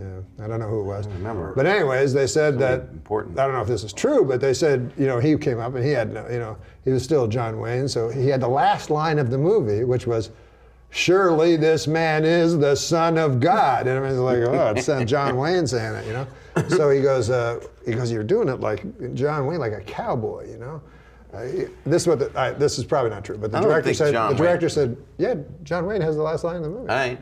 So the director said, do it, this is the God, just as Jesus. Do it with awe, All right. Yeah, so what did John Wayne say? Ah. Yeah, I don't know what the line was. Surely this is the mix. Yeah, partner. Yeah. All right, this is the final joke. Chicago is now #1 in murder and sausages. That sounds like my kind of town. Chicago is my kind of town. Chicago. Sonata? I don't know. I like Chicago. You don't know that fucking song? Chicago. You have to pay for music royalties here? Yeah, we got to work on that. By the way, I just want to tell you that this was really fun to do this. Oh, First, I was excited to see you when I came in before we rolled anything. Yeah. I'm really happy to see you. Oh. You look great. Oh, thanks. I got glasses now. I like them. Yeah. They're non-reflective, I I believe. got it off you. I gave you my old glasses. Yeah. Because I've had nothing but Robert Q. Lewis glasses for the past 15 years. Who's Robert Q. Lewis? Who's that comedian guy on game shows that always wore glasses. He was Robert a Q. smart, Lewis. chatty guy. Oh yes, he was on like I've Got a Secret. I've Got a Secret. Those Yes, things. yes, But I don't know. It was a reference Robert to- Q. Lewis. What do you say? I was supposed to have his soul and have it in my body. And the answer is Robert Q. Lewis. Oh, what do no, you say? I've got a question. What is the I've got a question? secret. Yes, Robert Q. What's Lewis. your secret? I shit myself. Oh, that's what he would say. Kitty Carlisle, what do you have to say? Jesus Christ. This is the best It's a improv. regular fucking, I know, Like, right? we didn't know we were going to have questions. damn. I don't know. I have to go into improv. I'm going to be Robert Gillow. You be Kitty Carlisle. And let's be on the work show. Kitty no one Carlisle. wants to see. It's 1955. Would you Go. like to guess the secret? Yeah. What is the secret? Kitty Carlisle. You're a woman. I think that his secret is that he was in black ass fuckers. I don't know. Do you know Kitty Carlisle was named after Kitty Carlisle was named after a hotel in New York where pussy was good. Kitty Carlisle was basically a pussy whore hotel. Were was there her any original actual name. facts in this whole interview? Yes. What? That I blew out the tire on Artie Lang's car. That's and Rodney. And Rodney's true. Man, and, I'm sweating like a fucking me too. whore in church. What if we would be sweating like the people he doesn't believe it happened to? Yeah, I know, right? Is this going to be offensive to some people? I think it'll be offensive to the most people. Yeah, the state of Israel. But not your. I love the state of Israel. It's not a state, it's a country. It's a country, yes, Yeah. and I support its right not to be extinct. Yeah, my mom lived on a kibbutz for 2 years. Good save. Yeah, really. Whatever. Yeah. My mother likes falafels. My mother used to. Thanks for bringing that up. Sorry, Bob. Well, you're a good friend, Norm. No, you're and good. Adam, you're here. That's Rickles. That's what Rickles does. That's and Rickles right. is I'm proud to say, because of John Stamos, I've been able to become friends with Rickles. And I that will was say from this, Dirty I Work. was very, He's so funny I and was he's- very envious of John Stamos being Rickles' best friend. I was like, geez, man, why can't I be? And then one time I went to a party and saw Stamos with Rickles, and then I wasn't envious anymore. Because it just didn't feel like somebody Well, he's wanted- pushing him around, and Rickles. Rickles is doing better now. Is he? Yeah, he's 88. He still performs. He's outperforming, and he's running clips also. He's doing stand up, but he's also sitting and he's running clips from some of his best appearances. I gotcha, yeah. Which I is saw, a smart you know way who to I do saw? it. I saw Jerry Lewis do that in Vegas, but he wasn't old enough to need to. But he would talk for a little while, and then he'd show a clip from the telethon? From the telethon, yeah. And then he'd wheeze like he'd be by the because he'd sing a song. And then he'd wheeze while he's showing the clip by the piano. He'd go, this one's called Crazy Legs. And then they show a clip for 5 minutes. But then one time he was singing, he was going to sing a song. He goes, I'm going to sing some bunch of Frank Sinatra songs, all right? And I love Frank Sinatra, and he was one of my true friends. And it would be a good idea, Frank, if I could hear myself, then possibly the audience could also hear me. Would that be too much to ask? Everybody's like, what the fuck's going on? Oh no! He's talking He to had some monitor guy. Problems. Yeah, he had yeah. monitor problems. Well, he didn't sing "Walk On" because it didn't sound like he could sing that. No. He did sing he couldn't "Wheel sing. On," "Sit On." Yeah, he wasn't much of a singer. No. But he actually was. I read in Dino, he was so jealous of Dean Martin that he put out his own album of songs. Because he wanted to beat Dean and everything. You asked me who was in the presence of Dean one. Martin at Hamburger Hamlet. You know everything about That's what I me. meant. That's where I saw him. Was it Hamburger Hamlet? Yeah, I didn't That's know. where I saw him also. We must have talked about it too. I don't know. Well, he'd always be in Hamburger And Hamlet. I walked in there, and he had lost his son, and he was one of the guys that just did it like. That was the guy I looked at. Oh, yeah, he's a great. And he was sitting there, and he was having a martini, and I just walked over, and I was 22, 23, and I just kind of stood there. I didn't want to bother him because or maybe I was 24, and he was just sitting there, and he looked up, and he was nice, and I just went, I found your son.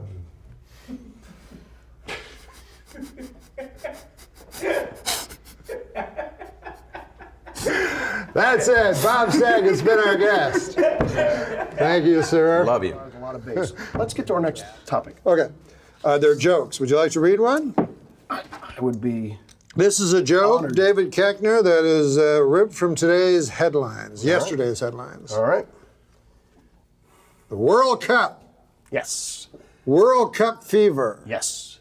Get some amoxicillin. Ah, makes sense. The World Cup has arrived, so if you're wondering why your local bar smells, it's because all of the dirty foreigners. Dirty foreigners. Let me try that again. Hey, Norm, you know, the World Cup's going on. Yeah. Hey, you go to the local bar there, don't you? Yeah. The local watering hole? You know? Yeah, sure. Yeah. You ever wonder why it smells so much?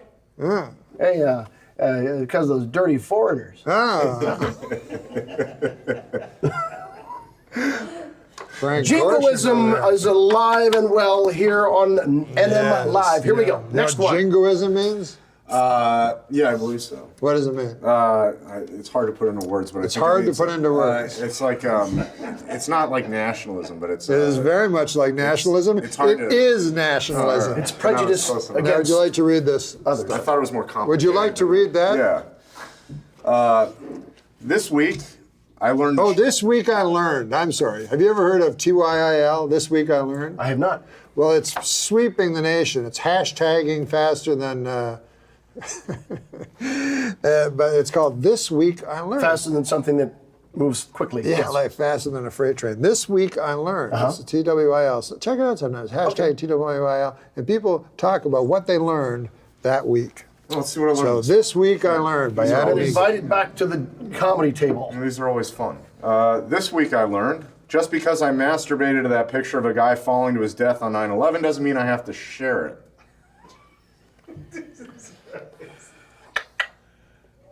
Well, you know, Now this that's, is you know, the fact- this is fine. This is fine for a fella that during 9/11, was in Costa Rica partying with his friends. I was walking through the blood and the bones So you were put off by that, Jim? in Manhattan a little bit. I can't believe you I wrote mean, I had to get new pants because of the blood and the bones. Just now or back then? Back then, I was ankle deep in blood and bones. You went through the war, Norm. Well, it was an attack on our country. A recent report stated that there are over You're Canadian. 60. Good. A recent report stated that there are over 65 active serial killers in the United States. What they don't know is there's actually 66.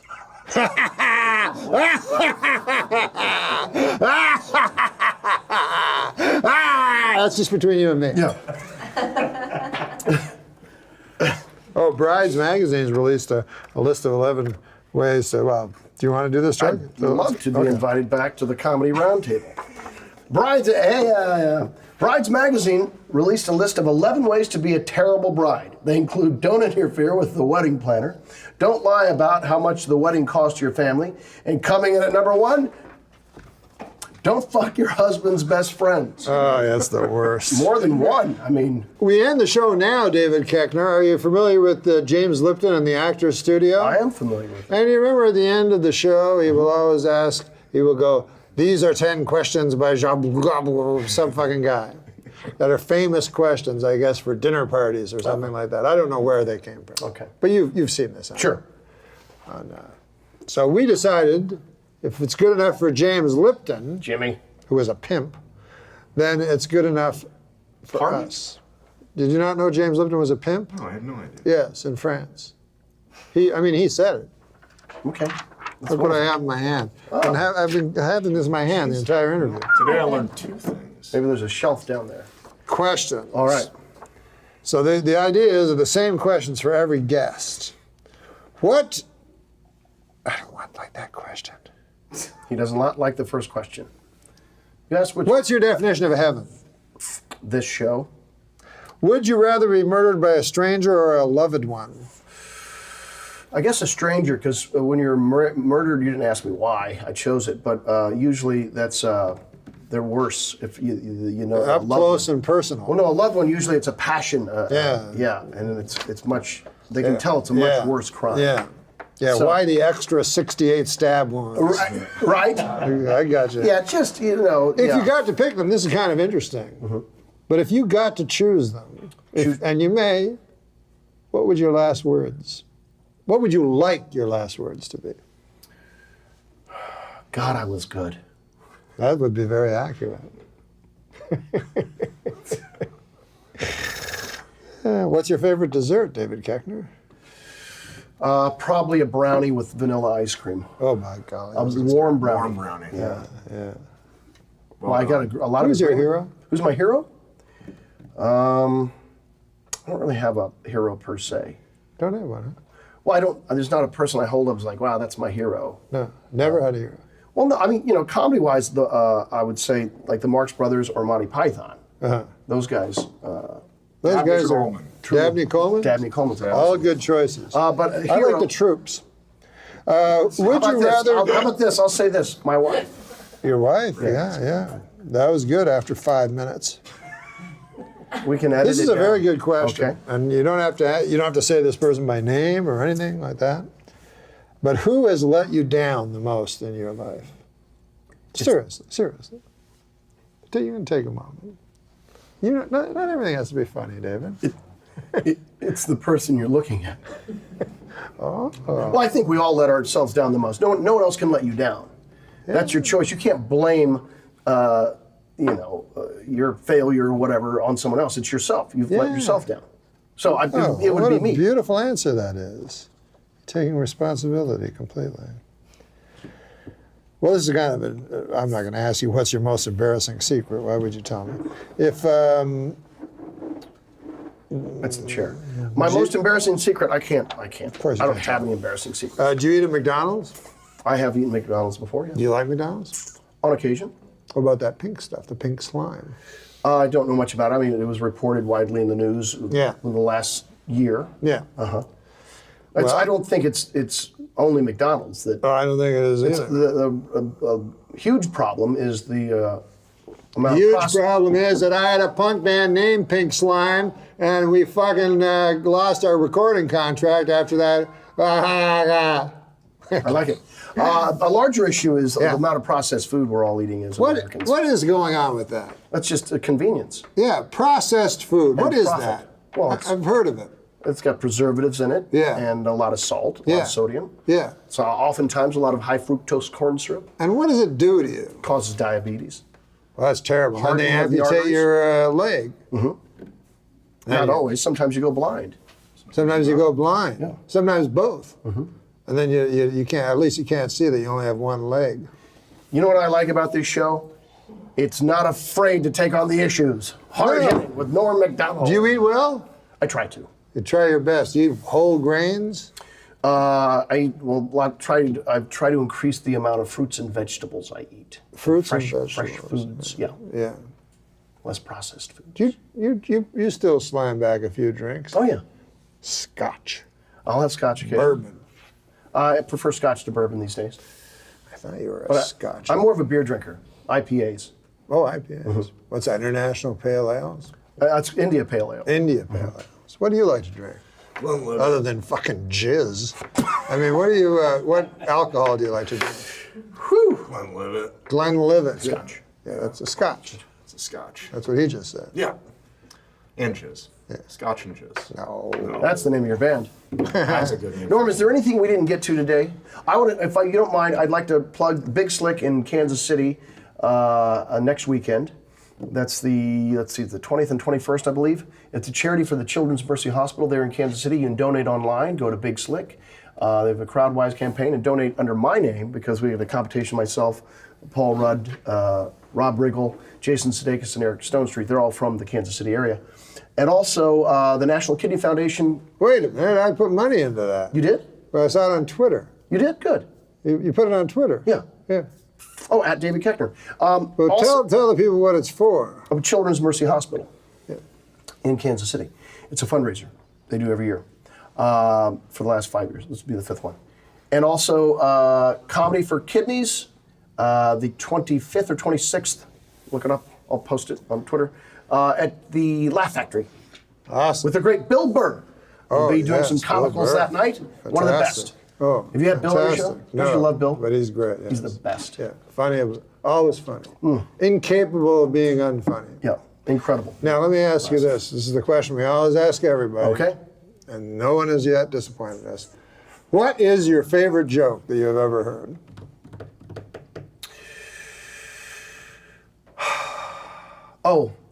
There's two of them. One is about a bear in the woods that keeps getting shot. Do you know that one? Am I supposed to tell the joke? Sure. Oh boy. Okay. All right. There's a guy, a hunter, goes out bear hunting. Got a big rifle. He's out there for a little while, and he spots a bear, and he gets in its sight. Blam! Bear goes down. Guy goes running over hill and dale. He's looking around. There's no bear. The bear he feels these paws on his shoulders. The bear goes, "What the fuck do you think you're doing? Coming in here, shooting at me. I'm going to teach you a lesson." Then he drops the hunter's trousers and he Rogers him rightly. Oh, well, roundly. Roundly.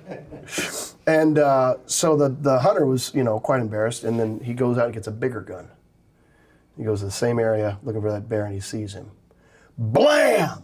I got him this time. Bear goes down. He goes running, looking for the bear. Feels these paws on his shoulders. He goes, "Unfucking believable. You come into my woods again and shoot at me. I'm going to teach you another lesson." So he drops the hunter's trousers and once again Rogers him rightly and roundly. Yes. Next week, hunter comes back with an elephant gun. He's like, "I'm going to finish this bear once and for all." He waits. It's cold now. Sees the bear. Blam! He's sure he's got him. He's got that He's bear. got that bear. I bet he does. He's going looking for that bear. No bear around. He feels those bear paws on his shoulders. And the bear says to the hunter, "You don't come here for the hunting, do you?" Oh! He likes it. That was awesome. I never heard that joke. David Koechner has been with us the entire hour. What a guy. Hey, you want to do some jokes, Rosanna? I have jokes. Okay. Well, I think we have to take a No, we're break not going to take a before- break. Oh, okay. Fuck the break. No, we're going to just do jokes. Sounds good. And who better than Roseanne? Well, I can't think of anyone. I can't remember any of Hey, them. Roseanne, how's your cyber eye? It's weird. I had to get an eye replacement, and it's like really Which eye? rare. It's this one, and if you look in, you can see that there's like a fucking $6 million man kind of Yeah, exactly. Yeah. cyborg deal in there. Looks cool. It is. I mean, I can see, but like sometimes it like starts blinking and it like just goes off on its own, has its own life. What if you put like a snow globe in there or something like that? That would be good. I'm thinking to wear a patch. Oh, that'd be Like cool. a pirate patch. I thought A that'd patch be cool. would be awesome. Wouldn't it? Oh my God, I hurt my eye when I was young, and they were going to give me a patch, and I was so excited. And then it was a pink patch with a bunch of like holes in it to get the air in. Oh, that's not cool. Yeah, it was like. What's the point of that? I know. I would get the scorn of pirates in the school. So here's a joke to read. This is the only show where we actually give jokes. Okay, what am I doing? So you just read it. You can read it to the camera. You can read it first and then see, and then nix it, or you can. This is a long fucking It's joke. a long joke. I'll do I it know. though. I think it might work. Harriet Thompson, 91. Yeah. Do you want me to read it to the No, camera? you can just retell me. Finished running the Rock and Roll San Diego Marathon in just over 7 hours, becoming the oldest person to complete a marathon and setting a world record for the fastest time in her age group. Goodness. Right? The previous record was set by Mildred. I already fucked Is it this Mildred up. I gotta Kendrick? start all over. The previous record was set by Mildred Kenilworth, who died during mile 1. Oh goodness. So she crushed that record. Is that true? Yeah, well, it is. They're all true. Hey, what about this? Kim and Kanye celebrated their baby Northwest's his name's Northwest, his 1-year birthday by throwing a big party. What's that? It's a her. Oh, it's a girl. Yeah, Northwest, of course. I should have known by the name. North, yeah. Anyway, she had her 1-year birthday, and they threw a big party with jugglers, a bouncy house, and a Ferris wheel. The bad news is that Northwest is a baby, so it doesn't know what the fuck is going on.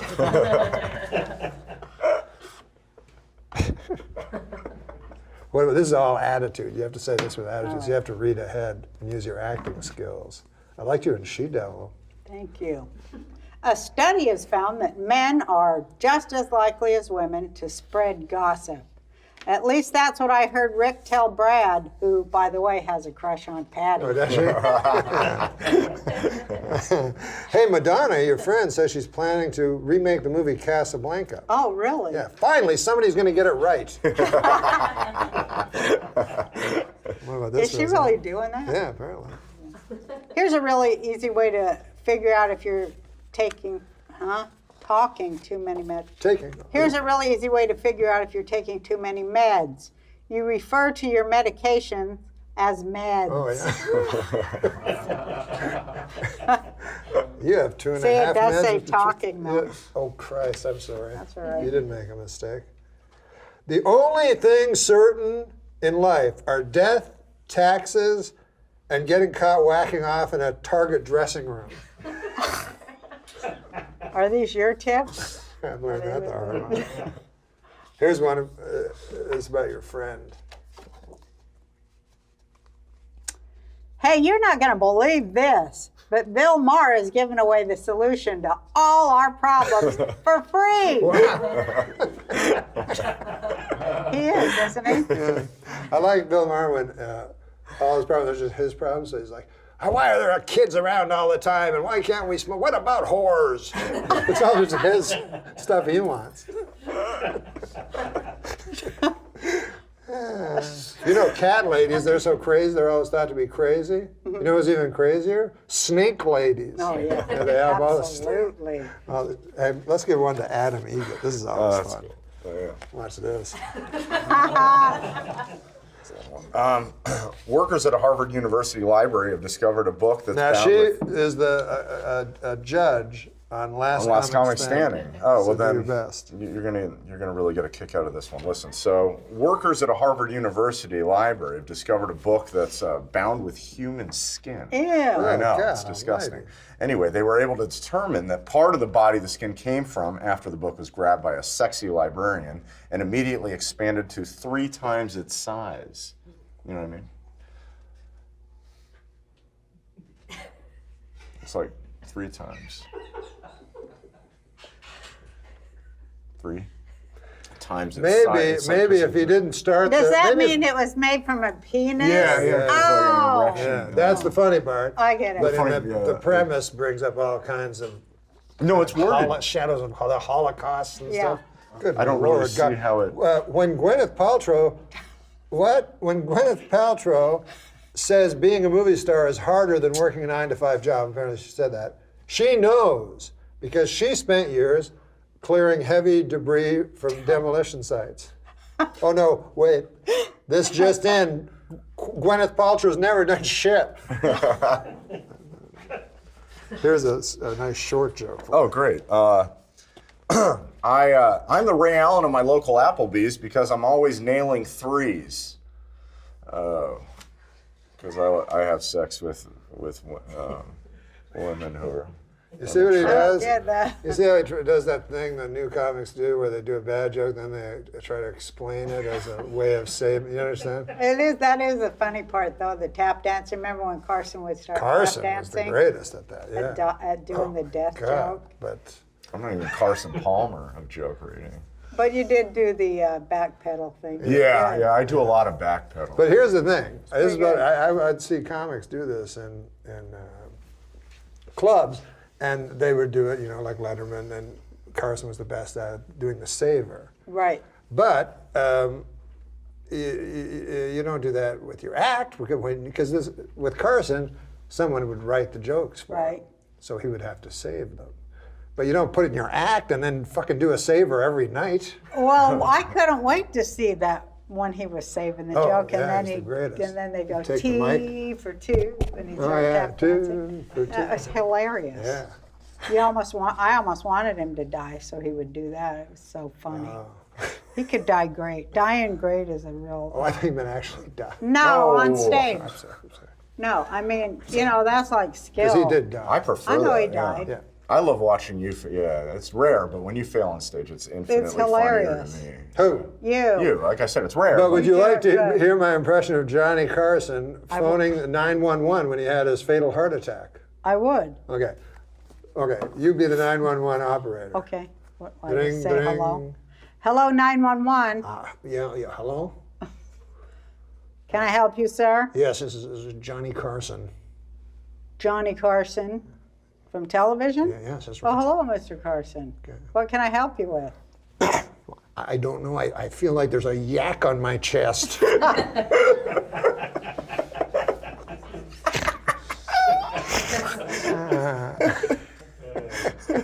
You did have a lot of yak jokes, Yeah, a lot of didn't yak you? jokes. Yeah. Remember he had the jokes about Ewell Gibbons? You know, he'd always Oh, yeah. he'd always Eating pick one guy. cardboard. Yeah, eating cardboard. And I didn't even know who he was when I was a kid, but I just laughed. I still don't know. Who's Yul Gibbons? He was I think he did Grape Met cereals commercial. I love now I have to explain to this fucking guy. It was like about like roughage. Yeah. And, you know, organic roughage Got kind it. of guy. So I didn't even know Grape Nuts had a, that's, I didn't know they had a commercial. Shut up. Gosh, For 1 fucking minute, you know? Trying to talk to a legend of comedy, you're talking I'm about... sorry. I'm sorry. Yeah, I'm sorry. I'm still trying to find out who Bill Boggs was from 2 episodes ago. Bill Boggs, I remember that name. Sure, Bill Boggs. Comic, right? Yeah. I don't know if I met him, but I heard of him. Yeah, he had a show in New York. And he was also the creator of the Morton Downey Jr. show. Oh my God, I loved that show. That was a great show. God, man. That's what I always called the Robert Downey Jr. I still call him Morton Downey Jr. Yeah. You think, I love that show. You thought they were Morton related? Downey. I just it's so stuck in my mind. That was such a great show. It's like, He was an unsung are you old enough to pioneer of remember that. Joe Pine? Because that was what No, it but reminded me of. I remember the one that was Rebecca. Oh yeah, Wally George. Yeah, I remember Wally George. Yeah, that was he fun. was good too. But Joe Pine was the first one. Right. Right? I remember Morton Downey Jr. go, what do they do? He actually said this. What are you talking about? The guy shoved a corn cob up a young man's ass. What are you talking about? You know what he's talking about? That about William Gacy or Yeah. Oh, John Wayne. John Wayne John Gacy. I can see the Xanax kicking in right now. Yeah, it kind of is. It's all right? It's kind of fun. Flatlining. It is. It's relaxing. John Wayne Gacy, man. Not my idea of a clown. Not funny at all. No. That guy wasn't funny. Except I remember I was in maybe Italy. compared to this guy. I remember I was in Italy when they executed him. Oh, yeah. When I was on one of my vacations, and they came on. Oh, they kill. People are like, that's not right. The United States has capital punishment. I'm like, are you shitting me? Yeah. Totally agree. 30 kids. 50 kids, Oh, was it 50? Something Well, like that. Same. Some people just they the whole deserve 600, capital. No. I didn't Are you numbers. anti-capital punishment or something? No, I'm pro-capital punishment, but this guy starts talking numbers and deaths. Be careful, because it always gets back to the Holocaust tonight. Oh. I mean, Well, I do this thing where it's like six, that six Yeah, degrees of separation. Sure. Oh, yeah. I'm Jewish. Me too. So I can Oh, my take goodness. anything in six. Hitler? I can take anything in 6 steps back to the Holocaust. Anything. Anything. Uh-huh. What about Julie Grapes. Newmar? Huh? Julie Andrews.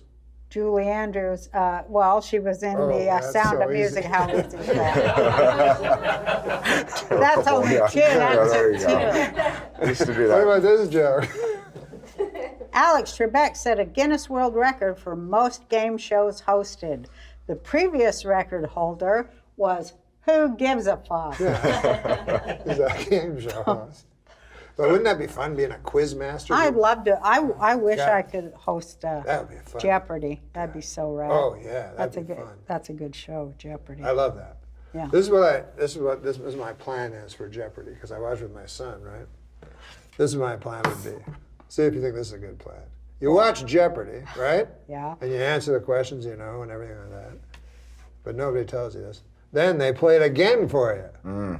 and you see if you can answer any more. I bet you couldn't. You don't think you retain any of the... Because you skip by the ones you don't know.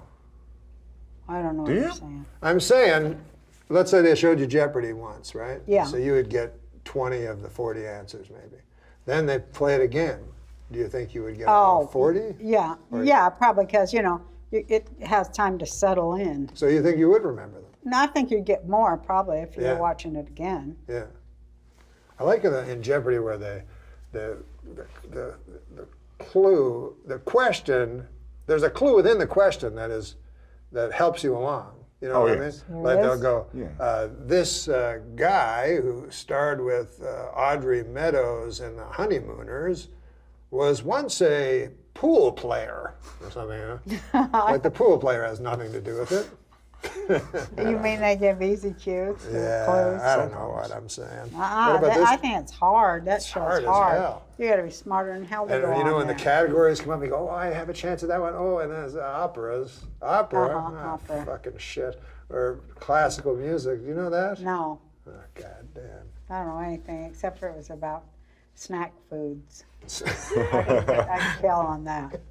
Those are hard questions, though. Oh, yeah. And you don't have much time. And then you have to, you can see the other guys know the answers, but they're not good with their thumbs. You know, because they're all hitting their thing. But actually, somehow one guy always gets in first. What about that one Mormon guy that won like $2 million? Ken Jennings? Ken Jennings? Yeah, Was he that's it. Mormon? Yeah, Yeah, I believe from so. Utah. Wow. He was like a Yeah, that was idiot, insane. idiot savant. You know, Brian Regan plays Salt Lake City, and he does it for a month straight. He does? That makes sense. They love him.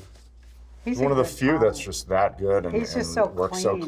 clean. Yeah. Yeah, So clean. perfectly clean. And He's hilarious. Too. That's tough to be that good and, clean. Yeah, it's That's impossible. so impressive. I'm impressed with clean comics. Me too. Way more impressed than anyone that's superior as a dirty. It seems like a crutch a lot of times. I like dirty ones too. I like. it's a real meeting of the mind. And what about this one, Roseanne? Oh my God! 3 children were. Is this like a news story? Is Yes, that what I'm because reading the it Civil like? War reenactments are very big this month. 3 children were injured when a cannon exploded during a Civil War reenactment. To keep things authentic, the children had their limbs sawed off with a rusty hacksaw. I don't think that was right. That's not good.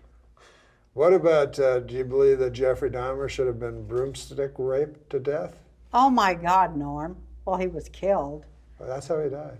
That's how he died? Yeah. Oh, I didn't know it was like that way. No. I mean, the In prison. the country didn't do it. No. No, I didn't know he died like that. I Yeah, thought I have they no just problem with that. cut his head off or something. Oh, yeah. Why not? You have no problem with that? No. No, he's trying to be a tough guy, Mr. Tough Guy. I think No. he should have been killed by the state. Yeah, that's what I before, believe. you know, he Not by was- other prisoners. Don't but leave it up God's to sake. them. They got enough problems. Yeah. No, I feel like lethal injection for what he did. I like that beheading. I think that's the fastest, quickest. It's Why don't they do painless. that? I know. Who the they hell should. thought of an electric chair? No, Who it's thought that not was a good. good idea? I don't know. We'll get a chair, medieval. make it hot, Make it electric. make it so hot that the person will start bubbling inside from heat. That's not good. And then their heads explode. It always takes an hour and it doesn't work. And they go, can you sit over here for a while? We have to fix the I chair. think they should behead people, as you know. I've said that many times. I did not know that, but I It's love that so- idea. it's just Why'd quick. they stop that? It's quick. Why'd they you know, stop there's- that, It's Roseanne? painless. Do they and do it in quick. any country? I think they do it in, the kind of, Middle East? yeah. No. You know how they do it in Russia? They'll go up, a guy will be sleeping in his, asleep. Uh-huh. Guy walks up and shoots him in the back of the head. Oh, that seems way better than That's anything. good. Yeah, that's that's the not best. bad. You wouldn't even know, it's coming. That's No, good. it's coming, and it only costs you a bullet. That's how I want to go. On top of a. That's how I'd like you top to go of a too. 3 I met at I just you like want to to go in split my on a sleep. fucking handgun? I just want to go in my sleep when I'm old and Yeah, that's having a nice dream or something, Yeah. Where are you going to go? To die, to go with the Lord. You believe in Lord? Kona. Mm. I do. You do? Are you religious? I believe in God. I do too. That's as far as I go. Yeah, me too. And I don't need your buddy Bill Maher telling me I'm an idiot. I don't like when atheists say all that shit. It pisses me off too. I'm glad you said that. They don't know shit either. So I want you to shut your fucking mouth. Yeah. Well, I think it's Who just- asked you? They do the same thing that they have a problem with everyone. You know, they always say, "Well, don't push your beliefs on me," but they do the same. I'll just shut up. It's just, we're gonna. The guy says what you just said, but way less eloquent. That's all. I wasn't. I don't That's think kind I of my was too thing. old. Yeah. I don't Oh think I yeah, was too you're old. articulate. Okay, I think I am. I'm going to give you now to end the show. All right. Thank you very much for being. That was here, fun. Rosanne. Can I kiss you? Of course. Oh, Oh. so sweet. Oh. Sweet. I'm glad I had a cert. Everybody asked me on this show, when are you going to get a woman? I said, I'm not going to get a woman before I get Rosanne. I'll fucking tell you that. So this is a political joke. Okay. I hate political jokes, but this is my idea of a very good political joke. And I'm reading it? Yeah, it's about President Obama. Oh, what do you think of him? It's a little negative on him, this one. President Obama, in a speech this past week, said that we should solve the bee problem. The bee problem? Mm-hmm. Oh, God, we elected a guy who sympathizes with bees? Jesus Christ, what have we done? What's wrong with, I don't get that. I don't get that one at I all. like bees. That's what I'm saying. I grow bees. You do? Yeah, I raise bees. Oh, really? Bees, there my wouldn't uncle be a used to do fucking that. earth if it weren't for bees. Yeah, you go out We there have with no the food thing without and the bees. smoke. Yeah, I wear the bee suit and the whole deal. Yeah, yeah. My uncle did that, and you know, he would make, if you want to make really nice honey, that's not clover honey, but it's rather, what's the other kind of honey? Blossom honey? No. Mesquite? Huh? Mesquite? Mesquite honey? Buckwheat honey. So what you do is you plant a big field of buckwheat, and that's where you put your bees. Here, this is a better Barack Obama joke. And then we'll say good night. Okay. Presidential fact. Barack Obama is the first president to ever say the N-word as a term of endearment. Yeah, that's not how George Washington used it. No, I don't think it was a term of endearment. No, sir. Rosanne! Hey, thank you. Fantastic. Thank you so Fun, much, sweetie. fun. Back with legendary stand-up comic. That's very nice. Marc Maron. Appreciate that. And a pioneer. They say pioneers end up with arrows in their back. Yeah. But not you. Not yet. Not yet. I imagine they're coming. Here's jokes. Here's a good joke. We always like to read jokes. Okay. Would you like to read a joke? Sure. Here you go. You want me to just do it to Yeah, camera? you can do it to camera. You're a good reader. An 89-year-old Washington man fought off a robber with a golf club. Though, to be fair, the only reason the guy was swinging the golf club was because he mistook the robber for the grim specter of death. Oh, goodness. Goodness gracious. What kind of joke is that? I don't know. That's Adam Egan's going to read That's one not now. a joke. It's sort of not. But Adam Why Egan, can't I have a good joke with a good I'll give you a good punchline? one. I'll give you a good one. Does that make sense to you? You're a golf guy. Is that, It makes some sense. is that a tag, though? Because the guy was swinging the club was because he mistook the robber for the grim specter of death. No, it's not a joke. Right. Yeah, we'll get you a joke. Go ahead. A Pakistani father stoned his daughter to death for marrying a man of her own choosing, which means Pakistan's tourism board is going to have to find a new slogan to replace "Come to Pakistan." 3 whole days without anyone being brutally stoned to death by her own father. He likes that one. These are Norm Macdonald. No, here, this is an actual joke. That's what I was laughing at. Mark, this is an actual joke. This is an actual These are joke. Norm jokes. This is an actual joke. It's kind of a weird feeling watching the Flintstones lately. Yeah, it's weird. Watching Sprint Sure, yeah, now, yeah. How so? With their Stone Age drive-in movies and Yeah. their caveman bowling, it just seems so dated. It does in a way.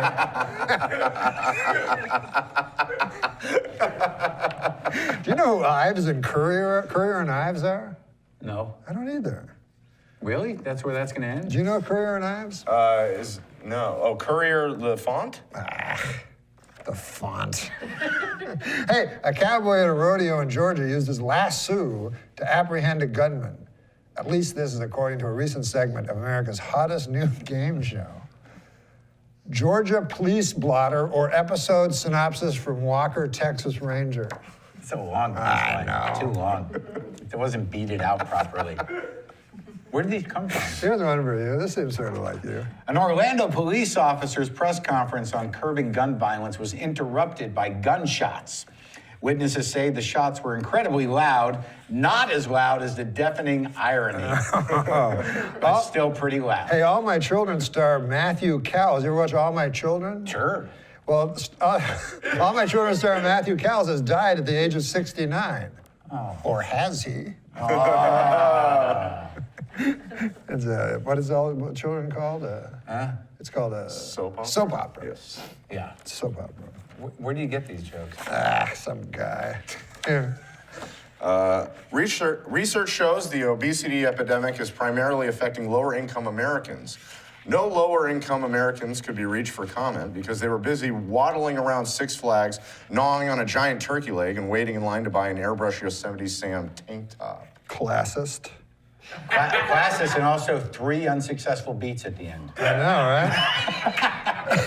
right? Well, that's him. Not quite. Yeah, that's just me. That's not the him. joke. Yeah, we can't blame the joke on that. Miss Nevada is the new Miss USA. I now must apologize to Miss Delaware. I actually have nothing to do with the final decision, but I will treasure our evening together forever. That's pretty good. Oh, did you hear about John Kerry? This is torn right out of today's Oh, yeah, today's paper. John Kerry says the latest terrorist threats against America are baloney, quote unquote, baloney. Then he went on to shout, "Why don't you pussies put your money where your mouth is?" He's not. In quotes. Not. Here's another of the same. Which do you think is better? Secretary of State Kerry calls the latest terror threats baloney. On his lunch meat danger scale, that's more dangerous than salami, but not as dangerous as turkey loaf. Did you ever eat pimento loaf as a boy? No, I mean, I saw it. What about this? I tasted it. How about head cheese? You ever eat it? Oh, God, yeah. Oh. I never ate it, but You know I what saw it is, huh? Sure, it's head. Yeah. And they call it cheese, but it's I don't not. know why it's cheese. It's just not pieces cheese of at head all. floating in goop. Yeah. Like gelled goop. And then they said, let's put cheese, because no one will buy a head. Yeah, but some people. I mean, this guy will buy a head. I was in Montreal at that restaurant. Yeah. Cochon de whatever, something de cochon. Yeah. You know what I'm talking about? Yes, I do. A pig. Yeah, the pied de cochon. Yeah. Right. They make their own head cheese. And I'm like, really? Why would anyone? I thought that was garbage meat. But no, they're making it right out of the head. You can order a whole pig's head there. You can? eat for 2. Only for 2. It says pig's head for 2. Pig's head for 2. Sorry, did I spit on you? No. So you can order the pig's head and just sit there and nibble on it. Jesus Christ. But so I ordered the house-made head cheese. Oh. And even then, it was hard to get through. Yeah. I was in Cambodia once. I ate a brain. It was brain. Really? Yeah, mine was stupid. Now, what about this joke here?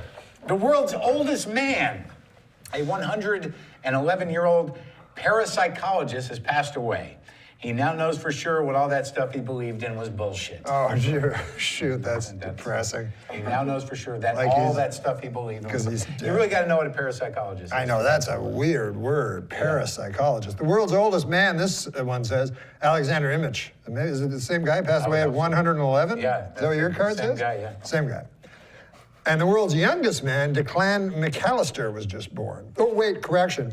The world's youngest man, Fan Wu Chang, was just born. Wait, no, it's Gaston Leclerc. No, Javier Gutierrez. No, it's Taki Yamashita. No, there's, God damn it. No wonder they don't keep track of the youngest man. Long way to go. That's what we say in the business. I know. You want to do one last joke? Yeah. Yeah, it's a little controversial in these days. Okay, let me have it.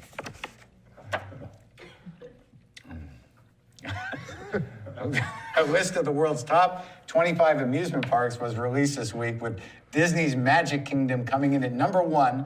Not making the list, Kyle's Rape Dungeon. The great Marc Maron proving that rape can be in a joke and get a big laugh. Nothing to and be do with funny. this. It was handed to me. You saw it. Oh, no, we know. It was handed to me. We know. But through your sheer delivery, your tyranny of will, you made the joke funny. Yeah. That's the day Mark's career ended. No, Mark's career just taking off Skyrocketed. at the age of 49. 50. 50. How old are you? 50. Yeah. You're 50? Yes. But It's I'm all on right. the decline. Now, Are you? I wonder, thought you were I on the wonder bounce how, back. I wonder, yeah, probably. Wow. Marc Maron. Thanks for having me. Thanks, buddy. Yeah. Awesome. Good to see you. This is a thing we do. This is a thing. He maybe- sounds mean. Oh yeah, he's a bully. There's a new thing called This Week I Learned. Oh. And it's, you don't like the computer, but it's on hashtag This Week I Learned. Everybody writes This Week I Learned. You know. It always seems to be me that learns these things every week. Yeah. Which is So odd. Adam Egan, This Week I Learned. Let's see what I learned this week. This will be the who. This week I learned you can pay your dentist with blowjobs. Who knew that, right? What I found out this week. But you won't feel it because of the Novocaine. All right, I learned two things this week. That's Two Is that things. easier? The other thing I learned this week is that easier? Is it easier to give the blowjob when you're not numb? I mean, no, face. Remember when Cosby? Cosby? Oh, It puts new meaning when he says, open up. Open, keep it open. Easier to give the blowjob. A little wider? No. Yeah, I'm not gonna. Yeah, don't do that. Sorry. Rinse. Rinse. Here's one for Martin Mull to read. Oh. It's about the president. Presidential fact. What? No, I want to continue to work in this town. We're not doing that joke. It's ridiculous. Here's one for Adam Egan. Must have for Adam Egan for some reason. I do a terrible John Travolta impression, but I find the impression gets a lot better when my male masseuse is jerking me off. Oh, jeez. Oh, that was all alleged, I believe. I don't know about that one. Give massages. Huh? You know, they had a big black mass devil worship this week, apparently. But I skipped it because I believe you can be just as close to Satan on a golf course as in some stuffy old satanic church. It's really what's in your heart. That's exactly what. You don't want to do anything that, but I'm trying to get you one that doesn't hurt people. So here's one. Here's one, Mr. Mull. Okay. Mr. Mull, it sounds weird. Some biblical scholars now believe that Jesus Christ was married. They also believe he had the world's worst bachelor party. That would not have been a good one. Terrible. Not a good one. No, what about this joke? Okay.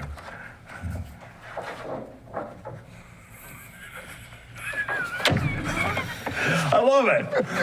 A Chinese man spent 10 years developing a suitcase that doubles as a motorized scooter. There's no word on whether he had any particular hopes or dreams. Movie fans are now See, that comes back to, that's right in there with, I know how you feel, we lost our trunk. I don't get it. Yeah. I should get it. God, I wish I got that. Maybe you could write me a letter or something. Explain it. I need a map for that joke. I think because when I heard it was so young and it bothered me for so long. Yeah. But you laughed as soon as I said it. Yeah. Movie fans are now celebrating the 30th anniversary of Ghostbusters and are demanding a Ghostbusters 3, at least according to a homeless dude on my blog who looks suspiciously like Ernie Hudson. Jesus. Remember Harold Ramis? Yeah, a dear friend of mine. I did, was he? Yeah, he lived right next door to me. I love that guy. Yeah, poor dear departed Harold. I went to, because when I was young, he was in SCTV, the television show in Canada. And so I knew him from there on air, you know. And I always thought he was really funny. And of course, Ghostbusters. But he was casting for this movie, and I can't act, I never get anything. But I really wanted to meet Harold Ramis. Yeah. And so he flew me all the way from New York to LA and stuff. And then I was going to meet him, and the producer was bringing me down to meet Harold Ramis, and the producer was like this fat guy. What was the film for? It was the Michael Keaton movie. We played all different parts. Multiplicity, where he was cloned. And I thought the script is cool because I really love Michael Keaton when he's doing all these different characters. So I was so excited. I'm going with this. The producer was a big fat guy with a white beard, and I was telling him, I said, I can't wait to meet Harold Red Ramis. suit with a bag of toys? No. Just, he'd eat a little. I just thought I might know him. But he did look, he did look a little St. Nicholas. And so I said to him, I can't wait to meet Harold Ramis, because I loved him when I was young. And he goes, oh, you've already met him. It was him. He was Harold Ramis. Oh. And I had not seen him since he was a rail-thin, guy with black hair. It's like your Jack Gordon story. But then he was real nice. He was really nice to me and stuff. And then I said, I can't do this. And then he said, I didn't think so. It's similar and he to said that he keeps hitting me. It was similar to your Jack. You know what he does? He goes tell that story. They're usually good. Don't you love those guys? Yeah. Tell that story. And you go, what? It involves his mother or something, and I'm like, you can't tell another person? Literally tell that never. story. Just like an inch below, show that scar. Will you show that scar? This is where I smashed my I was wondering about that. I hammer. thought it was like a Pendulette thing, like where he paints his little fingernail red. Oh, to mean what? I don't know. Probably just to distract your viewer or sleight of hand, something. He puts you down. That's black as can be, that nail. Yeah, it's not pleasant. But orange is the new black. But not in my apartment building. Kevin is the new black. But he puts you down, Penn Jillette puts you down as a hero in his movement towards atheism, because he said you were the first person, along with Randy Newman, who he heard utter the words, I don't believe in God. Well, I had written a song called, a gospel song called Jesus is Easy. And wait a minute, I remember he had one, I saw the one. I did one, I Want to Be God. I Want to Be God, yeah. I Want to Be God. That was hilarious.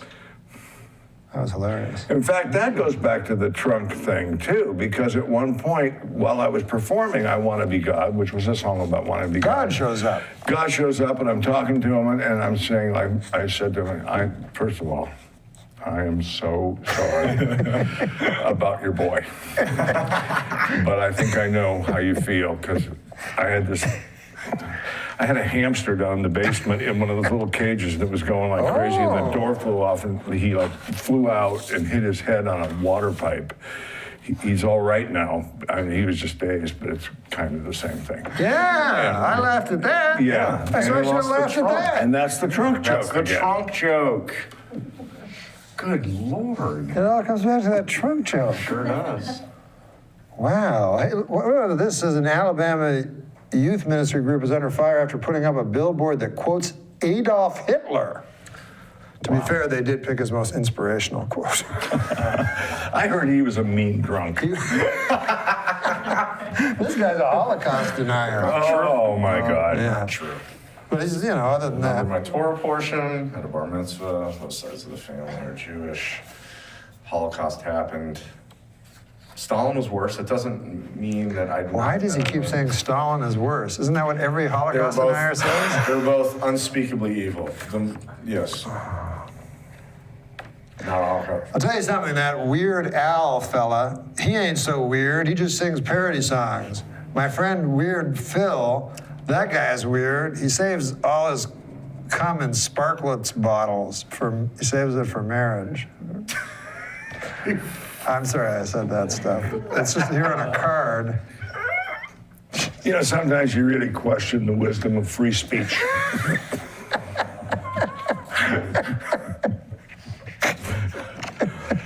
I was so trying to get away from his denial of the worst atrocity known to man. That's all. That Stalin is a real conversation stopper.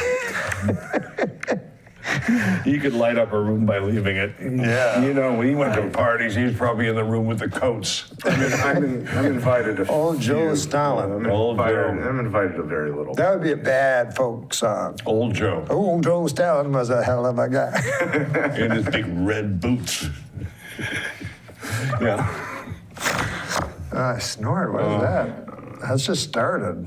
What'd you get? Yeah. You Everything good? You mean it sounds like cocaine? No, I'm snorting when I laugh, like, you know, ladies like Joanne Worley do or something. Yeah. Yeah, that's me now. That's one of my being aging things. That'll just get worse as you get older too. Yeah. It'll probably be nothing but snorts when you're my age. What's the worst thing about your age? I remember there was this movie once by who's that guy that did Blue Velvet? David Lynch. Yeah, David Lynch did this G-rated movie called The Straight Story. Yeah. About an old guy, Richard Farnsworth. Yeah, it was great. It's a great movie. And they said, "What's the worst thing about being old?" And he said, "Remembering when you were young."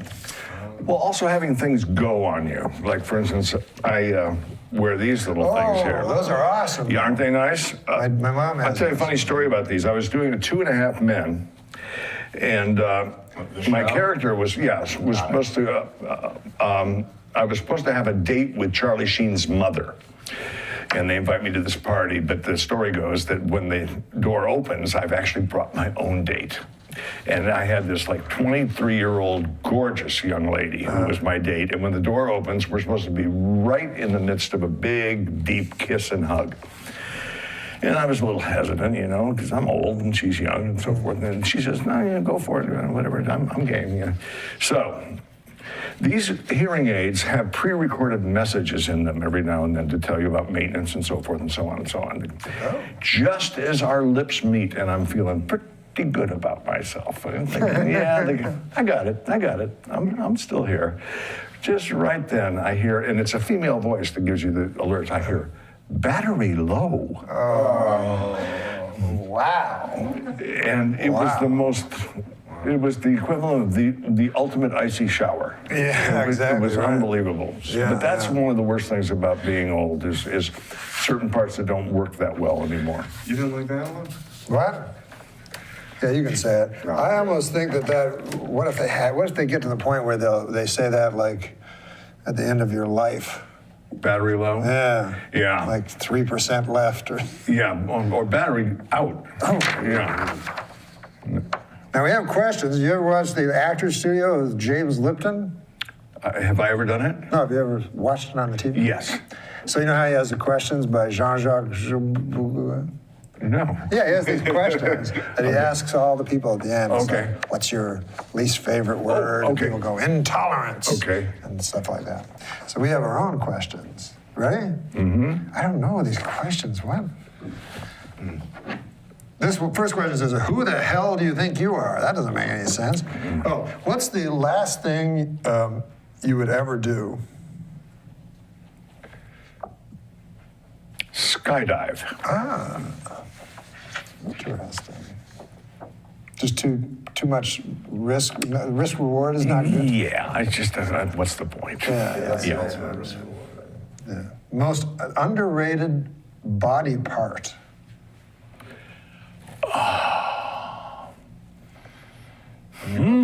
Is there one that when you get to be 70 you appreciate more than? I'd say the molars, because you can make noise when you eat and drive people nuts. Ah. What's a bivalve? It's a mollusk of some sort. It says if you were a bivalve, what kind of bivalve? Okay, forget that. Quahog. Where do you see yourself? Where do you see yourself in 10 minutes? Well, I have to pee. Very tough question. Oh my God, I snorted again. Oh, your favorite song of all time. That's kind of tough, but. Oh, my favorite song of all time. It's a song that Joe Tex recorded years ago called Bad Feet. Really? I love it. Bad Feet? Well, we're gonna have to look that up. Yeah, for sure. Not necessarily my favorite song, but, I love that song. I love that song. Bad Feet. Something you like that most other people don't like. That most other people don't like.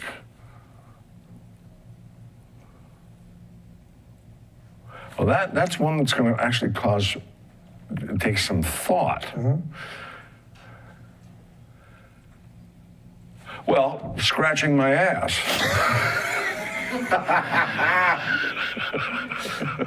Kind of the perfect answer. What little glowing candle of hope keeps back the terrible darkness of despair for you? Next painting. The art, huh? That's beautiful. Do you think I was serious with that last bullshit question? No. No, but that is beautiful, though. That you have your It's art. lucky. You're a lucky man, huh? If you can find something that, and I don't even consider it a passion, I consider it just another form of breathing.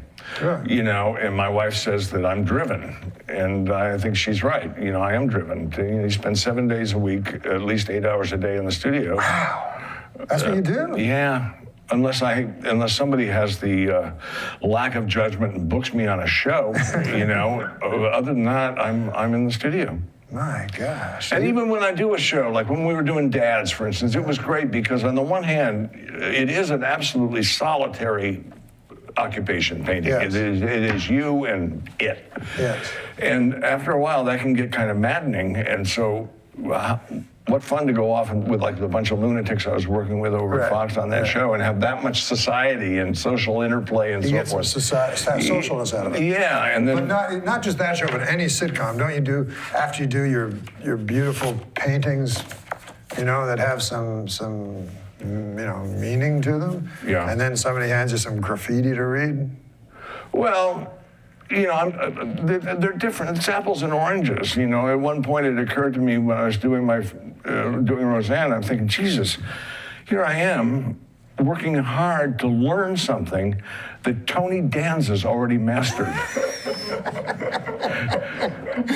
You know what I mean? Yes, certainly, yeah. That your time is being misspent. I don't know. I mean, your time's better spent in that studio. I tend to think it's well spent in the studio. Yeah, So. and you probably live a long time. I don't know. We'll see. I mean, you don't look like I've no cheated you look the like Reaper for 70, You have? 70, so. Oh, I thought you were going to say like some specific incident. No. Never had a heart attack, none of that stuff. No. What are the statistics? You don't look 70 to me. Well, it's makeup. No. It's the handshake. I mean, you Really? Yeah, you seem like a strong, like you work out or No. You don't. No. So this is passion that's keeping you going. I think so. That's beautiful. That's wonderful. I got to find some passion in it. Maybe I'll go to the school of hyperrealism. I think you have. I just meant overly realistic. Yeah. I didn't know there was a fucking school. You check it out. You use a computer, I bet you do. I do use it. Just type in hyperrealism and you'll see some images. But I don't want to see that. I want to see your stuff. So your stuff is, what is it? Just Martin Mull, Photorealism. Martin Mull, and then just hyphen or slash or whatever it is, art. And This is a piece of art I like that, and I didn't know what it was. God damn, I wish I knew what it was called. So do I. It was a picture of a picture. I can't explain it. Was it things? It was a guy painting. Let's say, a man, and there was the painting of the man and the painting of the man he was painting. It's so unbelievable. That is precisely a picture I am working on right now and worked on this morning. Swear, as God is my witness. Wow. And he's got a young lady sitting there admiring him. And it's called Realist Painter and Admirer. I'll probably buy that. It's about this big. That'd fit on my wall. There you go. All right, let's talk after. Pleasure to have you on the Come show, by the sir. studio. Awesome. Oh, I'd love to. That'd be awesome. What fun this is. Yeah, Thank you so it's a lot of fun. much. Thanks so much. Okay. Bye. Oh, yeah, we should say bye. All right, well, are you going to read one of these jokes? Why not? Well, I want to find out. Why did they give you those? No, these are just, whenever we have a great comedian on, we Not yet. Oh, of course. One of the greatest that ever walked the planet is sitting right to my immediate right. The planet. Let me see here. What about, I don't know. Here's a joke about an old guy. This is actually, the premise of this is true. The world's oldest man died yesterday. Yeah. So what do you think of this joke? Man, it died. Cause of death, everybody yelled surprise. Oh, you don't read it to yourself. That's also got a Japanese ending where they yell, supplies. What does he do in the army? Supplies. He do supplies. Hey, how about this? This is a joke. Yeah. But you got to read it out loud without reading ahead. I spent the last 2 weeks at Disneyland. It was so much fun. The next time I'm taking my wife and kids. Worst thing I've ever read. Piece of garbage. The next time, I'll take my wife and kids. It doesn't really make much that's sense. a rhythm joke. That's a young man. I had such a good time. I got up this morning at the crack of my back, stuffed up the crack, went back to bed. Take my wife, please. That sounds like Henny Youngman, but you didn't like him. Nobody liked him. But you can do an impression of him. He hated me, too. He hated everybody. Yeah. I remember sitting at the Friars once. I'm with him and a lovely table of people, and he says, give up the goddamn jokes. Go back to your impressions. Do your impressions. Jeez. Don't do any jokes. Leave that for the pros. Whoa. God She damn. was so mad that I was leaving mimicry and doing... That's ridiculous. Becoming a great comedian. Not here, man. Here we want you to do the jokes. Hey, World Cup. You watch the World Cup? Oh, I'm wearing one. I'm king here. In World Cup soccer, Mexico defeated Cameroon 1-0, or as it's known in soccer, a blowout. Yeah. All right? Yeah, very low-scoring games. You know? Who wrote these? The enemy?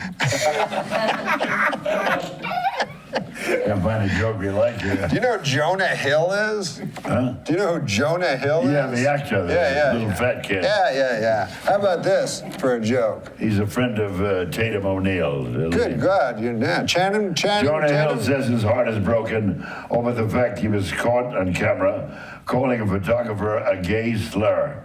And speaking of things that are broken, Jonah Hill's chair. A nice statement. Yeah, it's more of a comment. Yeah. A gay slur. Yeah.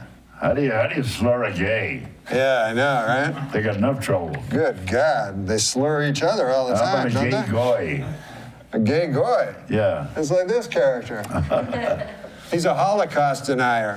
Queer. Not true. Yeah. Had a bar mitzvah. A query. Yeah, I'll queer. ask you a query. I get it. How do you talk to a gay guy? You ask him a query. Yeah, there you go. Yeah, I made up a little joke. Did you just do that? Huh? Did you just do that? Of course right I now? used it. I'm right here. Yeah. I didn't know if it was in your back pocket. And you No, were ready to use it. I'm good. I'm a linguistic. Yeah, you're fast. I'm a language thief. Like Spike Milligan. Spike Milligan. Remember him? Yeah, from England, the group. Yeah. Milligan Gang. Yeah, I loved England. I loved when I was there. I loved London. You would fit in there. I did very well there. Yeah, I went to the club there for 12 weeks. Yeah, because they appreciate that. And I had, they're great. They love to laugh. Great audience. But they also love that specific skill you have. Yeah, well, they like broad comedy, like bang out, and I nailed them right away. It was a big nightclub called the Town Hall, the Town and City. I don't remember. Yeah. English audiences didn't. I had a girl I knew that was a showgirl here. Oh yeah. From England, and she read language everything with me, you know. Instead of Brooklyn, I had Bunbury. You know, she gave me all the local. It worked. It worked. Yeah. Well, you brought the showgirl with you from. She was going back to England. Oh, I see. I told her I'm coming to London, and I've got what I say instead of. She said, you'd say Barbary Square. You'd say this. You'd say. Yeah. So I linguistically changed the comedy, educated myself. Yeah, I That bet was a big hit there. I bet you were ahead with her linguistically. Oh, they're great. You know what I'm talking about? Well, I had a lot of English performers come to New York to be on my TV show. Performing. Huh?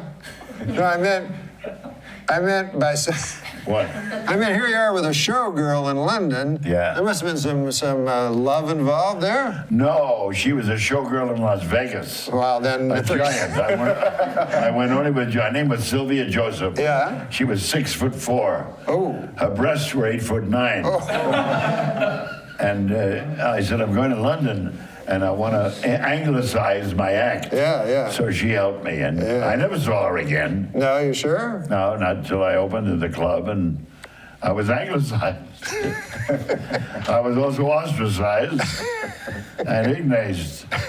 Oh, well. Well, what's your last question? It's too For long. Jack Carter. I feel like it's too long of a question. Well, you can do a short answer. Is there a comic that you were surprised by their success, or one that you felt didn't gain the success that they deserved, other than yourself? You know, at the time, those things occur to you, and now I can't think of a single name. Isn't that funny? You know, I can't think of a name because I was telling Steve O'Donnell this early here, and maybe you can think of it. But my father told me that there was a comic that was the best comic he ever saw. Yeah. And he never worked again because he supported Hitler. Supported Hitler? Yeah. Have you ever heard of this comic? Yeah. You ever heard of this story? Nazi Joe. Nazi Joe, was that his name? No. He supported Hitler. No, yeah, he was a comedian that was very well known. No My kidding. father said he was very funny, but then he went to Madison Square Gardens where they had a big pro-Hitler, thing. Oh my God, really? You know, I'm.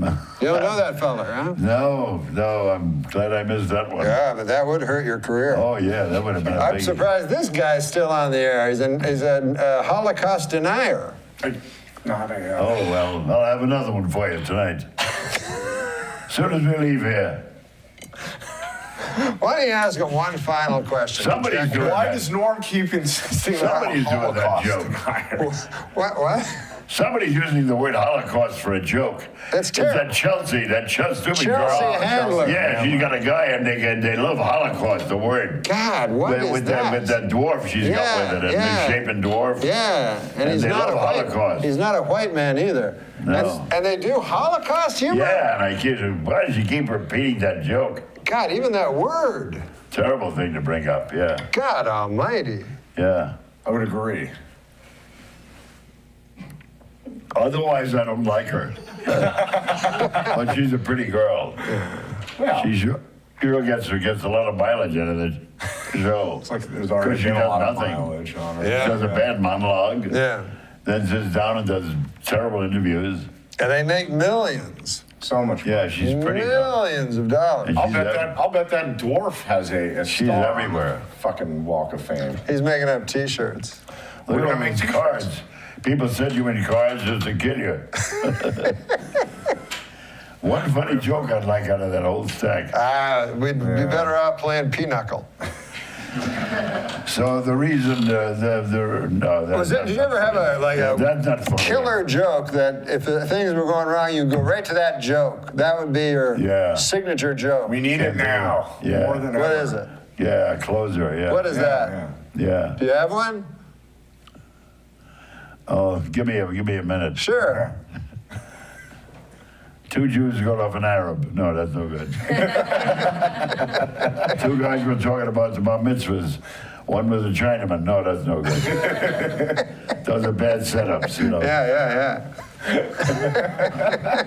A closing joke I always did was the three women. Three women. Yeah. My son, the doctor, he's the biggest surgeon in America. He's got his own hospital. He did 85 bypasses, all on the same man. He's the biggest doctor in the world. He owns his own hospital. Wow. Second woman, bullshit. My son, the lawyer, he owns a building in New Jersey, runs for 12 blocks. My lawyer, he graduated law school. He sued the law school and won back his tuition.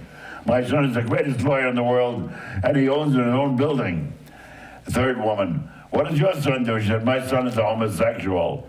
Really? Where's his office? He doesn't have an office. He doesn't work. He doesn't have to. He has two wonderful friends. One is a doctor, owns his own hospital, and the other one. There you go. The great Jack Carter. Never to be With a forgotten. closing joke. You'll never be forgotten. That's for certain. Thank you, sir. Thanks so much for being here. What? Empty? No check? Nothing? A hint? Something? Love a mug. A cookie?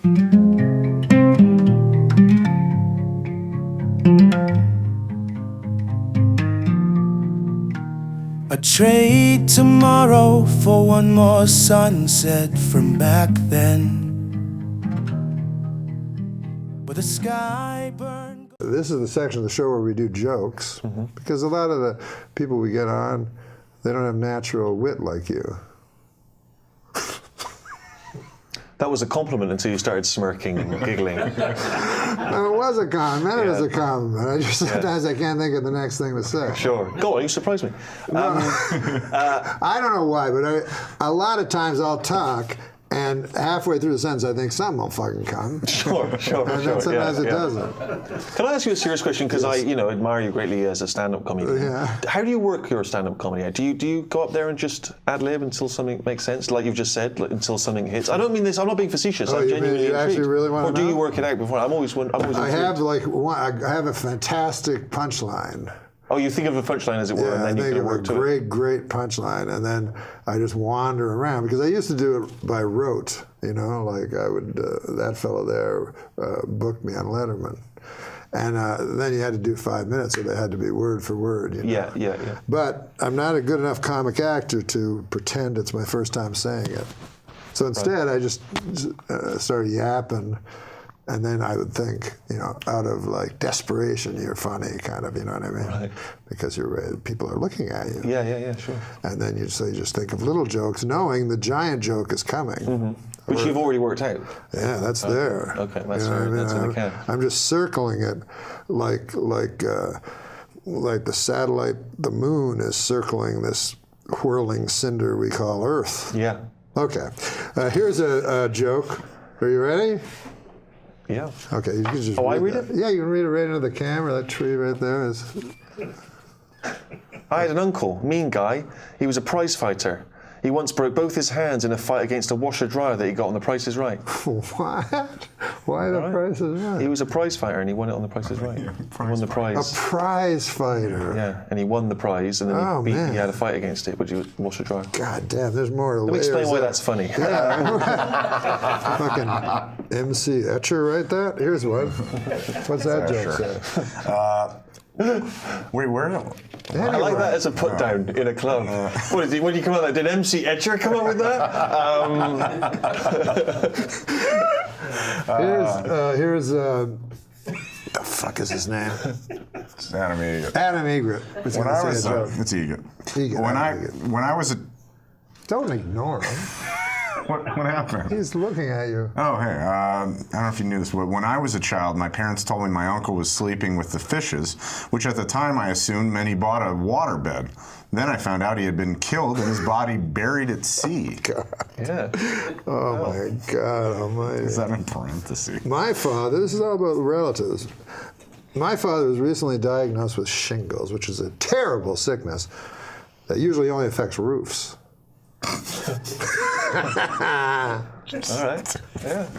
But I tell you what does hurt the elderly.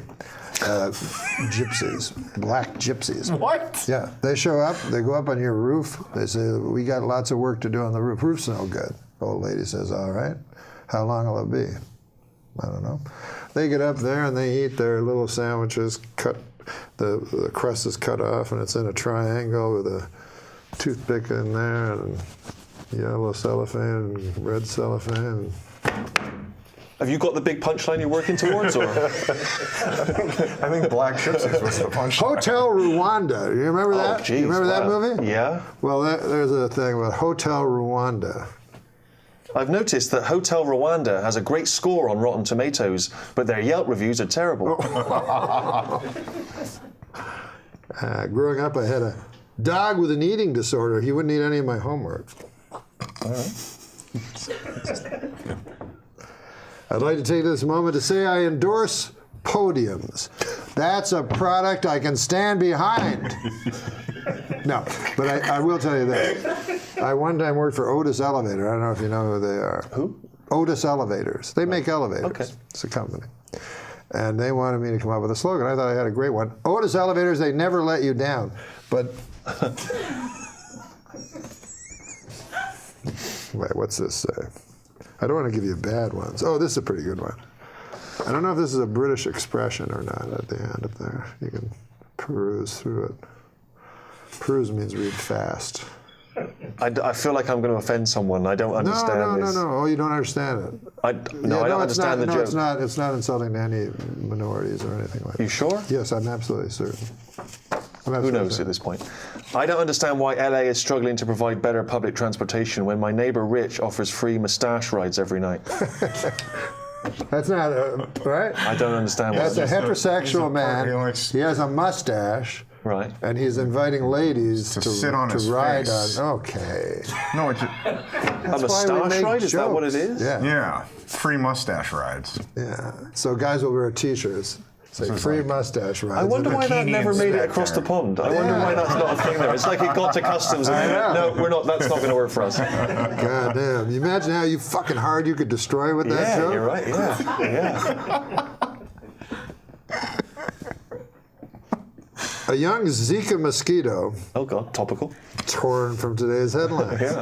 Went out flying for the first time in his life. When it came back, his father asked, "How was it out there? How'd you feel?" The young Zika mosquito replied, "It was great, Daddy. Everyone was clapping for me." Oh. The father replied, "No one was clapping hands for you. Why, everyone wants to kill you. The more they clapped, the more chances that you were going to die." Lesson. In life, not all the people who celebrate you are well-wishers.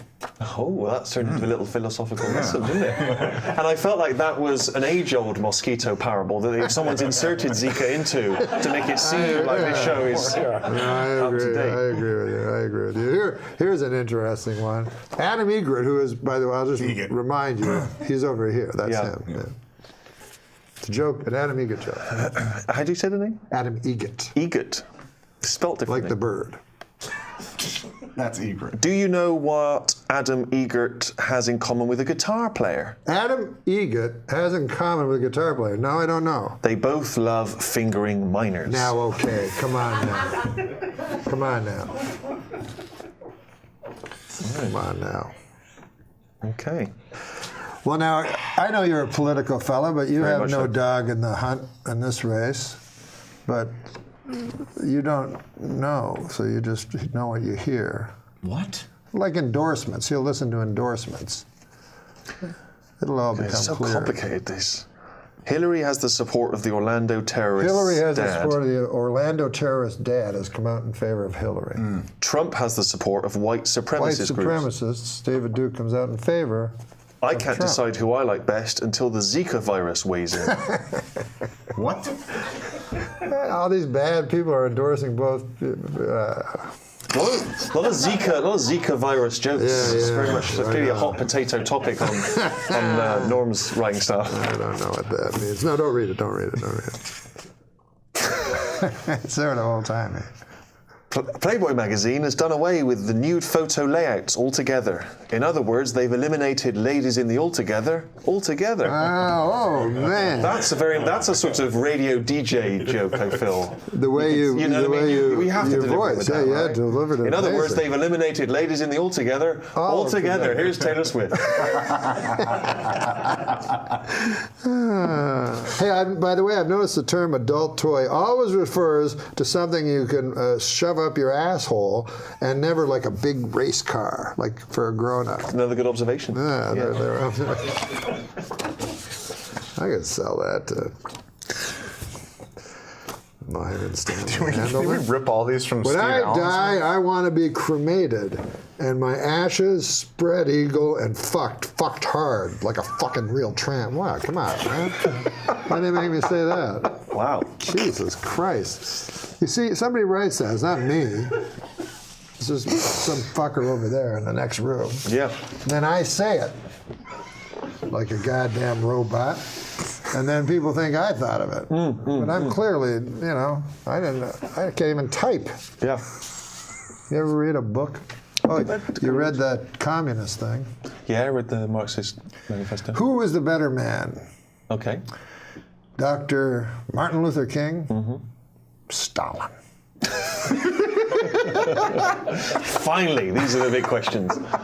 Well, I don't want to jump to any conclusions. Again, I don't want to be sued by the estates of either. But I'm going to go for MLK. You know history. I know the history. And I know you're very good friends with David Irving, the author, who he reads constantly. Yeah, I'm not friends with David Irving. Do you know that he, though, is a revisionist? Oh, you're a revisionist? Well, he's a denier, Holocaust denier. But he's never read David Irving because he said he's too smart. And I tell him, well, David Irving would be your biggest ally, you know what I mean, instead of these morons. You knew David Irving instantly when I said it, as if you're his best friend. But you've studied Irving? I've not studied Irving, no. But I'm aware of who he is. Yeah. What do you think about guys like this, though? This guy? Yeah. He seems like comes around. This is his little joke against the poor masses that came out of a chimney. Being from Manchester, this has nothing to do with the Holocaust. I didn't bring up the Holocaust. You did. I love the fact you sort of gleefully said, I didn't bring up the Holocaust. I normally do by mistake, but today, didn't even bring it up. I'm saying Stalin was just as bad. That's what he always says. Stalin was bad. Yeah, but if you're talking about Hitler, why is your first thing Stalin was just as bad? It's not my first thing. First, he wasn't just as bad. But anyways, even if he was. Well, we'd have to define what badness is and levels of badness. Are you kidding me? we have to define that. Yeah. That's what you two are saying. Well, you found your soulmate. I say Hitler's bad. I don't think you have to try to define what bad is, or you don't have to go through any of these epistemological fucking gymnastics to know that Hitler was bad. I've said it before. I'll say it again. I said it before it was cool to say it. But anyways, listen, everybody's entitled to their opinion. I say 6 million, he says 600. You say probably a number in between there somewhere. But if David Irving ever wants to do the show, he's welcome. Good luck to him. I look forward to him reading some of these gags. That's going to be Irving? It's going to be dynamite, that bit. So listen, guys, this has been fun, hasn't it? This has been probably my favorite. Been good. It saves me a trip to my senile uncle. So that's.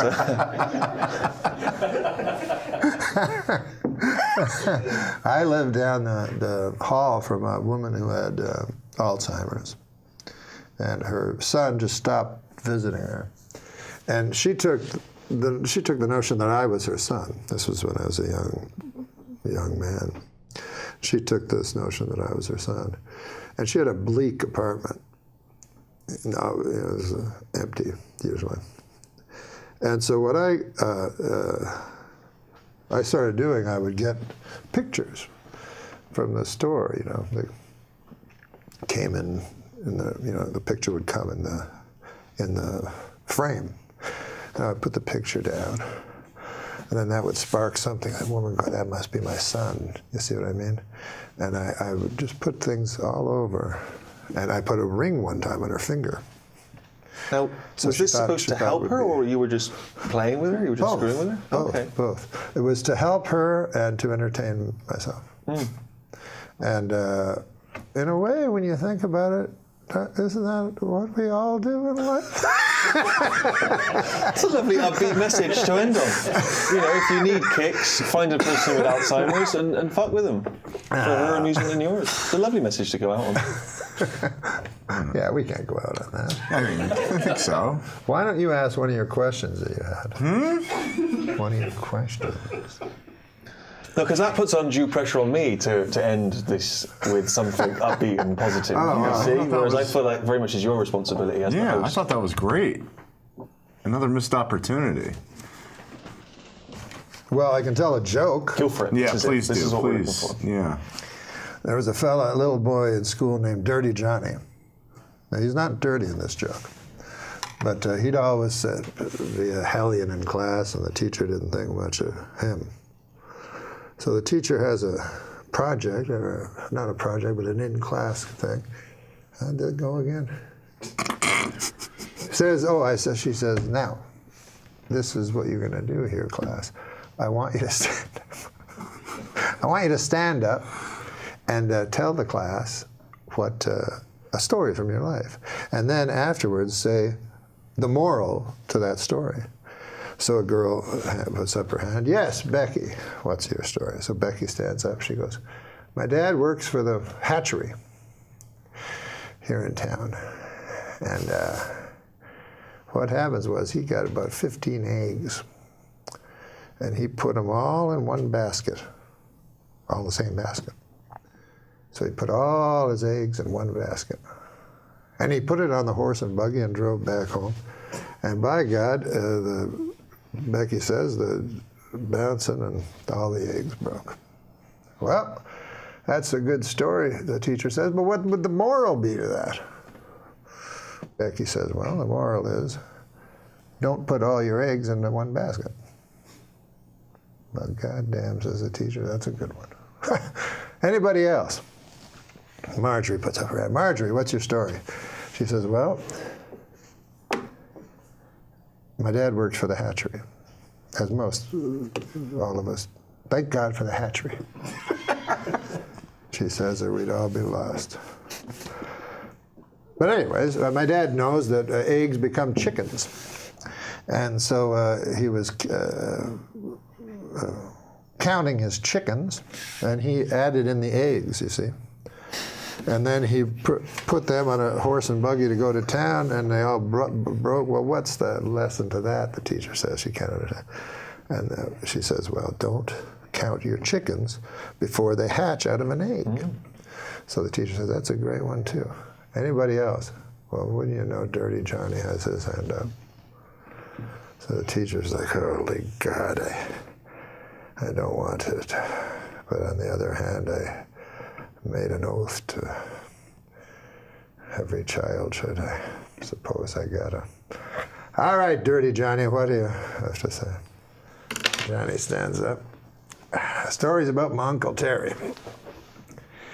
He never worked at the hatchery. On account he was in Vietnam, and he got disability. He don't even like people work at the hatchery. But the story happened far from these shores, in a little town called Da Nang. Terry was not well liked.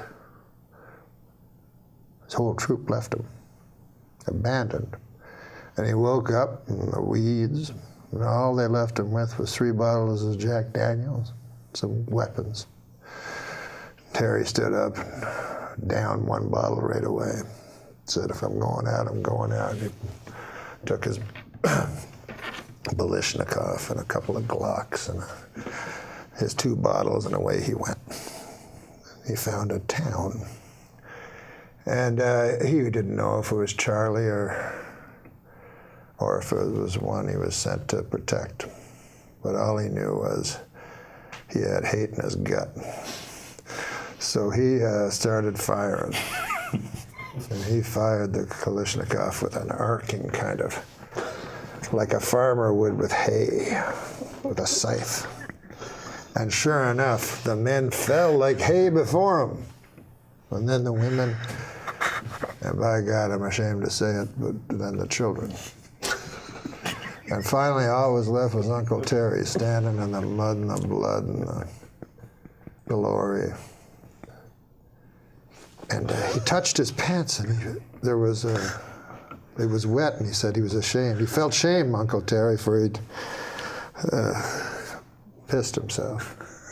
Well, he touched it again. It was not urine at all, but ejaculate. And Uncle Terry felt pride where shame once was. And the teacher's like, good Christ, what kind of a story is that? What the hell is the moral to that? Well, he says, when Uncle Terry's been drinking, you don't fuck with him. No, especially if you work at the hatchery.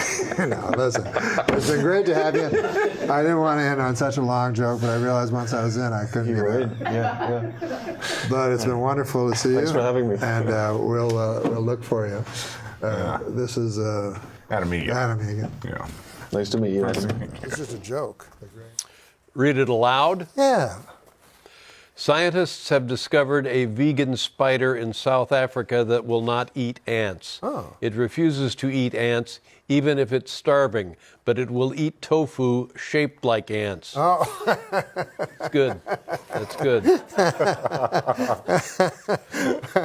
Should we let Adam Egan read a joke? Well, I'd like to see him do something before I leave. He's going to read a joke. Researchers in Bermuda believe they may have finally solved part of the mystery surrounding Amelia Earhart's disappearance. She was a bad pilot. Yeah. I don't know. Yeah. It's not my fault. Bermuda.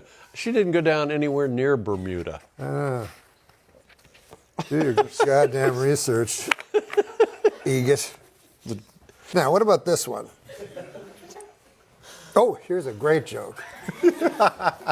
Dave, this is a perfect Dave Letterman joke.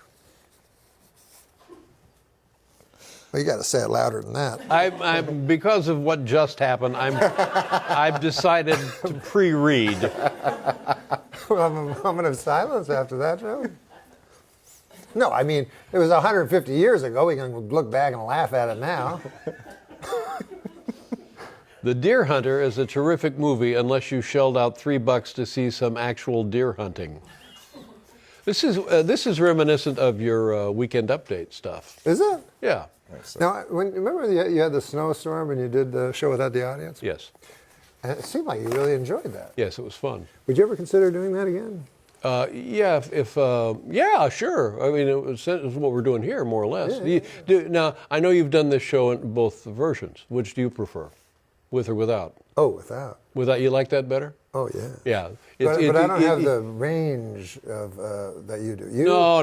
See, what makes it? No. There's only been two talk show hosts with this deep layer. You and Johnny Carson. No, Johnny. So you could speak to anybody. No, you can speak to anybody. No. Do you watch this show? No. But you should. No, have you seen this show? The one we're doing. Get yourself a Charlie Rose desk. How much could they cost? And then you're it all comes down to the expense of the desk. Black. But do you watch your own show? No, sir. Well, you have. I've talked to people. I've watched it, and I've talked to other people who find it compelling. You can't take your eyes off. So well, imagine if whatever you it is you're making up, whatever qualities you're fabricating here, you yourself possess them. But imagine if you were doing it. And well, imagine if you were doing it. Well, well, what's the matter? I've done it for 30 years. I don't want to do it anymore. You do it. Without an audience, though. You could do it. But you'd be a different show.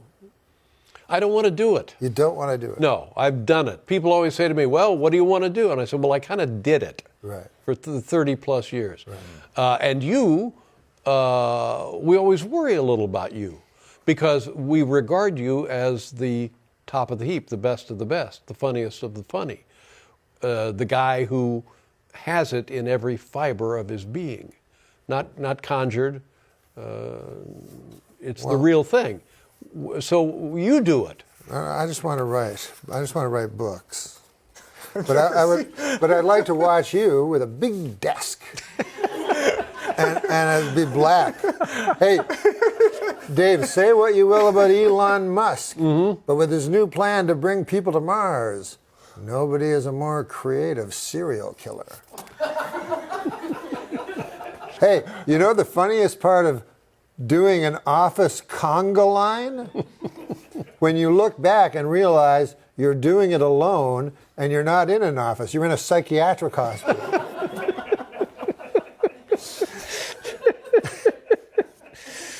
How many years did you do Update? Here's a George Miller joke. How many years did you do Update? I want to say 15. What's that one say? Oh, here you go. Yeah.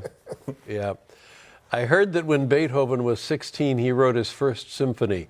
This is the kind of guy who makes you realize that what an utter sham your life has been.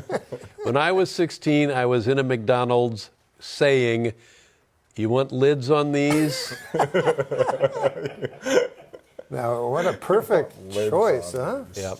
Yeah. I mean, maybe the idea is generic, but the word choices. Yeah. It's beautiful. Oh, here's one for you. Oh, great. It's a George Miller joke.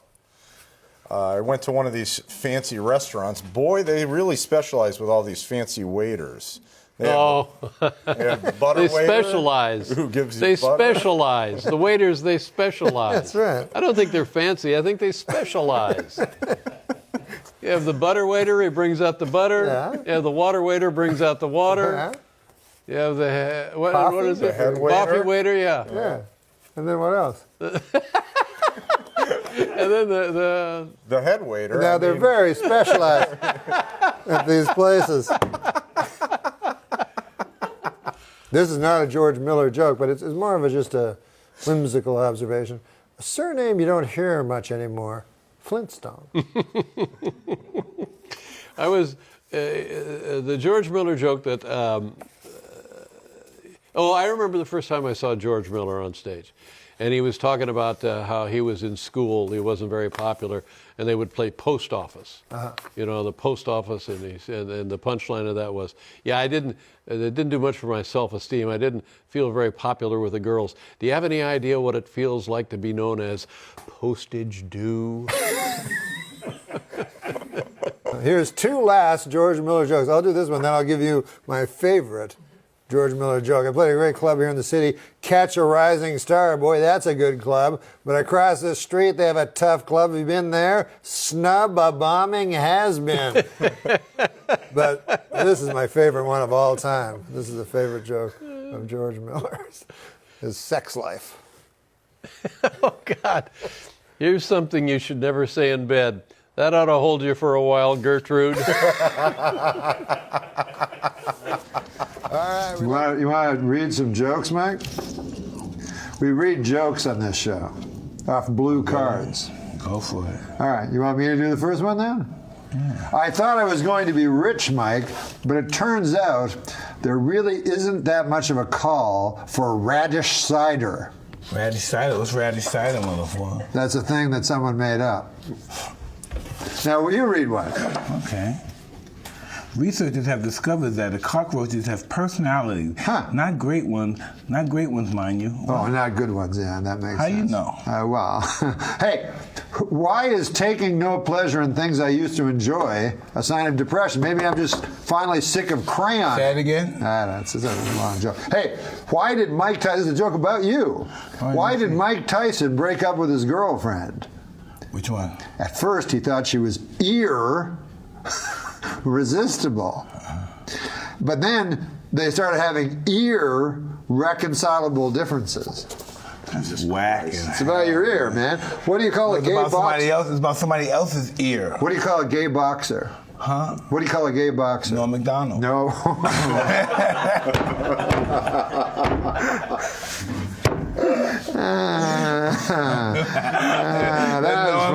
That was funny. That was funny. That was funny. No, listen. Come on, no. Hey, what about, read that one. Read that one. Sherry Shepherd is worried her ex-husband will release nude photos of her. So am I. I'm not worried. Sherry Shepherd is fine. She's a fine woman. I don't know who. Fine, sexy, Yeah, I don't know who wrote that devilish, joke. ravaged black woman that I live. Yeah, you like that? I need meat to ski, baby. I got a joke for here. We should let Adam Eager write a joke, right? Wait a Write a joke? Read a joke. Oh, yeah, I'll read a joke. Oh, here's a good joke for Adam Egget. Do you like when Adam Egget reads a joke, Mike? Hmm? Do you like when Adam Egget reads a joke? Are you capable of reading that? I mean, we'll see. We're all going to find out together, right? Absolutely. Well, apparently the Samsung Galaxy Note 7 phones are spontaneously catching on fire when you run screaming. They also hit you with roaming charges. I never witnessed that. Yeah, I haven't either. Okay, listen, this is the last joke. I want to read the last joke. You're going to read it, and you see, you don't, we as white people can say that, but you can say the real thing. Okay, good. You know what the real thing is, right? Yeah. because there's a lot of words that start with that letter. But you know what I'm talking about. Yeah. Okay, let's hear this joke. Researchers in Russia say that the dolphins have a distant spoken language of their own. You're saying that dolphins have a distinct language all their own? Yes. Huh. What's the solution? What's the solution that they use the N-word? Ooh, that they use the N-word constantly. No, what word do they use? Nigga word, N-word. Oh, yeah. What'd you call it? Dolphin? The what word? Nigga. Nigga, ninja. Word, yeah. Say it. I want to hear you say that word. I don't want to say it because then it'll be on tape forever. I say it in my private life many times. Say it, hunky. Say it, hunky. Say nigga, hunky. Fucking say it, hunky. Listen, am I wrong or am I imagining that? No, say nigga, hunky. Say it, hunky. Come on, cracker. Mike, I have to ask you a question. Say it. I can't say it. Let him make him say it. Mike, make Adam Egan say it, Mike. God damn. These crazy fists are like inches from my face. I'm sorry. It's Mike I'm just Tyson. playing, guys. I'm just playing. I know, but you're playing with shit. You're playing with your registered weapons of your fists. It's Hollywood.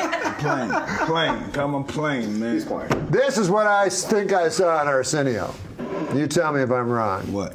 It was you. It was Sugar Ray Leonard, and then the great Muhammad Ali came out. Arsenio Hall asked Muhammad Ali, "What nickname would you give me?" And Muhammad Ali said, I remember him saying this, and Arsenio told me he did say this, that he gave Arsenio a nickname on the show that I can't say. What was it? Well, you can say it, but I can't. Is it in? If that's his nickname, you'd be the. That's what you I look heard. like George Bush just a little bit. The pop, look, a little George. No, come on, serious, man. Can you see it? What's wrong with you? A little bit. Don't kiss ass. Can you see it for real? No, man. What, you don't like George Bush? No, George Bush is great. Come on, man. He's a great man. Yeah, but you're not. No, I'm not. I don't pretend to be Don't look George like Bush. George Bush. Why? I like to look like a great man. Like George Bush. Don't break my arm, Mike, please. Don't snap my wrist like a twig. I know it'd be good television, but goddamn. Can you hit him for a while? No. I know you're playing, but play with him. No, I like playing with you. No, I know. Why? Because everybody always asks me what it's like to be with you, so now I'm going to tell them, oh man, I'm kicking on his ass the last time I said Yeah, no. it's this fucking interview started. You were going to suck my dick. Yeah, I know, but I changed. I'm a flipper. I got multi-personality disorder. I go to this guy, I go to this guy. I would never go to you for a blowjob because you might beat me up instead. You never know. Yeah, you never know with Mike. He's the worst fucking male prostitute. He would be a horrible male prostitute. But a great mugger. Yeah, you'd be a good mugger. Hey, come on, a blowjob. Boom! Yeah, pretend to be. That would be a good. If you didn't get into boxing, where would you be right now? Well, I don't know. If Customata didn't come into your life. I don't know. I would be. Was greatness, would you have achieved greatness anyway, do you believe? I don't know, we all have different definitions of greatness. But it's what you wanted. Yeah. From an early age. Well, greatness could have just been being a good family man, being a father. Fucking being one of these guys, missionary guys. Not the position, but these guys that go to these places. Sure. The guys that go to all these places. No way. You go to all these places to build bridges in the name No, they're of great. God, and then they go home and they have sex in the traditional way. I like to believe I'm doing it in the name of God. I believe you are I like too, to think sir. I'm doing good things in the name of God, even though I often fellatio to people, but you know, it's just in the name of God. He offers fellatio to people. They did earlier today. But then when they go to collect, he fucking breaks their arm. Yeah. Things are really bad. Well, look at this. What about this picture over here? This Things are fella's really holding? hard. What about that? It's the end of the interview? I guess. I'm glad not the fucking hour, because I was in fucking hour. No, I was telling you about an hour before we got Listen, here, right? man, Free. I think you did I was an just hour. telling you about the How hour long was before we the got here. interview? I ain't doing no fucking hour. How long was the interview? Minutes, Mike. How long was the interview? 45 minutes, If Mike. it was an hour, I'd have beat your fucking ass. I know. I wouldn't want to First thing do I an said, hour. I don't want to do an hour. I know, man. If I'd done an hour, you would have Fuck. beat the fucking shit out of me. And I think I would have been sucking dick. Oh, the day's not over when the camera's over, man. We going down. You going down. After the camera? In both ways. He's going down out and he's going down for the blood. He's going for the I don't want to go down both ways. But if I go down, if you beat me up, then you got to let me do the blowjob first. Because if you beat me up, I won't be able to do it. Yeah, fun. I'll be like, Forgot that. You don't want that. We got that. You don't want that. God damn. Then we're going to have to get Orlando Cruz, right? I thought his name. Yes, what was the joke? Orlando Cruz. What do you call a gay guy? You said me. But it was Orlando Cruz was the joke. But it's not really a joke because he's out of the closet. No, but he's a great fighter, too. Incredible fighter. Now, when you go into, if you went into a ring with a guy who was come out of the closet, he was gay, would you use that against him? Would you start calling him names in the ring? No, you wouldn't. No, before the fight? No, during the fight. Oh, no. Oh, you don't talk. You don't trash talk. Oh, no, I don't got time to talk. Okay. I don't have time to talk. We got to fight. We got to fight. Do you hear other guys talking to you? Oh, yeah. And that triggers you to go harder? Or you ignore it? I'm not angry. The objective is to appear that I'm angry. Okay. I'm not angry. So that was George Foreman also. Hey, no, he's not going to. It's not over. He wants us to stop. No, fuck you. Come on, man. George Foreman also. Oh, he was vicious. But it was an appearance. Yes. Because afterwards, he was a sweet guy. Listen, this guy's a preacher, all right? Give me a break. He's a preacher. He's a preacher. Right? Yeah. That's all. But Sonny Liston, that was no act. That's the real mean That's dude. the real bad guy. That's the real dude. Bad guy. That's the real dude. You know what George Chuvalo told me? Maybe you know this story. But George Chuvalo told me he wanted to fight because he fought all the greats. He wanted to fight Liston. And his manager was only offering him $10,000. He said, give me $20,000 just for my self-respect. Yeah. And he said, I'm talking to his manager every day. I'm talking to Sonny, and he won't go for it. Then they found Sonny dead. He'd been dead 5 days. Chuvalo says, you motherfucker, you told me you talked to him yesterday. All right, baby. You're all right, okay? Say goodbye. Nobody lied. He's more than a guy in the fight business, man. Yeah. That's the only business. Fight business is the only business in the history of business that all the fucking, everything's not on the table. There's always something, and the whole thing's never on the table. Something under the table. There's never the whole this is what it is. I read never. This. Never. Don't believe it. This never. I worked with One Day with Don King. What was that like? He was like a viper. It was. I went in a room with him. He was a scary motherfucker. With 4 Nation of Islam guys around him, not smiling, only in America, none of that shit. Just looking at me with rings and shit. And I'm gonna tell you this right now, from my experience with Don King. And I'm just telling you experience. Yeah. He's not gonna bust a grape. That's just like his perception. He's not gonna hit nobody. He's not gonna have no physical confrontation with nobody. Yeah. It's not gonna happen. So but still, he can control incredibly tough guys. Now, he's not gonna fight nobody. He's not gonna do good fighting nobody. Yeah. He's not that guy. I know he's the big guy. He's not the fighter. I heard his move. Never believe it. He's not a fighter. I heard his move was, if his boxer, got a $5 million purse, he would pull out an attaché case with $400,000 in it and say, take it or leave it. And the guy would take it. No, that's during Reconstruction times. He wouldn't do that now. Reconstruction? He wouldn't do that now. That's how you did the Peter Jackson, those guys. Back in Peter Jackson, yeah. You do know a lot of boxing, huh? You're a history guy, huh? A little bit, yeah. You know that's well, I like the older guys, Yeah. Fitzsimmons. Yeah, I went to his grave site. Oh, you did? Oh, wow. He's buried right next to Jack Johnson. They're friends. They were friends? I did not know that. Yeah, they fought, but they were friends. Fitzsimmons was a different kind of guy. He's from Australia. He's very conservative.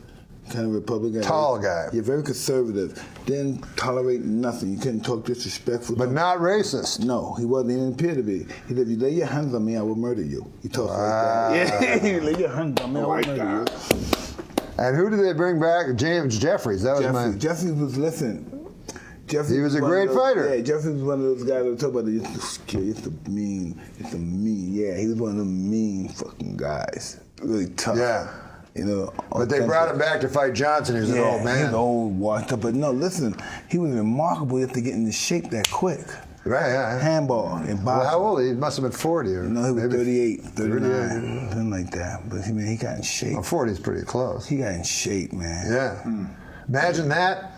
Coming out of retirement to fight Jack Johnson? 5 years. Jesus 5 years Christ. of retirement, doing nothing. Got fat, gained 300 pounds. And what about Jack Johnson? That guy was a big motherfucker, right? He wasn't that big for the time he was. He was only 6'1.5" and 198 pounds. But for the time, that wasn't big. So when he lost to Jeff Willard was 6'6", 245. That was a giant of a man. Wow. You know, that was a giant. They used to have those big freaks like Carnera, where they'd just find a big, tall guy and figure he could box. Well, that's the Goliath symptom. You think the biggest guy is the best guy. Yeah. You know, they're not the best guys, but if they hit you, they can hurt you. They can, but you get inside. You just get inside them and take them apart. You got to get in there first. Right. Yeah. Get in there. Who was your toughest fight ever? Everybody. Everybody was tough. Not everybody. In 8 seconds? If you knock a guy out in 8 seconds, that's Well, not Cus that told tough. me if that guy was relaxed enough, he would have got me. I don't know why. 8 seconds. Cus said you had your hands down. That guy was You do relaxed that a enough. lot. I heard he told you were going to lose the Golden Glove. No, he wouldn't say that. No. But he would just say. He always talks you down, this fucker. Adam Egan. He has never let me think that he talks you down all the fucking time. That's okay. I'm gonna be honest with you. Is that all right with you? He was always my favorite. You can forgive him? Yeah, come on. You can forgive him? Okay, listen. Y'all ready to take a picture? Picture, yeah, baby. I forget people that talk me down. Yeah. I love the fact that they talk about me good or bad, you know? Oh, that's great. Talk about me. Because you're the equilibrium in the universe. He talks you down, I talk you up. So I got a balance between Yeah, them. baby. Okay. Yeah. You got love. Everybody. You got love for me and disdain from him, but you still shake his hand, man. Yeah, Because you know love. forgiveness. I have Let's love take a for the picture, universe. baby. I got love The for the great universe. Mike Tyson. Love for the universe, people. With your camera, I say love for the universe. We're going to take a picture live on TV. Love for the universe. The universe of people. That's beautiful. You should be a preacher, I tell you that, man. No, it's in the blood. It's in the blood. We're taking a picture, Just that man. I'm the Muslim one. I'm the Muslim preacher. The Muslim preacher. Muslim preacher, you go all over the world. And preach the Islamic gospel. That's right, baby. Ready, Mike? The great Mike Tyson. Thank you for being here, sir. I appreciate it. Very, very nice to be here. An honor to meet you. Thank you. Yeah. Hey, we got some jokes. All right, If that's all right. But you know, are these street jokes? No.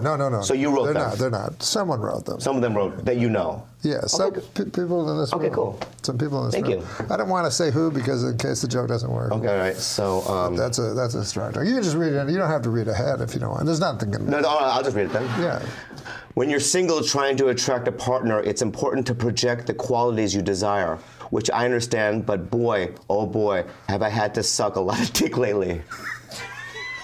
That's sort of like a Bobby Lee joke. It is a lot like a Bobby Lee. All right. What about this one? This is for you. Yesterday I had a picture framed. Now it's doing time upstate for armed robbery. Oh my God. I like that one. That was a good one. Here's one for Bobby Lee. I don't want to know no more dick sucker. No, sir. But do you diet sometimes? I know, but do you go on diets and stuff? Yeah, sometimes. Okay, so this okay. is sort of a diet joke a little bit. I'm so sorry. No, Boy, was it hot outside today. I went out to buy a California Pizza Kitchen signature pepperoni frozen flatbread, and by the time I got home, it was perfectly cooked and entirely eaten. 100% true. Oh, you ate it. See, I love Wait, how he stop. laughs. I love how he laughs. It's just weird, right? Some of them are odd. I'm not going to lie to you. This is a joke. Well, some of them. But this is a joke. I think technically. Like an observational joke? I'm like, I think technically. I need to have glasses in order to see my family. Specifically, 2 glasses of scotch.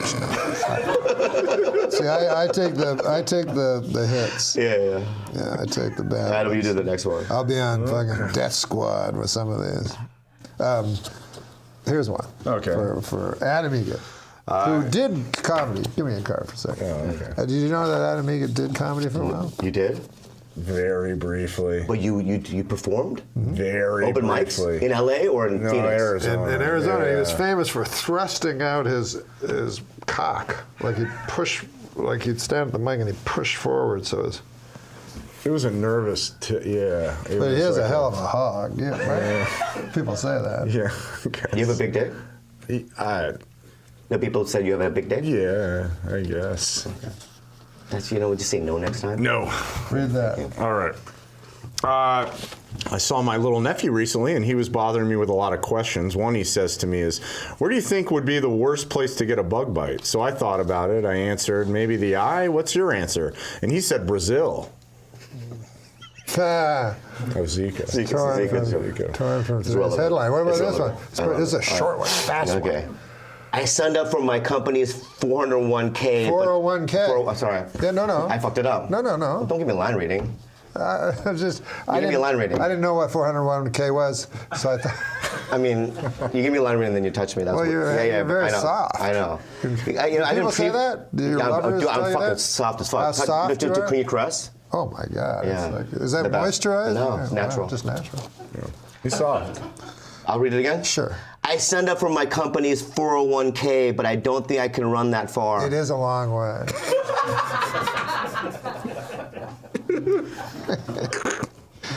Wait, I gotta get one that's gonna make Bobby happy. I don't like when he scowls after that. I grew up poor, man. My mom used to cut my hair with a bowl. Did you ever see where they used to do that? Yeah. Which was bad enough, but then came dinner, and it was she served a bowl of hair. That was him. Okay. You ever hear of steampunk? Yeah, I like it. Oh, you do? Yeah. Well, there's a joke for you. I wouldn't call myself a fan of steampunk, but I will say it's the healthiest way to prepare punk.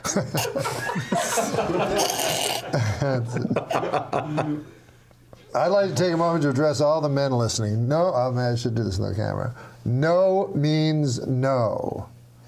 And bacalao means cod. What? I guess it's a type of fish or something. Oh. I don't know. Oh, bacalao. If I was grading constellations, well, will you laugh if he does one? Okay. I'm going to give you a good one. Okay. If I were grading constellations, my review and description for Orion's belt would be just 3 stars. This is a thing we get once in a while. We ask for letters from people that have problems, and it's actually called Dear Bobby. So this one says, Dear Bobby, I am in love with 2 boys and don't know which one to marry. First, there's Andy. Are you thinking about this? Yeah, that's when you say, I'm listening. I'm in love with 2 boys and don't know which one to marry. One is Andy. First, there's Andy. He's sort of blonde and sells insurance. Mama likes him, which helps a lot. He's very reliable and seems anxious to get married. Then there's Tony. He's dark and sort of gives me the creeps, but they're awfully nice creeps. I don't know which one I like best. In the daytime, I like Andy, but I believe I like Tony better at night. Which one do you think would make the best husband for me? Andy or Tony? Okay, so we're just gonna have a talk. Everything was going well until these jokes showed up. Oh my God. How long is this? This show? Yeah. So how long I have all day. I have all day. So far? But I just kind of want to know how long it is. It's over. Yeah, we were just discussing what is it? You just said we we're just gonna have do these jokes, and then I try to give you the best ones. So. Oh, like we're gonna read all jokes. Of us. Yeah. Are they old-timey jokes? Are they classics? No, they're all written by guys in this room. But don't let that. Okay, go ahead. Where's my tree? This actually happened. Oh, do you know I asked Chris Elliott about the tree thing? Oh, yeah, what happened? He made it up. No. What? Chris Elliott would go, which tree is mine? So we said something else because I thought it was an old time. It must be like a showbiz That's so term. great. Made it up. Okay, go ahead. I'm a gifted but self-taught composer, and my masterpiece is Toccata and Fugue in what I think is D minor. I don't understand. You said it so fast. I did say it fast, and I think some of these words from this is ripped right from today's headline. Did you know that Ringling Brothers Barnum and Bailey Circus closed today? Well, there's a joke already written. And do I read it? Yeah, just to the camera or to Adam. Or... After 146 years, Ringling Brothers has... After 146 years, Ringling Brothers has shut down. Sad news for circus fans, but great news for employers looking to snap up guys who know how to beat elephants with steel rods. Oh, Lord. I suddenly tried to do it like you would do it on the news at SNL. Ouch. Steel rods. I wonder if that really happens. I'm sure it happens. I'm sure that must happen. Second worst job. Assistant crack whore. I said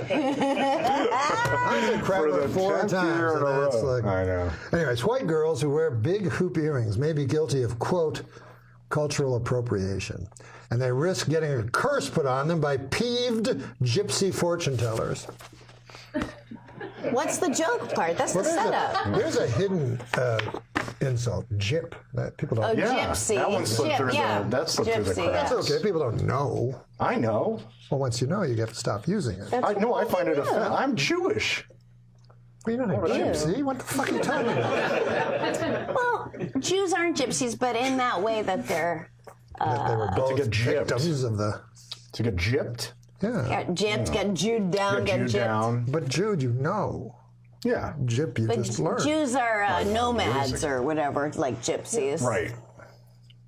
Not by choice. Oh, a woman from Denmark I met at a party was telling me how awful she thinks Trump is. So I shot back, yeah, well, you guys have that asshole Hans Christian Andersen. That's funny. It's just my patriotism. She wanted an old-timey. You can read the old-timey one.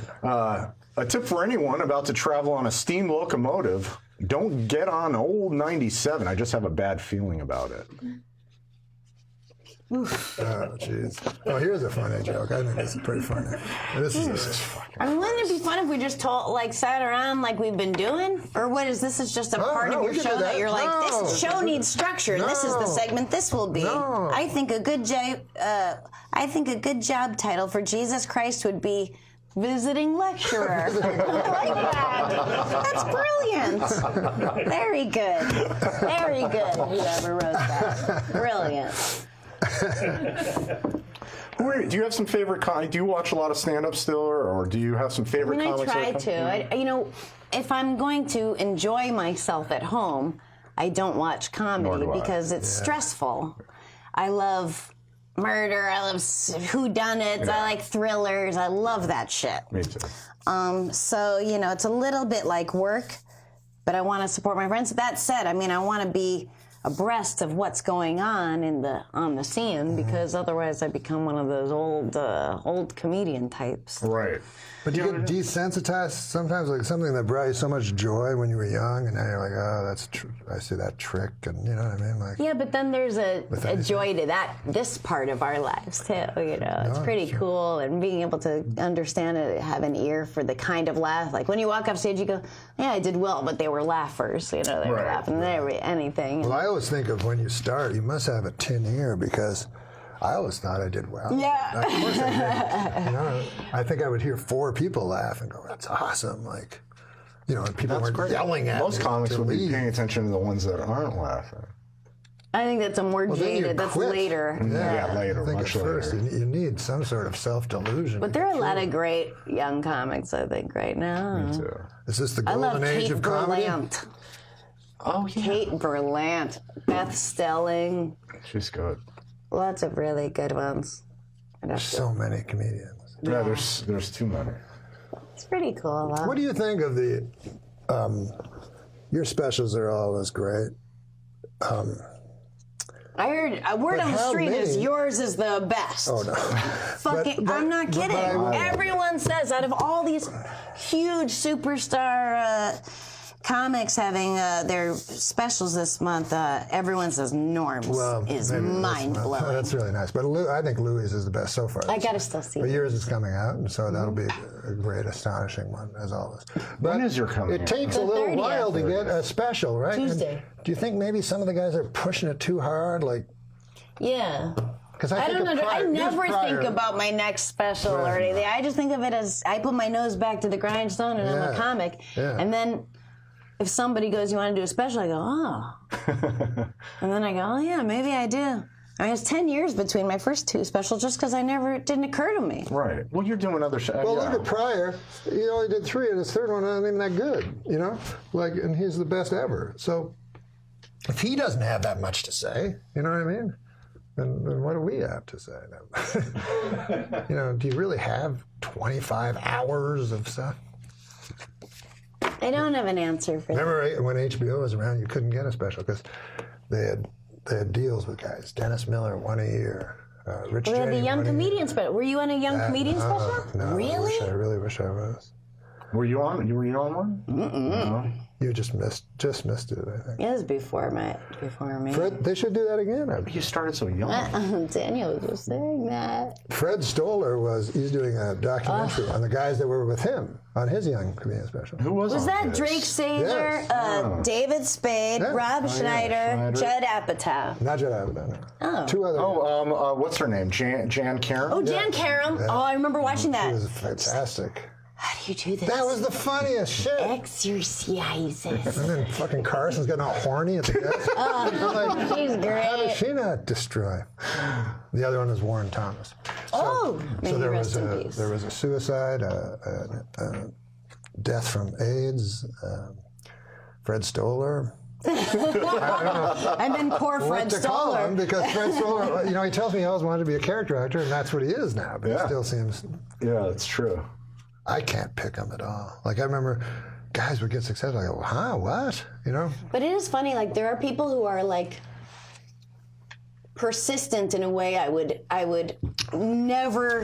fucking never be, even if it meant not going as far, you know. But it's I think it's so sweaty and gross. You mean like so telling disgusting. people you're good? Or just like networking, you know, like that kind of thing. It's fucking gross. Climbers, yeah. But there are people they get successful that way. They should. But A it lot of them doesn't do. mean, you know, then I see young comics, they go, I'm going to bang on every door, call everyone I know, go up and say stuff and push to get on people's shows because that's what I heard so-and-so did, and that's what you have to do. And I go, no, you don't have to do it. You can just be like cool. You know? Wait for people to talk about that you're funny. I don't know if you were on a show this year. I was when Jay, because me and Jay Moore and Sarah came together.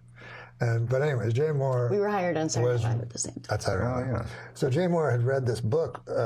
About the night he read it, when he threw the phone. Yeah, go on, sorry. I'm sorry. I remember he was literally reading like Saturday Night, the book about Saturday Night Live, and he reads about, Bill Murray like throwing throwing a phone out the window, and they fucking pulled the phone out of the window, threw it out the window, and that's when they go, okay, you don't have to be a writer, you can just perform. But it's hanging. But I don't even think. Like where we were outside of it, so we had a perspective to see like, oh, you just read this and then you did it. I honestly think that he absorbed it and became it genuinely, you know? It's also part of his talent. It is. You know? Yeah. He's persistent. Hey, I remember hearing about you smoking a cigarette. This is how long ago? Smoking a cigarette in the writer's room, and Ian Maxtone Graham poured water on it. You punched him in the face. Oh, yeah, I heard that. Fred Wolf told me about that. People come from different backgrounds. No, but you know what I mean? You grow up in Canada, everybody fights and everybody...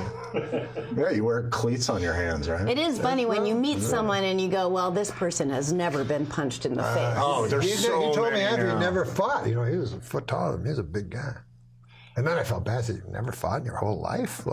And then you pour water on a guy's head? Yeah, that's... Because he goes, oh, I didn't know that there were consequences to actions. But it is, I bet, in a way, right or wrong. A great guy and a funny way. Yeah. But remember, it's funny because he was so hoity-toity, and he had never gotten his license because he had always been driven, and no. And the Harvard guys used to look down on him because he went to Brown. Meanwhile, none of us went to, or I didn't go to college. You did. No, I didn't go. So we were like the real scum of the art comics, but that they stole all our jokes from. Well, I read in Monty Python that Cleese and Chapman went to Cambridge. And Palin and Idle went to Oxford. So the two from Cambridge looked down on the two from Oxford. Like they were idiots. What But they're fucking the other way Oxford. around? No, Cambridge is the best. Oh, okay. Well, what's so much I know? No, you think of Oxford the same way you think of Harvard, but it's actually Princeton. Hi, sweetheart. Yeah, but don't you realize when you're older, it's like, I mean, there just are rich smart people, but yeah. it's really just rich people. Yeah. I know smarter people that didn't go to college. Smartest person I know, maybe Tig Notaro, didn't graduate 8th grade. Did you? Because when I first started, I was very afraid of. As soon as I heard Harvard, I never knew anybody. Yeah. Even like I never graduated college. Or, I never went to college. But when I heard Harvard, I was like, holy shit! Like I'll never be able. It was for the Rosanne Trust. I'll never be able to keep up with these fuckers. But yeah, then you realize it's just rich. Well, they're just rich, dumb guys who have confidence that it takes a long time to learn how to have if you're not rich. Yeah, you're right about that. The confidence. God damn it. George W. Bush. It was in the only president was in Harvard and Yale. He went to Yale. Went to both. My English teacher, Mr. Anthony, went to Yale with him and said he was so dumb. And he would just show up drunk every day, show up like hungover and stinking of booze, and he was just dumb. I can see that. When I was young, we didn't have any money. We lived on a farm. So really, no one had any money. They were all super poor. What did your farm produce? Dairy cattle, but it was a dead, obsolete farm. And comedians. And what? And comedians. So there was one guy had some money. He he owned the eggs, from all the farmers. Did you do farming yourself? Yeah. So he would take the eggs and pretty well sell them back to you. You'd go and buy some eggs. I don't know why. He had fucking chickens. But anyways, he was the rich guy. He had a big fat belly, which was like a sign of prosperity back then. Like you didn't actually stick it out, so he'd look fatter. But he'd drive every year he bought a goddamn, and I used to hate it, a Lincoln Continental, not even a Cadillac, like a Continental. And he'd drive it to every poor farmer that had nothing and park it and show it to him. And then my father would go, God damn, his name is Hubert Delaney. It was that Hubert Delaney, God damn. You go, how much does that cost? He's like, 8,000, whatever it costs. Good God. And just brag about his fucking car and then drive to the next guy's house and do the same. But then afterwards, my father would go, God damn, he's a good guy. I go, why is he a good guy? What? Like, I don't like him at all. He seems like a fucking braggart. No.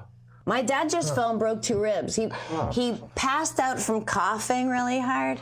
Wow. And then he broke 2 ribs, and then he went to the hospital, and then they released him because it's just broken ribs. Yeah. Then he's at the pool the next day because he just swims every day. It's like a 10-year-old, And he still has all the EKG stickers all over him. I have a picture. He's just like this because he was too scared to pull them off because it hurt with the hair. I go, you have 2 broken ribs. You can't pull off those stickers. But he goes, the pool will pull them off. That's adorable. God damn. Yeah, but he's in the pool swimming the next day after breaking 2 ribs. Do that? No. You'd be on your back. No, my dad never milk it for complains. months. Daniel's seen his feet. He has really deformed feet. He just had to get 2 toes removed. I go, what toes did they remove?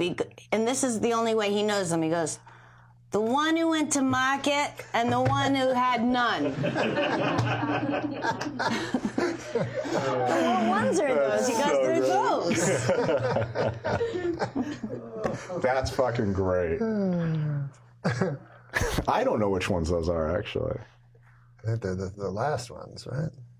The last 2. No, one had fucking roast beef. Thank goodness it was not. Oh, it was the one who went to the one who had roast beef and the one who went to market. The one who had none is the pinky, but he still has that. And that's our show. Thank you. Good night. Thanks, Sarah. Thank you so much. Well, they want us to do jokes. Let's do some jokes. What What are we doing, man? Should I do it as a funny character? Sure. A new study shows dogs can tell when people are doling out fake praise. So I guess that's the one thing that differentiates my dog from Adam Idget. Who's Adam Idget? Oh. Just a funny name. Oh, just a funny name? Okay, all right. Oh, what about this one? That's funny. Where you go? I'll do the next one. Okay. This as Garth? No, just do it yourself. You know what they say, opinions are like assholes. I want to suck them all. Oh, he just... You want to suck assholes? He just You just edited it. See, that's the writer in you. No, listen, my girlfriend's suck. mad at me right now. Last night when we were having sex, I yelled the name of her ex-boyfriend. Nice fella. Oh, I love that. Nice fella. I always like that old joke of like, yeah, he's a little vain. When he has an orgasm, he yells out his own name. Oh, that's right. I always like that one. Or I don't fold. Yeah, the woman says, yeah, I want 10 inches. I don't fold it in half for anybody. I think First Lady what's her name? I think the First Lady, Melania. Was that her name? Melania Trump. Oh, I think the First Lady, Melania Trump, puts up with a lot from her husband. But he's able to get away with it because he's president and he's rich and he has a huge cock. Come on, let's do it, baby. Let's do it, okay? You never get erection, Mr. Donald Trumpy person. Every time you try to have sex, you never have erection, Mr. Donald President person. Why do you say person twice? Why do you say person twice? Because that's what I call you, Mr. Donald President person. Come on, baby. Come on, let's do it. No, Mr. Donald President person. Yeah, makes me happy. Now that makes me happy. Just that she says person twice makes me very happy. You know? Adam Idget is him. Oh, I didn't know that's your last name. His name is Adam Egget. Egget. So I had no idea you were Adam Egget. I forget sometimes. Okay. I'm not saying that your trusty sidekick, Adam Egget, is dumb, but on his contract where it said sign here, he wrote Capricorn. To a Letterman.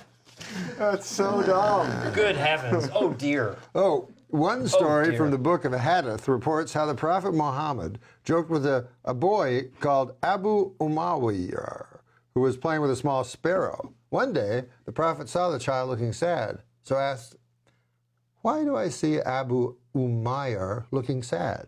One of the villagers told him, "The Nugar sparrow, which he used to play with, has died." Whereupon the Prophet began to gently joke with the child to bring him out of his melancholy, saying, "Oh, Abu Umayyah, what happened to the Nugahayar?" Note, in Arabic, this is a play on words because of the rhyme between the boy's name, Abu Umayyah, and that of the bird, Nugahayar, being the diminutive of Nugar. That's not what I was wish it expecting. could keep going on. Yeah. This is it? No, that's your joke. Oh, my God. You want me to read this whole thing? All right. I will. Jesus. Okay. Okay. A man boarded an airplane and took his seat. As he settled in, he glanced up and saw the most beautiful woman boarding the plane. He soon realized she was heading straight toward his seat. As fate would have it, she took the seat right beside his. Eager to strike up a conversation, he blurted out, "Business trip or pleasure?" She turned and smiled and said, "Business. I'm going to the annual Nymphomaniacs of America convention in Boston." He swallowed hard. Here was the most gorgeous woman he had ever seen sitting next to him, and she was going to a meeting of nymphomaniacs. Struggling to maintain his composure, he calmly asked, "What's your business at this convention?" Lecture, "I use the information that I've learned from my personal experiences to debunk some of the popular myths about sexuality." "Really?" he said. "And what kind of myths are there?" "Well, one popular myth is that African-American men are the most well-endowed of all men. I've heard that. When in fact, it is the Native American Indian who is most likely to possess that trait. Another popular myth is that Frenchmen are the best lovers, when actually it is men of Jewish descent who are the best. I have also discovered that the lover with absolutely the best stamina is the Southern redneck." Suddenly, the woman became a little uncomfortable and blushed. "I'm sorry," she said. "I shouldn't really be discussing all this with you. I don't even know your name." "Tonto," the man said. "Tonto Goldstein, but my friends called me Bubba." Whoa! David Crabtree, everybody. Ladies and gentlemen, I'll clap for myself. Not even different in Well, I America. can't say my friend's name, but he said his biggest fear is that ISIS or some terrorist group like that would get a hold of a dirty bomb and explode it over a major city within the United States and kill tens of millions of people. Because then the blowback against innocent Muslims would be absolutely terrible. Yeah, that's horrific. That's true. All right, let's do some jokes. That went well, Josh. Now, this is a great joke. This is, I think, just a classic joke. This may have been written by, who's this new boy that I've taken quite an unhealthy interest with? Black. Huh? Scott Black. Scott Black. Black. Anyways, I really like this Black. See what you think of this joke. If you could just speak this joke out loud into that camera. Okay. You don't have to read ahead, or you can if you like. I'm taking a fascinating class. Try to, use your comic timing and delivery. Okay. I'm taking a fascinating class all about the Hollywood freeway. Oh. It's called 101 101. 101, 101. 101, 101. Good joke. That's pretty good, right? That's good. That's pretty good. Here's what Mrs. Donald J. Trump, fresh from a plagiarism scandal, is facing a different kind of heat. A racy photo spread from 95 has emerged with photos of Melania Trump lying nude in a bed as another naked model embraces her from behind, just below her breasts, which are fully exposed. Another photo shows the other naked model in sheer stockings, a low-cut bustier and high heels, raising a whip as if preparing to spank Melania, who pretends to recoil. Geez, who does Melania think she is, Mamie Eisenhower?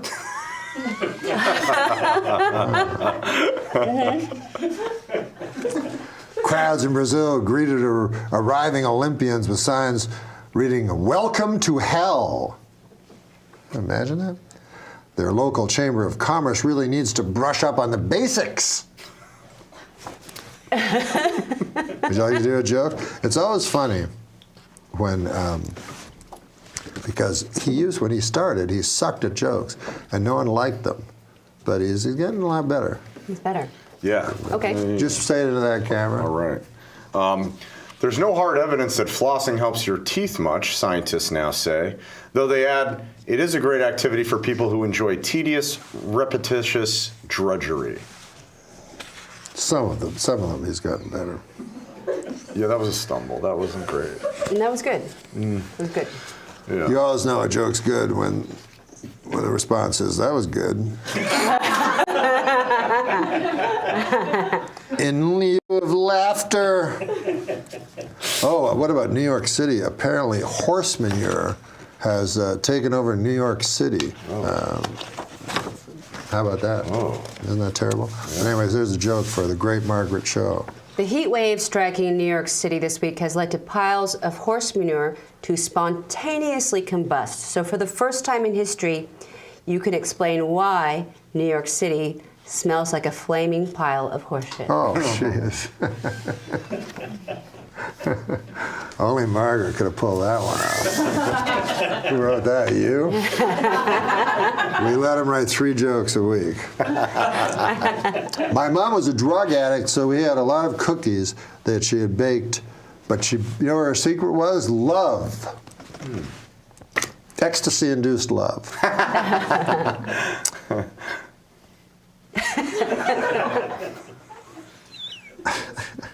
Now, you should read ahead on this one. But I think this would be a good joke for you. TBS. Well, you're not reading ahead. Oh. TBS is developing a Notorious B.I.G. inspired comedy series, which I guess explains their new slogan, TBS fucking dog shit. I don't know. Sometimes you don't want to say that because then TBS will phone you and say, "We're interested in what's that?" You know.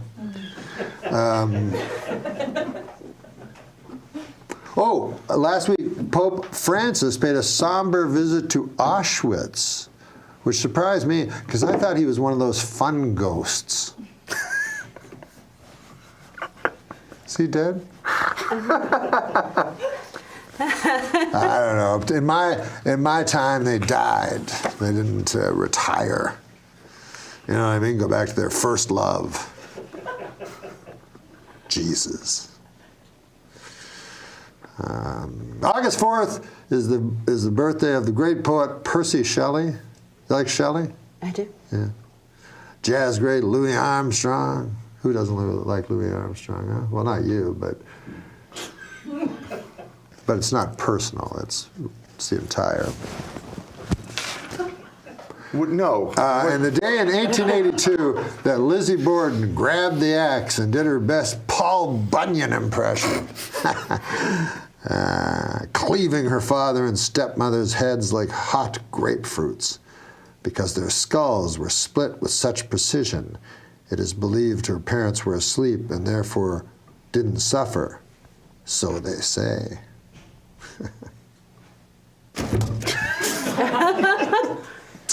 So anyways. Was that a joke?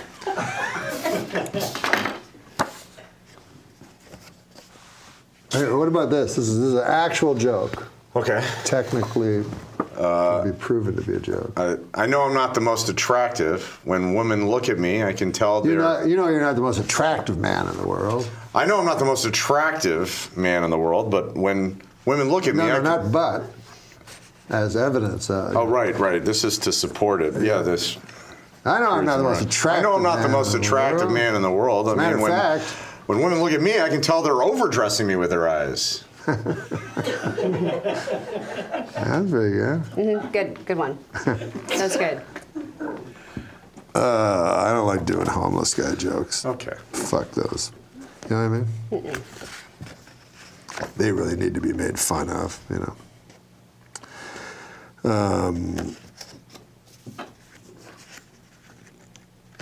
You guys talk. Are you going to read all those jokes? Oh no. Oh no, these are just going to go into a pile for use on Didn't your cousin have trouble during the war on drugs? My cousin got a Purple Heart during the war on drugs. Well, that's good. After he tragically overdosed on cocaine. Oh.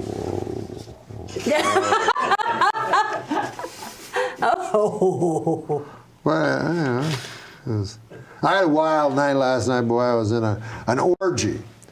It was me, my iPad, my laptop, and TV while my phone watched. It's more of a comment, really. Yeah, that's more commentary. Comment. You know, I was raised Catholic, and when people find out, they always assume there was some creepy priest involved, you know. But they never suspect the deacon.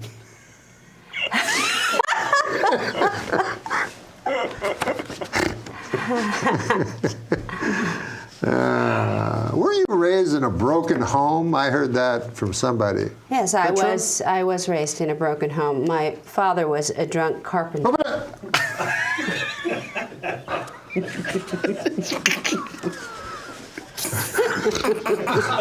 That's why we get into the business, right? Jokes. No. Do you remember when you were a little girl and were there any who made you laugh, or anybody in movies that made you laugh? Or Flip Wilson. Flip Wilson show. By golly, I keep forgetting about him. Geraldine. God dang, we'd all do that. We'd do all the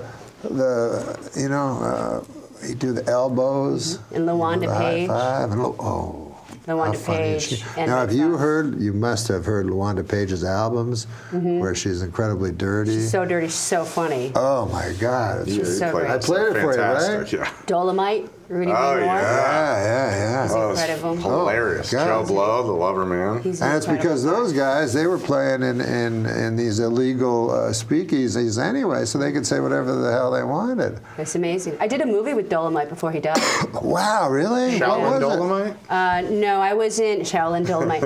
I was in this thing called Fake and the Funk, which was about a Chinese exchange student who gets dropped off in South Central. So they sort of, it's a My Fair Lady, but with Dolomite.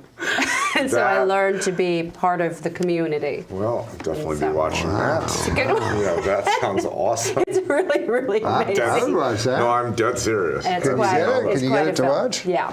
You gotta watch that. Yeah. I wrote a book. Yeah? Yeah. You wrote a book. Did you like the process of writing a book? I did. Yeah. I don't like it so much. No. Yeah. How long did it take you, Norm? It took me a long time to write it. Yeah.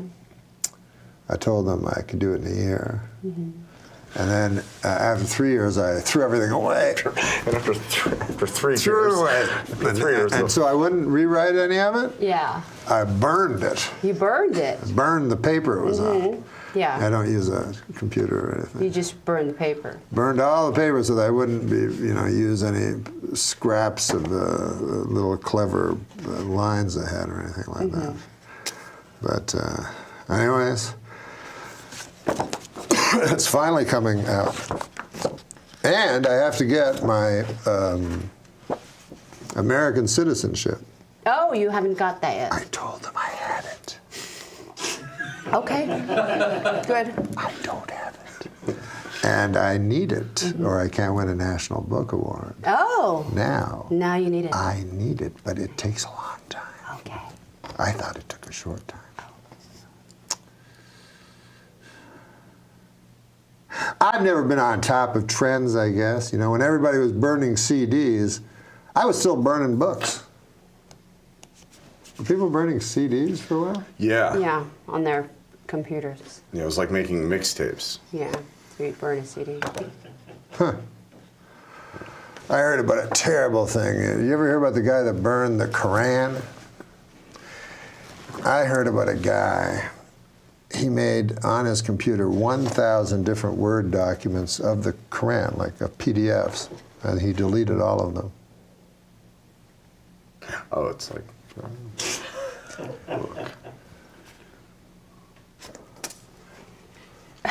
Anyways,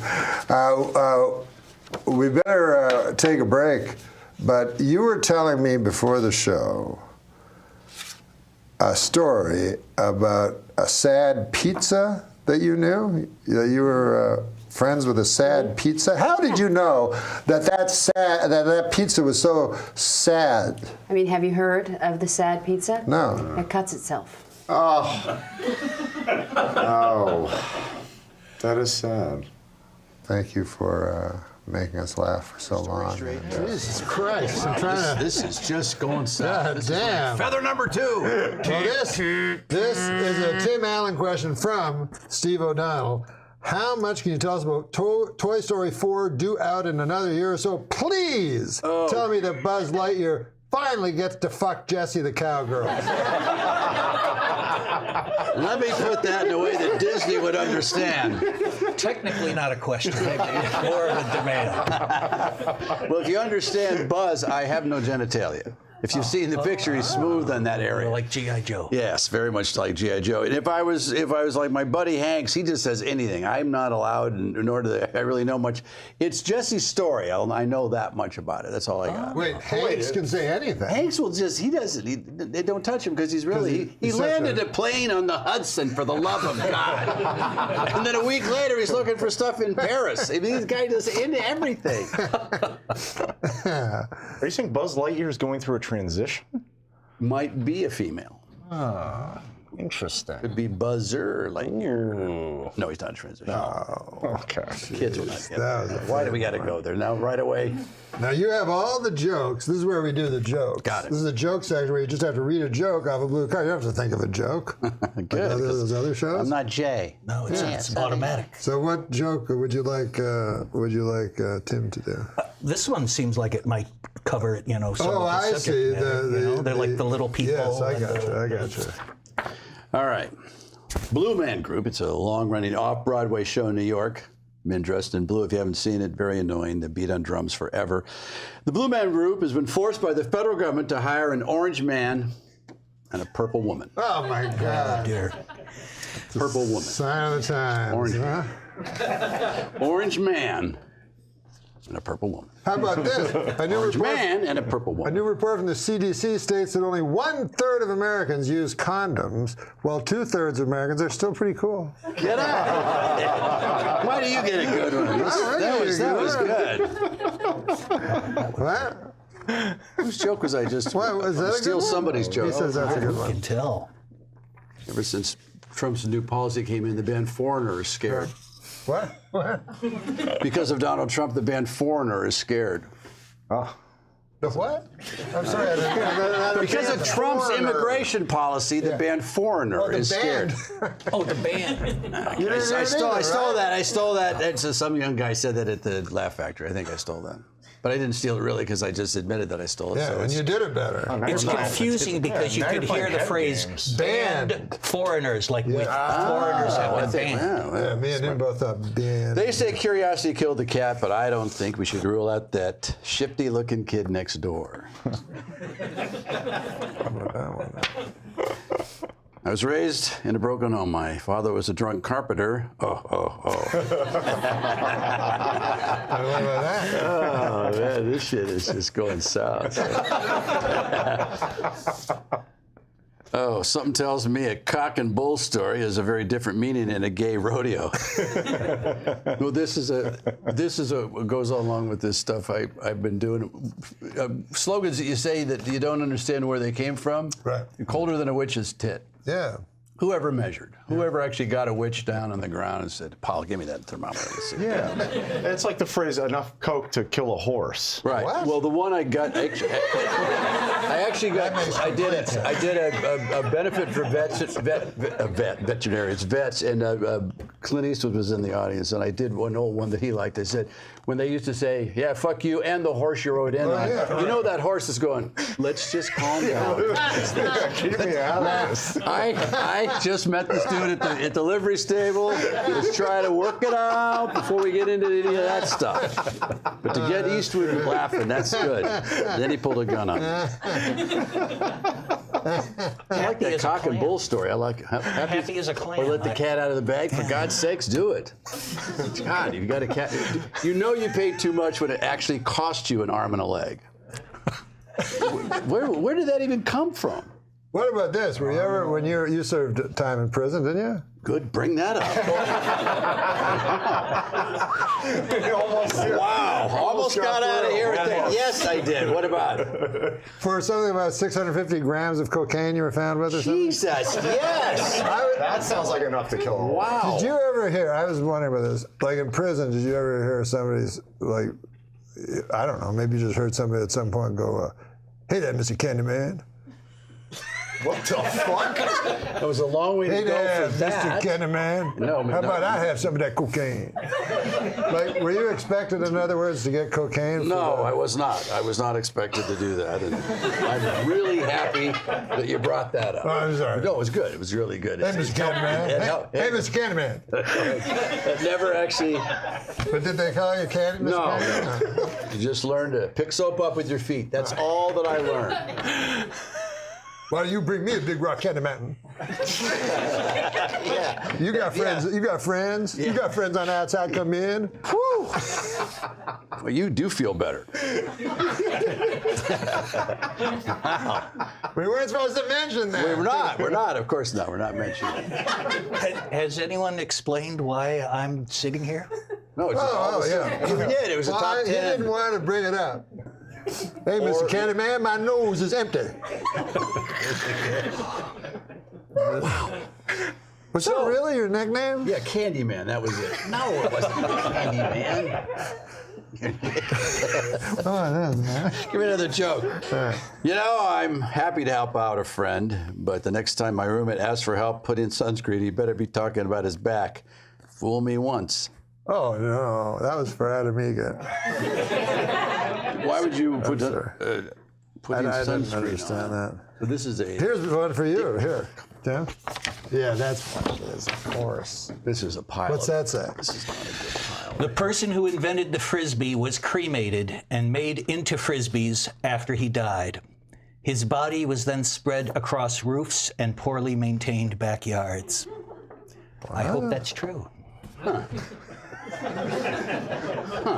Hey, you know what's... that's like a Trump tweet. Right? Just doesn't make any sense. You know what's not as easy as... We were talking about... easy as pie? Easy as pie. You know what's not easy as pie?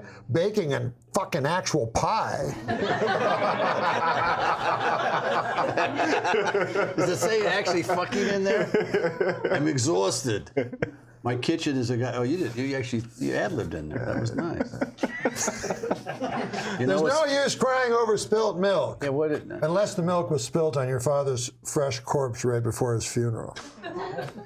Too many words. It's not bad. There's no crying over spilt milk. Concision. I try to tell him. Concision. Yeah. That's what I tell them every day. What do I tell you? Concision. I say exaggerate, clarify. Wow.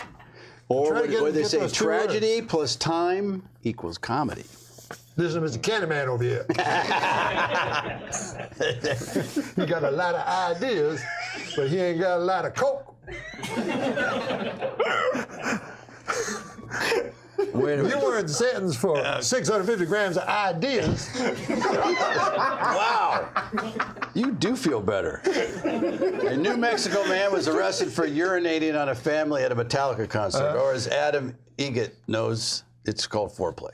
Oh. It is. Yeah, it is. Hey, you were talking about. Who's Adam Egget? That's the problem. That's the problem. We forgot to introduce you. But here's a thing you were talking about how things start, how sayings start. When I grew up, my family was so poor. Yeah, well, we didn't have a pot to piss in, so we pissed in other people's pots. We'd break into houses the dead of night, find the people's pots, and take a giant piss in them because we had accumulated full bladders from holding our urine all day long, waiting to piss in people's pots. Now, literally, if you told this as the character, it's too long, but there's so much meat in there. Yeah. It's two separate jokes. May not be long enough. I said there's a story there that, you know. I don't want to shoot myself in the foot. That's another expression. Oh boy, here we go. Nothing funny about Nazis. No, you can't even talk. You can't even say Nazis. The only thing about Nazis I've used is. Wait, I haven't said that. I don't want to shoot myself in the foot, but my left big toe is a neo-Nazi. Even worse, my big right toe believes that there should be a gender pay gap. Gender pay gap. You can't. Hitler's just not funny. Still, it's not enough time. Except he did kill the mustache style. Allegedly. Oh, he did? No, but yeah, I've been around Aryan Nation guys in prison that would that tattoo "fuck you" on their forehead. Still wouldn't go that far. Right. You know, they got swastikas everywhere, but they go, no, that's too much. Who did what? Michael Jordan. Yes. Oh yeah, that For was a short bizarre. while. Remember the Hanes commercial? underwear commercials. He had a. He But tried that's to bring. maybe just that's where it grew. Probably the He last person I expected to try. Isn't and it bring funny? back the Charlie Hitler Chaplin and mustache. Hitler. The only Yeah. two guys that ever tried that one. That looked good. A little. I think Hitler took it from Chaplin. think so, too. Yeah, because he was a man of the people. And Oh yeah, and he had the stash obviously before the great dictator. You remember those pictures? Remember that picture? You're thinking about that. Of Hitler? Remember in World War I? He's like. He was photobombing people. He was the first photobomber. He was. Very common knowledge. That'd be a good tweet. He's a great, huge. You don't want to just I don't know. avoid I it. bet you have never met. A bigger Hitler buff? No, he's a revisionist, a Holocaust denier. Oh God! Wow, you feel better. All of a sudden. Wait, is it? Are you or not? Oh boy. No, I had a bar mitzvah. Yeah, I had a bar mitzvah. I'm full Jew. I'm just saying Stalin. Everyone overlooks Stalin. I'm just saying Stalin is Every just as time bad. Hitler comes out. Stalin comes Stalin is worse. Goes right They're down. not. Yeah, they're both terrible. No. They You were want to get into Stalin, that? though. Then don't- Just stay Millions on of people Hitler. that guy killed. But stay on Hitler. What about the Ottomans? You got to go into that one. The Ottoman. The Ottoman Empire. Ottomans. Oh yeah, the Ottomans. The Armenians. Yeah, well, that was horrible. And that's right. Very recent, isn't it? Yeah. I'm not familiar with the Ottomans. Or I live in an Byzantine Armenian Empire, neighborhood, yeah. and you get the older Armenians. Oh, Tell that yeah. story about that. That's something that they just did a movie with Eric Bana, I think, about the. Elton John had something to do with it, about the massacre there. Oh, Disney? No, Disney did. Disney? Yeah, they did a musical about the Armenian slaughter. What is the matter with you? Jesus Christ. Jesus. A Disney? group of crows is called a murder, a group of unicorns is called a blessing, and a group of cows is called my in-law. Good night! you screwed it up and it's still okay. Yeah, it's still You just sold it at the end. I tried, right? I need one. Well, you don't like children, so this might be I didn't say perfect. that. I said I don't like you. Do you have children? You said you don't like children. Did I? Oh, many times. So many times. Did I say that? I exaggerate to clarify. When did you not say A that? hippo's mouth is wide enough to fit in a 4-foot tall child. Really? Huh. I like hippos. Unfortunately, after measuring the hippo's mouth, almost all the children were eaten. What? A hippo's mouth is wide doesn't enough make to fit a sense, 4-foot tall child. Okay. Unfortunately, after measuring the hippo's mouth, almost all the children were eaten. Look, I know the Bible says not to covet thy neighbor's wife. Right. But it doesn't say a damn thing about coveting thy neighbor's husband, especially a sweet, hot fucking asshole. This is sweet hot. Is that in there? You You just toss all that stuff in there. But it is true. It does anything about coveting thy neighbor's husband. Huh? You make a good point, Norm. Well, what about women, young women? Show's You going, know? what? Young women? The Statue of Liberty is setting a bad example for young women. When times get tough, you just can't stand motionless for centuries holding a torch. It's true. You What got a about point. this? What about this, Pally? Or wear a dress and have people walk Steve around. O'Donnell, right, you know, the Steve- man no, behind the cameras, now on camera. Steve won't do it. I'm really more of a booster. Are you, Steve? Artifacts from Auschwitz are set to go on tour for the first time. You guys won't stop. Experts believe that this will be Miley Cyrus's darkest opening act yet. Wow. Oh, this is almost I might perfect. open with that in Vegas. That'll get the crowd walking out. I'm going to let the great Tim Allen, experts believe, one of the best joke tellers to ever live. I don't know, Jay is amazing. He's an amazing joke teller. Jay. Funniest guy on the planet, though, is Marty Short. Yeah, I agree with that. Marty Short. I can't be around him. He hurts me. Yeah. But he's not a stand-up. Stop. Can't help himself. But Isn't that weird that he's not a stand-up? He's not a stand-up. We did The View, he and I, for a movie we did together, and the first time ever those women were speechless. I mean, we owned that show. He's so freaking funny. We did a whole bit in the makeup trailer about all the theater we'd done. We haven't done any. Because everything's a theater play. The Jiminy Glick is so hilarious. I did that. He can say he can say him horrible shit to you, and his chin was coming off one time when I did it. This whole piece, and I kept going and he wouldn't come out of character. And I said, but this is all coming out. Your name again? Who are you? He's horrible. He's a horrible man. Yeah, somebody told me. I don't know, maybe Steve Martin or somebody said, "Oh yeah, that's Marty being Marty." Like, yeah, you know. So this is going to be the final joke. I hold in my hand Karnak. The final joke. Now you're supposed to all applaud. Well, that's Karnak. Well, when you ask for it, it's not worth it. May dog in heat romance your leg in the month of September. Mm-hmm. Okay, this is the final joke. Now I want you to read ahead. All right, read ahead. Read ahead, you know, so you give it all. All right, a new study finds and hold on. Before he finishes, because I want to end with a big joke by one of the greatest joke tellers ever lived. Leno's on his way in. And so I'll say thank you very much to Tim Allen for gracing our show. Absolutely. Yeah, you guys are great. Thanks. Here it is. There's the camera right there. The camera. She just brought it from home. These are the smallest cameras I've ever seen. Listen, a new study finds that men are more likely to blame stress from work as a contributor to their poor mental health, while women are more likely to jabber on about something or other. Why do you give me that one all of a sudden?